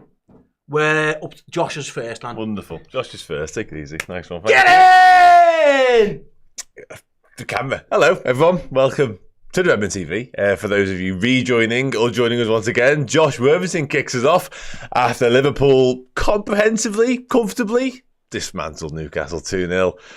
Light work. Let's do this. This is the part of the night, if you haven't joined us for this bit before, whereby you get to have your say on what we've just watched, which was Liverpool moving 13 points clear at the summit, taking one more giant step towards number 20. Unbelievable scenes. Josh, we have won another game where our strikers score in this club as the mentality and the engagement wanting to win. Okay. Listen. I speak to Arsenal about not having strikers and what that looks like. We've got Mohamed Salah and we've got midfielders that score goals. We've got quality throughout this entire team. We've got mentality. We've got that hunger, that desire, that willingness, the motivation, the momentum, everything. We have everything right now. Every single possible base is covered. And that's why we look as though we're moving somewhat serenely, all too easily. Our passage has been laid out to us towards glory once again. It's good, isn't it? It's fucking good, isn't it? It is good. It is very good. I spoke before about sort of like the realisation and it all sort of sinking in and hitting home what this could be. And tonight only further rubber stamps it, really. If you were unsure, if you didn't want to say it, if you weren't willing to speak it into existence before tonight, I think we're living in a different world now. I think we're in the territory whereby even the most pessimistic, even the most glass half empty of Liverpool fans can't sit there and say that they don't believe at this point. It's so there for the taking. It's unreal. It really is. And what a time to be a Red. What a time to be alive. Like, this is, I heard Steve say it numerous times, but I can only repeat it. Like, it bears repeating. This is what it's all about. Like, this is what it's all about. We speak so much about Liverpool Football Club, the lengths and breadths of it, on the pitch, off the pitch, the inner workings of it, because that's literally what we do, and there's an appetite for it, there's a hunger for it. But when it all boils down to it, what really matters is what happens between sort of minute 0 and minute 95 of any given football match. And right now, Liverpool are winning more of them than we are not winning. And it looks as though it might be taking us to some serious glory as well. So, yeah, come along for the ride. Thank you very much for joining as a member. I love all you guys. I love you too. Beginning to look a slot like champs is wonderful, and we'll be getting passed on to the merch department. So this is what it feels like to have a title race finally, so firmly in our hands. If we could bottle this feeling, we're gonna win the league. And the app is more than willing to say it. We are jubilant. We are jubilant. They'll be dancing in the street of Crocky. Can you believe Wet Wipes were convinced we bottled the league just a week ago? No transfers, no problem. Yeah. It's amazing, isn't it? The absolute meltdowns that we have. But again, I don't really begrudge anyone. Feel how you feel. Like, I feel stuff when it comes to footy in Liverpool. Like, I do. Some of it good, some of it bad. Like, I get it. It is an emotional rollercoaster. Don't get me wrong. The way people handle things can be massively overboard, and we obviously bear the brunt of it a lot of the time here because we are the faces of some of this, certainly in this particular sphere. But I don't really blame or begrudge people for feeling their feelings, like, you know, but yeah, I do think sometimes a pinch of reality and sort of contextualizing things and taking a step back can be useful, especially this season, because it's been brilliant. It's been absolutely brilliant. And what he's managed to do, what Liverpool have managed to do, so seamlessly has been nothing short of remarkable. It really has. And yeah, tonight was just, like I said earlier on, another step towards glory. Unbelievable. Shroob with a super chat says, told you Arsenal will drop more points. It's over. You may well have told us. I don't remember you telling us. But yeah, and Arsenal, like, they look toothless tonight from the bits I've seen here when we pre-match and a little bit at half-time in there as well. And I've seen AFTV put out their usual sort of highlight reel of their watch-along clips. And it's essentially just them checking the phone every sort of like 20 seconds. I think trying to tell us that fuck all happened in the game, to be honest. And it's funny because not 2 weeks ago, there were certain people trying to tell us that Mikel Merino was the answer to all their problems and was going to be some sort of, you know, auxiliary dream number 9 for them that was going to fire them to the title. rain check on that one, I think, lads. Rain check on that one. That's, you know what? Obviously, I often use that picture on our socials of like the 10 lads that we had in the Ballon d'Or reckoning that time. And we could well be in the round emulating that. Van Dijk is in that conversation. Mohamed Salah is top of that particular conversation right now in my eyes. Obviously, you know, there's different. McAllister, for me, I fucking love Alexis McAllister. There's a few who will be in that reckoning, especially if we obviously confirm the Premier League, and then who knows about the Champions League and all that sort of stuff. There's quite a few of our lads who'll be sniffing around that, I would imagine. Harley Campbell says, FYI, in terms of a points gap, Fulham are more likely to finish second than Arsenal. What? Fulham are more likely to finish second than Arsenal to overtake us? Surely not. Does that make sense? I don't know if that makes sense. Anyway, let's dive into the rest of the chat, shall we? How are we feeling? I can imagine. I've got a general sense of how we're feeling. Adam Harrison kind of summed it up, to be honest. Yeah, it pretty much looks done and dusted, doesn't it, if we're being brutally honest? Like, it really does. And it's not just because of sort of Arsenal's failings. I've seen a lot over the past few days being made. Oh, they're more likely to overtake. I see. I get it. Right. Okay, I'm on to now. Yeah, there's been a lot being made of sort of how the league is and the league Liverpool are about to win. Because it's funny, because when Liverpool are seemingly on course to win the league therefore must be shit. Obviously, that's the natural order of things. But we've just made a bit of a mockery of it, to be honest, haven't we? We made a mockery of those that thought Liverpool were going to, revert to what people perceive as type post-Jurgen Klopp. Like, a lot of people felt that Jurgen Klopp was working miracles and we were punching way above our weight, which is fucking ludicrous, by the way, because we are the most successful club in English football. However, Arne Slot just picked up the baton and ran with it, and nobody's been able to live with us. We're undefeated now. I think there's 24 games undefeated, something like that. Lost one Premier League game all season. Like, has every single performance been perfect? No. Have we always looked the absolute business? Probably not. But do we keep getting jobs done? Do we keep finding ways to win footy matches? Yeah, we do. And do our rivals do that? No, they don't. The opposite. And that's kind of what being champions looks like. And at the minute, I almost keep having to stop myself before I say it, but it does look done. I can't help but feeling it looks done. So done. And for a while, he is this, by the way. For a while, I'll be honest, because I could try and be quite cool, calm, collected in most circumstances. Regular viewers will understand that. But for a while, a lot of my general confidence and sense that we were going to win the league was based around Arsenal's deficiencies and inability to score regularly from open play, and they were so heavily reliant on set pieces, and then so many injuries, etc.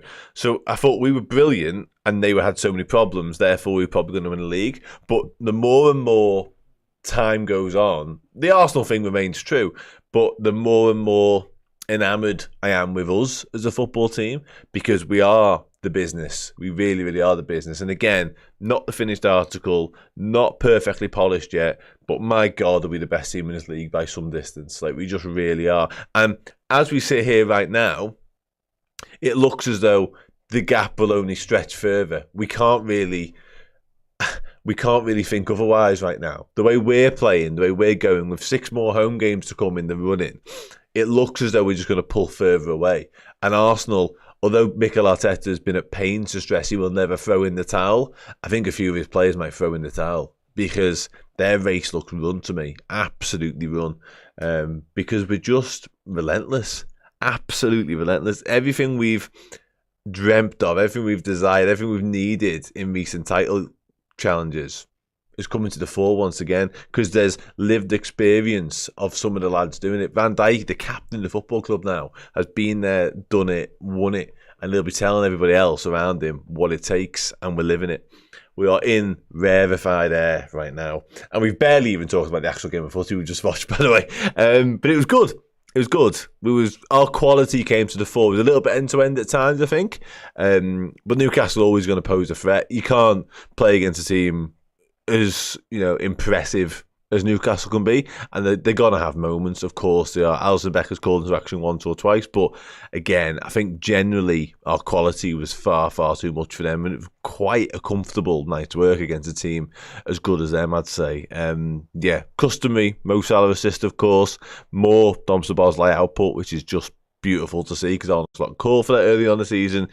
Just marvellous. And again, rarefied air, Liverpool Football Club, flying high at the top of the Premier League. Ellen Slevin with a super chat, thank you very much. It's the Szoboszlai goal against City, Newcastle, and 590 minutes in 15 days. Did he play every minute? Shit the bed. The most tackles on the pitch, 2 big chances, 7 passes to the final third, 1 block, 2 clearances, most possession, and most duels won. I think we just decided man of the match, haven't we? About 20 minutes ahead of time. I think that's man of the match done and dusted right there. What a shift. What a performance. What a fella, to be honest with you. Unbelievable. Thank you very much as well for that super chat. Much appreciated. Try my best. The shift Dom Szoboszlai's put in over the past fortnight is nothing short of remarkable. Heroic efforts from him, genuinely. He, more than anybody, deserves this weekend off. Go do whatever you want with it, my friend. Like, honestly, Centre Parks, Butlins, Prestatyn, the world's your oyster. Just put your feet up and enjoy it, because you fucking earned it. Daniel Edwards, with a super chat as well, says, let me get back into them 1 second. Let me just move myself around here. We're getting there. Have you noticed? I don't think it was that obvious. We're going to win the league. We are done in it. We're going to win the league. It's done. Liverpool Football Club, we're going to win the league. And the best thing about it is we're going to get to watch it. We're going to get to be there and watch it with our fucking friends, family, loved ones, etc.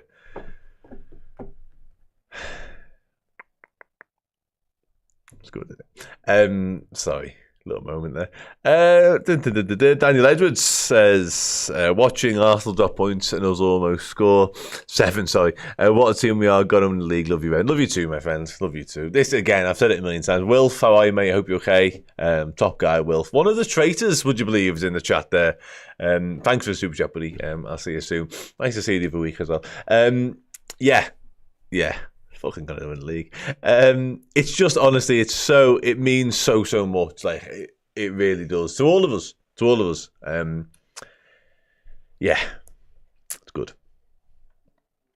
I'll dive back into live chat momentarily.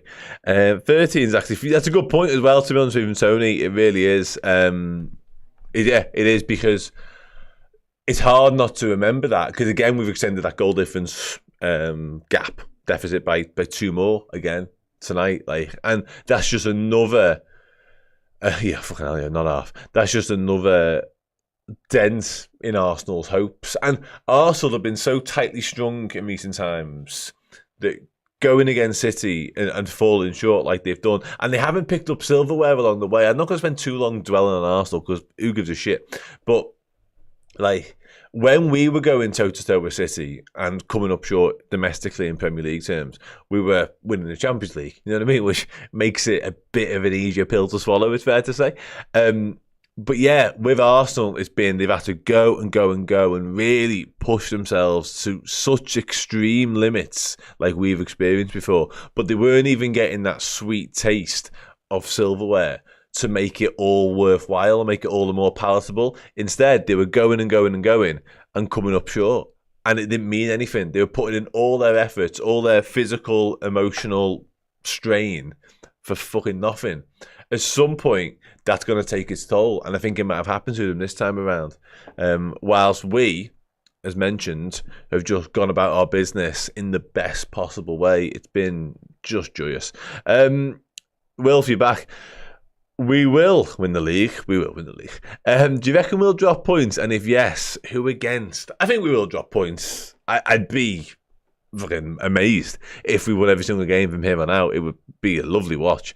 I think we'll drop points along the way. And so much will depend, and it's a lovely fucking position to be in, let's be honest. But a lot of how the end of the season looks for Liverpool in terms of the run in the Premier League will depend on when it's confirmed, which I almost didn't want to say it, but it's fucking true.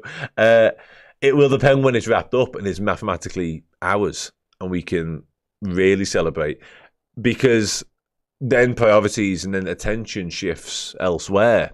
If we can get ourselves into a position whereby it is done and dusted sooner rather than later, I don't quite know when that is. I was trying the other day to work out what game. I want it to be at Anfield. I'll say that right now. I'm open to saying that. I want it to be confirmed at Anfield. We deserve that. But yeah, do we then have to start prioritising Champions League stuff? You know what I mean? And that might mean we drop points in a game we wouldn't have normally have done. So yeah, we will drop points. I'm certain of it. There's relatively difficult games to come as well. Chelsea away is one of our. Yeah, there's a few tricky customers. But yeah, Arsenal giving us a guard of honour is something I'm very much on board with. Like, I very, very much want to see that, I must admit.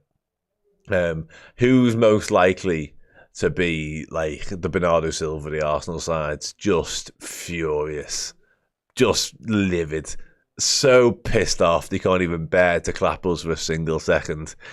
I'm so here for that fume and hatred. It's untrue. And you know, I don't have any particular gripe, anger or bitterness towards most sets of fans. Arsenal ones are definitely in that conversation. But like, if their season is done by the time they come to Anfield, which is a possibility, like, imagine being an Arsenal fan and having to come to Anfield, the home of the newly crowned Premier League champions, and watch your side, who was supposed to be the side that picked up the pieces should Man City, you know, capitulate, and it wasn't them, it was us instead. Imagine having to come and watch that. Like, I know they had a decent day at Anfield, on a different occasion when it came to win the league, but whatever. Fast forward to now. Yeah, that would be a grueling watch. Like, you know, Arsenal fans are clearly committed to the cause and they love the football club no matter what, so I'm sure they'll be there and they'll definitely watch it. But shit, like, there'll be a lot of them that won't be keen on that journey and won't be keen on watching that whatsoever. Yeah. Do you reckon the cop has time? Yeah. I think it's quite straightforward. I don't think it's particularly taxing when it comes to lyrics. But yeah, what a joke! Like, what a night, what a season. Honest to God. And the beauty of the season is, like, the possibilities remain endless, absolutely endless. Like, we're talking here in the most confident of fashion, with our absolute chest, that Liverpool are going to win the Premier League in 2024-25. Number 20 is coming home. Our record of the best and most successful football club in English football is about to be extended further. And yet that feels like the first bit that we could get done. I mean, the Carabao Cup's come sooner, but you know what I mean? Like, we can really sit here and be confident about that bit of silverware with a Carabao Cup final on the horizon, with a Champions League knockout phase to come. It's going to be busy, aren't I? But the best kind of busy. Honestly, I would walk over hot coals to be as busy as this, honest to God. This is what it's just all about. This is just everything. I'll start to wrap up this part of the show, otherwise I'll be here till midnight. My barber's just texted me saying we're a joke, aren't we? That tells you the sort of company that we're keeping right now. Yeah, we are though. We are fucking good. Right, I'll start to wrap up because I've got another bit of the show to do. And Will Webster just texted me as well. Hi, mate. Yeah, I've got a play rankings to do. Come and join me for that, because that's the bit of the night where we could carry on talking about the fact Liverpool are going to win the Premier League if you really wanted to. Like, I rank that particularly highly. That's pretty boss to me. But what we're supposed to do in that bit is talk about all the players that played tonight and put them somewhere between boss, sound and your messing, and just kind of just say how good they all are, really. And we can just talk generally. We can talk about specifics. We can talk about the actual game.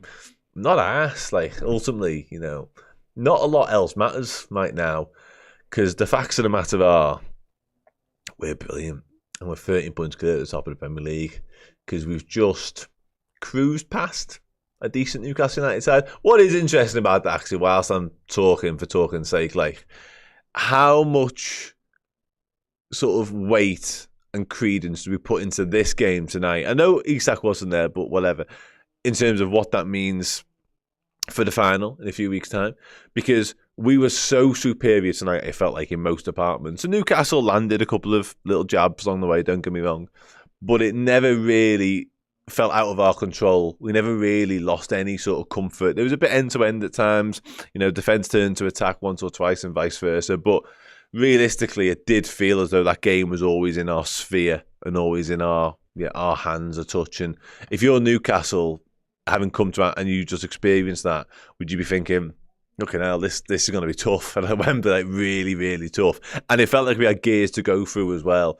And having that element and that semblance of just like dominance must strike a little bit of fear if you're a Newcastle player. Anyway, time to do some more talking over there. I'll try and keep things professional, because that's what we've got to do. The time for wildness will come, and it feels like it's coming not too far from now. But yeah, do come and join me for this bit, because I need you. I need you more than ever, ladies and gentlemen. I will see you there in literally 2 seconds. I'm going to unplug this, pick the laptop up, and walk over there. I'm going to take my water with me, though, because I'm somewhat dying. Dying to see Liverpool lift number 20. Hey, all right, go on, see you in a sec.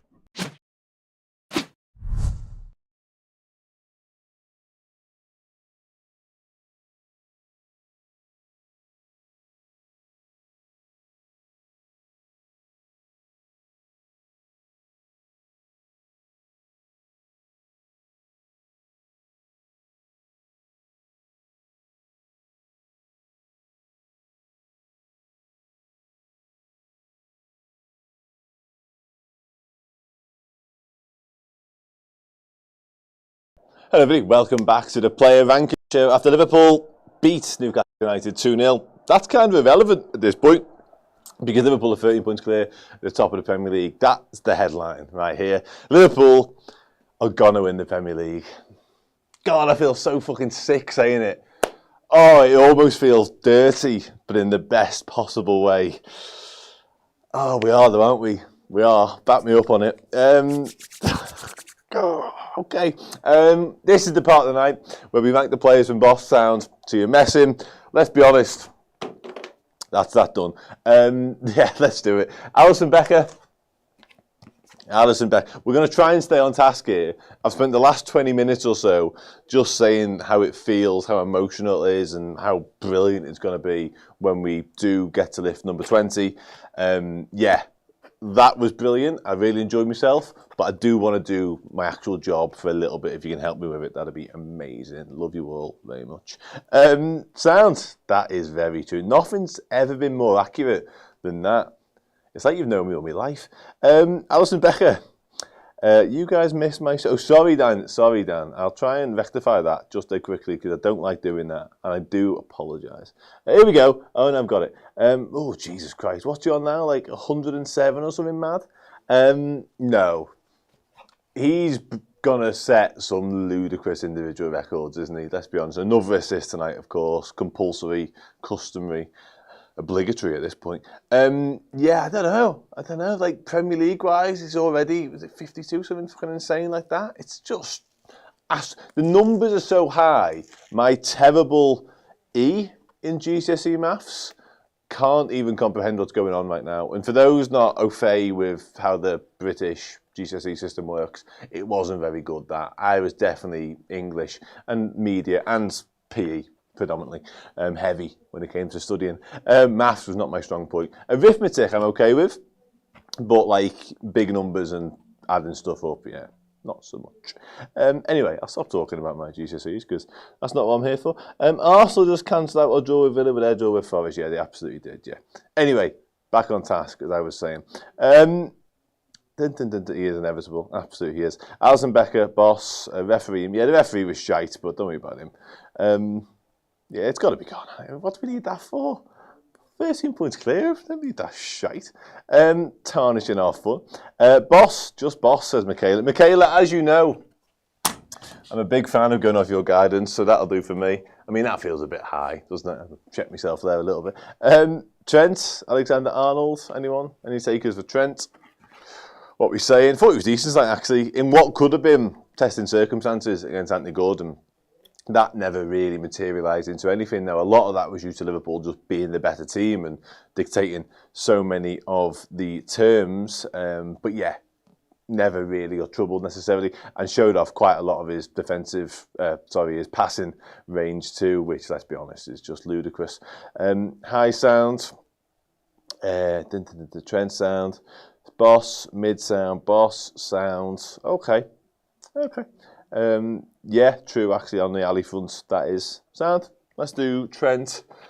Straddling. Are we straddling? Have we got our first straddler? High sound. High sound. A few bosses. He did defend really well. Back to his best. I like that. Okay. Ibu Kanate. Straddling. There we go, C-Mac. I knew you'd have me back. What do we think of Ibu tonight? Just sensational. What about striding into midfield? Like what? And starting us off starting an attacking move. Ibu Kanate. Who do you think you are? Joel Matip. Ibu boss. Dan, there's no worries, mate. Thank you very much. 50. I mean, yeah, it's just daft, to be honest with you. Whatever number we think, you can probably add about 10 to it at this point, because the fella, he was desperate to score tonight. I've never seen him so. He deserved it. He did absolutely everything. At one point, he won a flick on, like Peter Crouch. It was...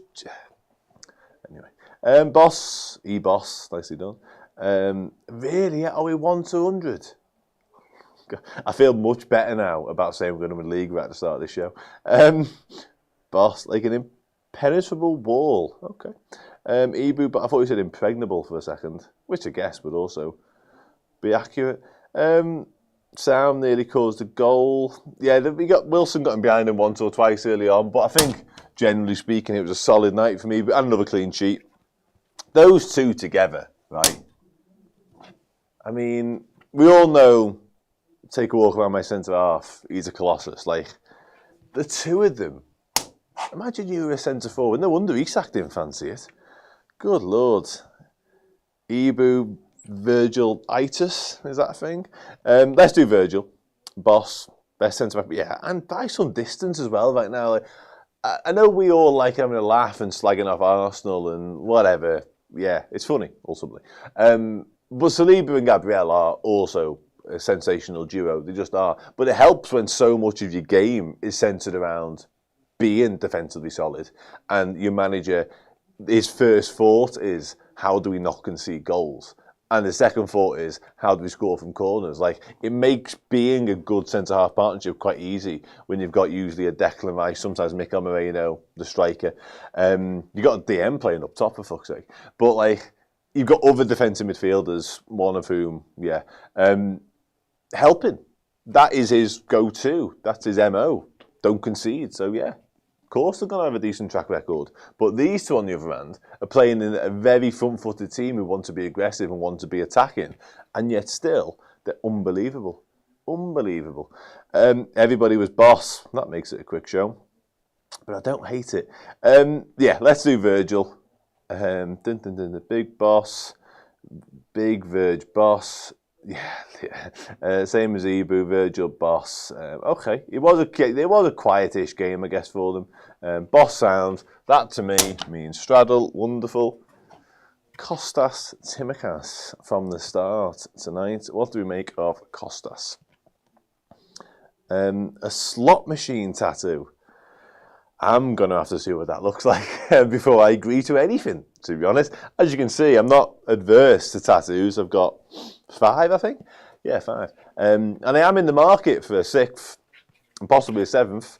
Hadn't considered the slot machine. I'll level with you. I had not thought about that. Send me a picture on DMs of the tattoo and we'll talk. High sounds for Kostas. I mean, that shot was one of the worst things I've seen this season. And I've watched Southampton play footy. It was dreadful. Absolutely appalling.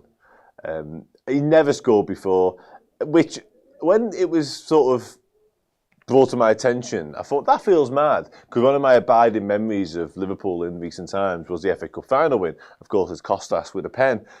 So I see him hitting the back of the net and running off celebrating, so therefore just assume he'd scored, but he hasn't. But then when you watch him do that tonight, you go, of course he hasn't scored. He was very good today. Shaky start, but sound in the second half. Yeah, I thought he was okay. Sounds. I thought he was all right. I do. I don't think he was remarkable. Don't think he was exceptional. But yeah, I thought he was decent. Ryan Gravenberch. What do we think about Ryan Gravenberch?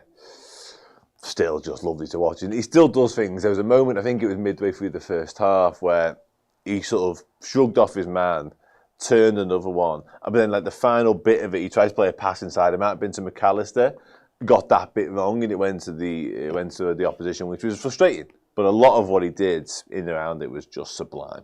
Mac 10 would win the Falklands War at his current form. Let's not mix politics and sport. I'll take your point, but let's leave politics out of it, can we? Hi, boss. Oh yeah, people are having Ryan Gravenberch tonight. I tell you what, we spoke a minute ago about. It's interesting. A few different teams now have tried to target and isolate and ultimately nullify Ryan Gravenberch. To be fair, David Moyes and Everton did it probably better than most. And it is interesting how more and more teams are trying to employ that tactic. And why wouldn't you? Because he's been so instrumental in games of football. It feels a good way of trying to stop Liverpool. The only problem is when you do that, Alexis McAllister's not bad, Dom Szoboszlai's not bad, and those in front of him are an absolute piss take. So, good luck trying to stop us. But as I've had to say though, as much as we spoke about Szoboszlai needing the rest, and he needs a weekend off, like I do, to be honest. But yeah, Gravenberch is desperate for a rest, and he hasn't showed that many signs of it. He hasn't been collapsing in a heap on the pile on the floor like Dom has, or he didn't look hunched over and just completely empty like Trent did at the weekend. But I think there are slowly signs of fatigue just creeping in with Gravenberch in recent weeks that make you think the sheer number of minutes he's played, which by far and away surpasses anything he's done in the last 2 seasons, whether it be last year at Liverpool or the year before at Bayern. It makes sense. It stands to reason that he will be in need of a bit of a rest. But thankfully, he's going to get one. High sound, low boss. Let's do Dom Szoboszlai. Sorry, my fault. Sobo needs a new category. I think that's the first time I've heard that about Szoboszlai this season. But I like that. But another straddler. You just love saying straddler. I'm convinced of it. At this point, I'm not sure you've said anything else. We can go back through your chat history. And when it's like 15 straddlers, we'll know. Off the chart. Where did I put Gravenberch then? That feels a bit low. Sorry, I was too busy chatting. Just not the first time. Highest boss. Hello. Hiya, mate. Hope you're okay. Top boss, top of bosses, boss, man the match. Well, we'll have a man the match chat in a minute. But for now, I'll stick Dom there. I'll do that with Grav. We'll have a man the match chat in a minute. What do we make of Alexis? Goal, another goal, left-footed goal. Goes for like 2 sets of legs. Nick Pope? Yeah, okay. Maybe could do better, perhaps. I don't know. I don't know if I could have played it at the end of the last show because the song thing's over there. I mean, it feels maybe possible. I'll try my best. I'll see what I can do for you. I'm not singing it. I know that. I could, but I'm not. Hi, boss. 2. We're on McAllister now. So same as Grav for McAllister. It did take a little deflection, yeah, but it wasn't the purest strike I've ever seen. But yeah, I think Nick Pope goes down a bit like me at goals on a Tuesday night when I just don't want to be in goal, to be honest with you. I avoid that call. Just don't make eye contact with whoever's in net at the time, and you get away with it for much, much longer. And then when they shout, has anyone not been in twice, you just like go up top and like start pressing and shit, because you don't want to be in net. Not for me. Alexis is our own little Messi. High praise indeed. Yeah, it's poor from Pope. Sluggish. Like fucking a big tree. Okay. Mac Boss, 8 out of 10. I mean, he's never been anything below an 8 out of 10. Somebody earlier on tonight mentions my never-ending, never-wavering love for Alexis McAllister. But I felt seen at the time, to be honest. But I feel vindicated fast forward an hour and a half because he puts in yet another top class performance. And my point with him was the goal, a lovely take as well, by the way, lovely first time finish, starts to move as well. But he's everything, isn't he? Like, we talk about Szoboszlai, he's got bags and bags of quality, technically very gifted. You know, we saw it when he first arrived at the football club, how sweet a strike he's got on him. He is a goal threat. And if, in my opinion, he should have scored more goals because he's so good at shooting from range and what have you. I think he became a little bit reluctant, a bit shot shy, actually. But we're seeing back to the best when it comes to that. His engine and his running power are probably his main two attributes, if we're being honest, and his defensive work rate, etc. Gravenberch, majestic, very aesthetically pleasing footballer. His reading of the game come on leaps and bounds. His ability to turn out of trouble in tight spaces and receive the ball under pressure are probably his key attributes, I would say. Passing range is nice too. Lots to like about all of them. Alexis McAllister is all of the things I've just said and more. Gets stuck in, runs his socks off every single game, never, ever, ever ceases to amaze me just how much work he gets through in a game. He seems to be at every single situation, good and bad, attacking and defensive, just a constant problem for oppositions. You must be a nightmare to play against. If you're a midfielder coming up against Alexis McAllister, you must be sick and tired of this fucking sight of him by the end of the match. But then he has so much quality as well on the ball. The complete midfielder. The complete midfielder. Anyway, I'll stop talking. I've been holding Mohamed Salah for like 15 minutes here. Where's my other two? Let me grab them two. Let's do Luis Diaz first. I've kind of thrown you all there. Massive curveball. Sorry about that. Let's do Luis Diaz. I must admit, I was really pleased with Luis Diaz. He is the complete player, by the way, Vexer Dog, I've just seen that. In the first half, in particular.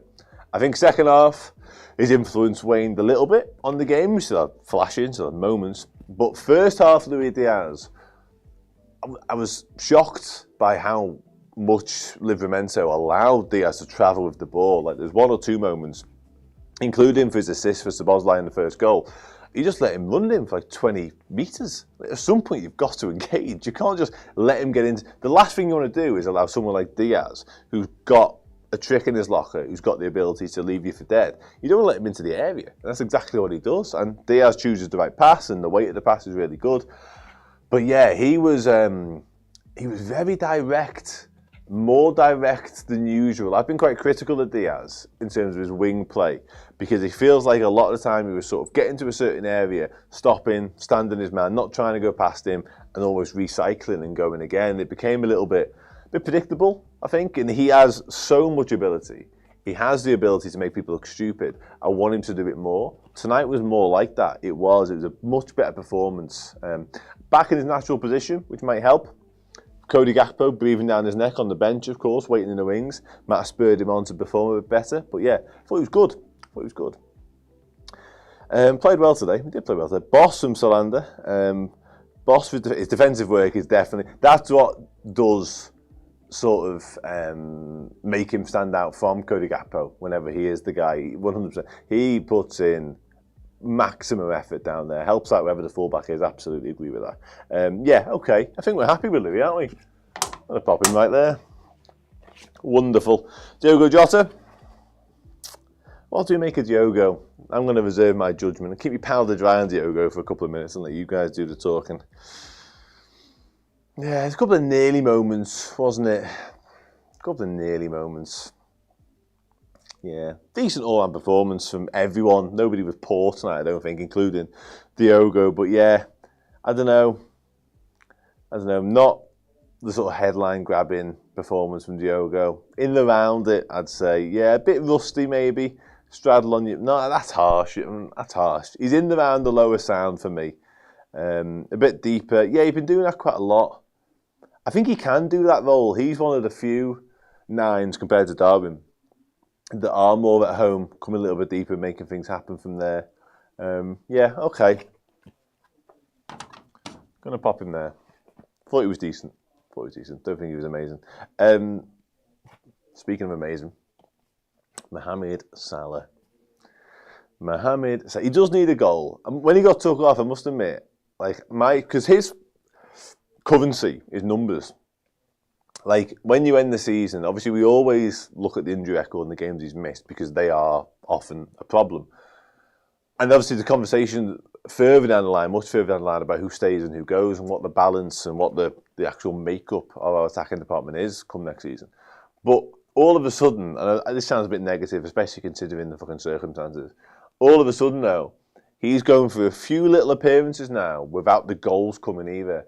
And his numbers might not stack up as favourably as maybe they normally would come the end of the season. But there's time to rectify that. Let's wait and see. For now, though, let's do Mohamed Salah.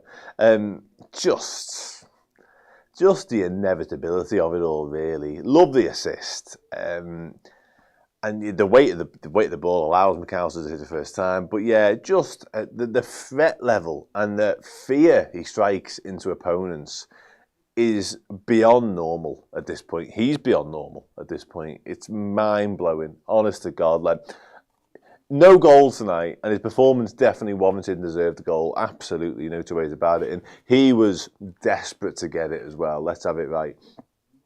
But best player on the pitch by a mile. Maybe not in terms of performance, maybe not in terms of what he actually produced tonight, but like just the sheer bloody-mindedness and the sheer, fear every time he touches it that runs through an opposition defence is just wonderful to watch. There's one or two things tonight where he just has to lose the ball in a circumstance, and the next thing you know, he's a murderer it because he's stronger than everyone else, his feet are better than everyone else's.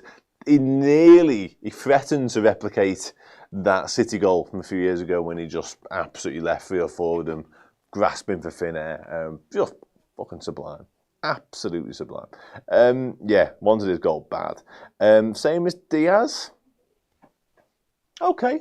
I think he might be slightly higher than that, to be honest with you. He's got to break all kinds of records. Honestly, no record that you can think of at this moment feels out of bounds for Mohamed Salah. Genuinely. A goal tonight would have furthered my confidence in terms of him breaking the goal scoring record. But with Leicester and Southampton to come, who are, let's be honest, shipping goals right now, don't write that man off. And if you do it at your peril. I'm going to leave that one on screen just momentarily. There we go. He is having fun. Sorry, I want to change that. Chef's kiss. He is having fun. And I get that sense as well. They all look like they're having fun, to be honest with you. See Curtis Jones, like the game's 2-0. And 2-0 is famously, a scoreline that can be in jeopardy. And it's one that, you're never comfortable at 2-0. Curtis Jones is about to come on, having a laugh with Darwin Núñez. And Aaron Briggs comes over, one of the coaches. And Johnny Eiting was our manager tonight. No one spoke about that. Johnny Eitinger was our manager. I've just seen Johnny Eitinger. Hang on. Slight tangent there for me. Fucking mad. Curtis Jones having a laugh on the touchline. The shows, the fun they're all having, the camaraderie, the team spirit, the morale is absolutely through the roof right now. But they're so relaxed and comfortable and content in their own ability to see out a game of football. It's just, these are the days, my friend. These are the days. Let's do some subs before my voice gives up on me, which would be a shame, considering what I do for a living. I think that's everyone. Let's just rattle through some subs, shall we? I do want to touch on, Cody, I've got a super chat, hang on. Mo Salah's outside the boot passes should be, they should be. They belong on a different website, begins with a P. You do with the rest. Cody Gakpo can go there. You can go there. You can go there. Curtis can go there. Where should Endo go? Arne Slot 2-0 is game over. Yeah, sorry, I did nearly forget the subs. Endo Boss, just because he is. Big tackle. Big tackle. He comes on the pitch, he's bound to be a big. As inevitable as the Mohamed Salah goal contribution is, say the same for Wataru Endo, big tackle. Absolutely loves it. Endo high sound. Endo, subs all sound. Boss Endo. The overhead kick attempt was a thing, wasn't it? Yeah, that would have been, boss worthy in itself. Endo Boss. Boss. Endo is a monster. That'll do for me. Clive. Johnny Eitinger. Now, spoiler alert, disclaimer on Johnny Eitinger. He does not have a magnet attached to him. I don't think we've expected him to be our manager at any point this season. Normally when we do these, we do it so when they leave, or if they ever leave, or the end of the season when everything changes, we can get them to sign it, and there's like a nice little keepsake for us, memento type thing. We weren't expecting him to actually be going on the board at any point soon, so bear with us. But let's do it. Let's see if we can position him in a place that means he doesn't need a magnet and therefore he won't fall. And that's a good start. That is a good start. Okay. I think we're doing all right. You've all said boss. So I'm going to put him in boss. And I've left a lovely square there. Some might say it was planned. Don't listen to them. They're all liars. Finally, last thing we've got to do before we all say goodbye to each other. Man the match. Who was... Yeah, Perry, listen. Even if he was, he could have brought on Kevin Kelleher up top, which I would have rated quite highly, to be honest with you, in terms of piss take levels. But he could have brought on Kelleher up top, thinking it was some sort of master plan. See back to Stuart Pearce, David James at Man City. He still would have been going there because there's no you're messing anyway, and he would have fell like a stone. Let's do this, shall we? Man the match, who we saying? There's a few to choose from. Johnny Eiting, Overtaro Endo, Mo Salah, Dom Szoboszlai, Alexis McAllister. That's probably where we're looking, to be honest. I would. Were you the one who accused me of always picking McAllister before? Are you back? Good though, wasn't he? Dom, of course. We had a couple of Szoboszlai shouts. We had quite a few Szoboszlai shouts, to be honest with you. Possibly too many Szoboszlai shouts to overlook. I think I've been outvoted here, haven't I? Yeah, I think we're done. Do you know what? Normally, his model looks rinned out for a minute now when he got that free kick right to the nose. He is a bit too good looking, though, isn't he? Okay. I'll be honest. Normally, when we do man the match stuff, there's like a barrage of comments that have different names. Usually out of 2 or 3, but still different names constantly. The only thing I've ever seen covered more than that is the ground covered by Dom Szoboszlai when he plays footy, because that is covered in Dom Szoboszlai, head to toe. A remarkable amount of Dom Szoboszlai. One shout for Johnny Eiting, which I rate quite high, but other than that, it is all Dom. All Dom. Wow. I'm not going to argue with you. It's not my place. Dom Szoboszlai, man the match. Yeah, honourable mention for McAllister. Thank you. Listen, they're all pretty good. I think McAllister and Dom were the two standouts personally.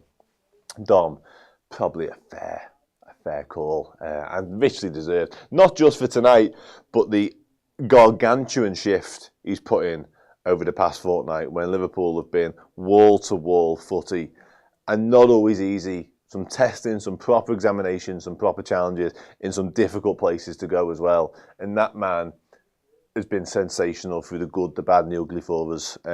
Although ugly and Dominic Szoboszlai don't really fit. New haircut though, yeah, thanks for noticing. It only took like 3.5 hours for me to mention that.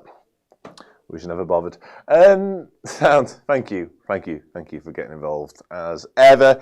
Much appreciated. As said by Scrap McLavish, I should check the name before I start reading the comment. Soak it all in. Liverpool 30 points clear at the summit of the Premier League. Rarefied air. Number 20 is coming in it. Might be coming. And you know what? I said it earlier on, but for those at the back and those that weren't here, we kind of got to enjoy win the Premier League for the first time in a lot of our lifetimes. Some of you maybe have been fortunate enough to see us lift it numerous times down the years. Great, wonderful. It was the first time I'd ever watched it when we won it in COVID. And I was born in 91. Clearly we hadn't won it since. It'd been a long time coming, and I'd prayed for it, dreamt of it, begged it a lot.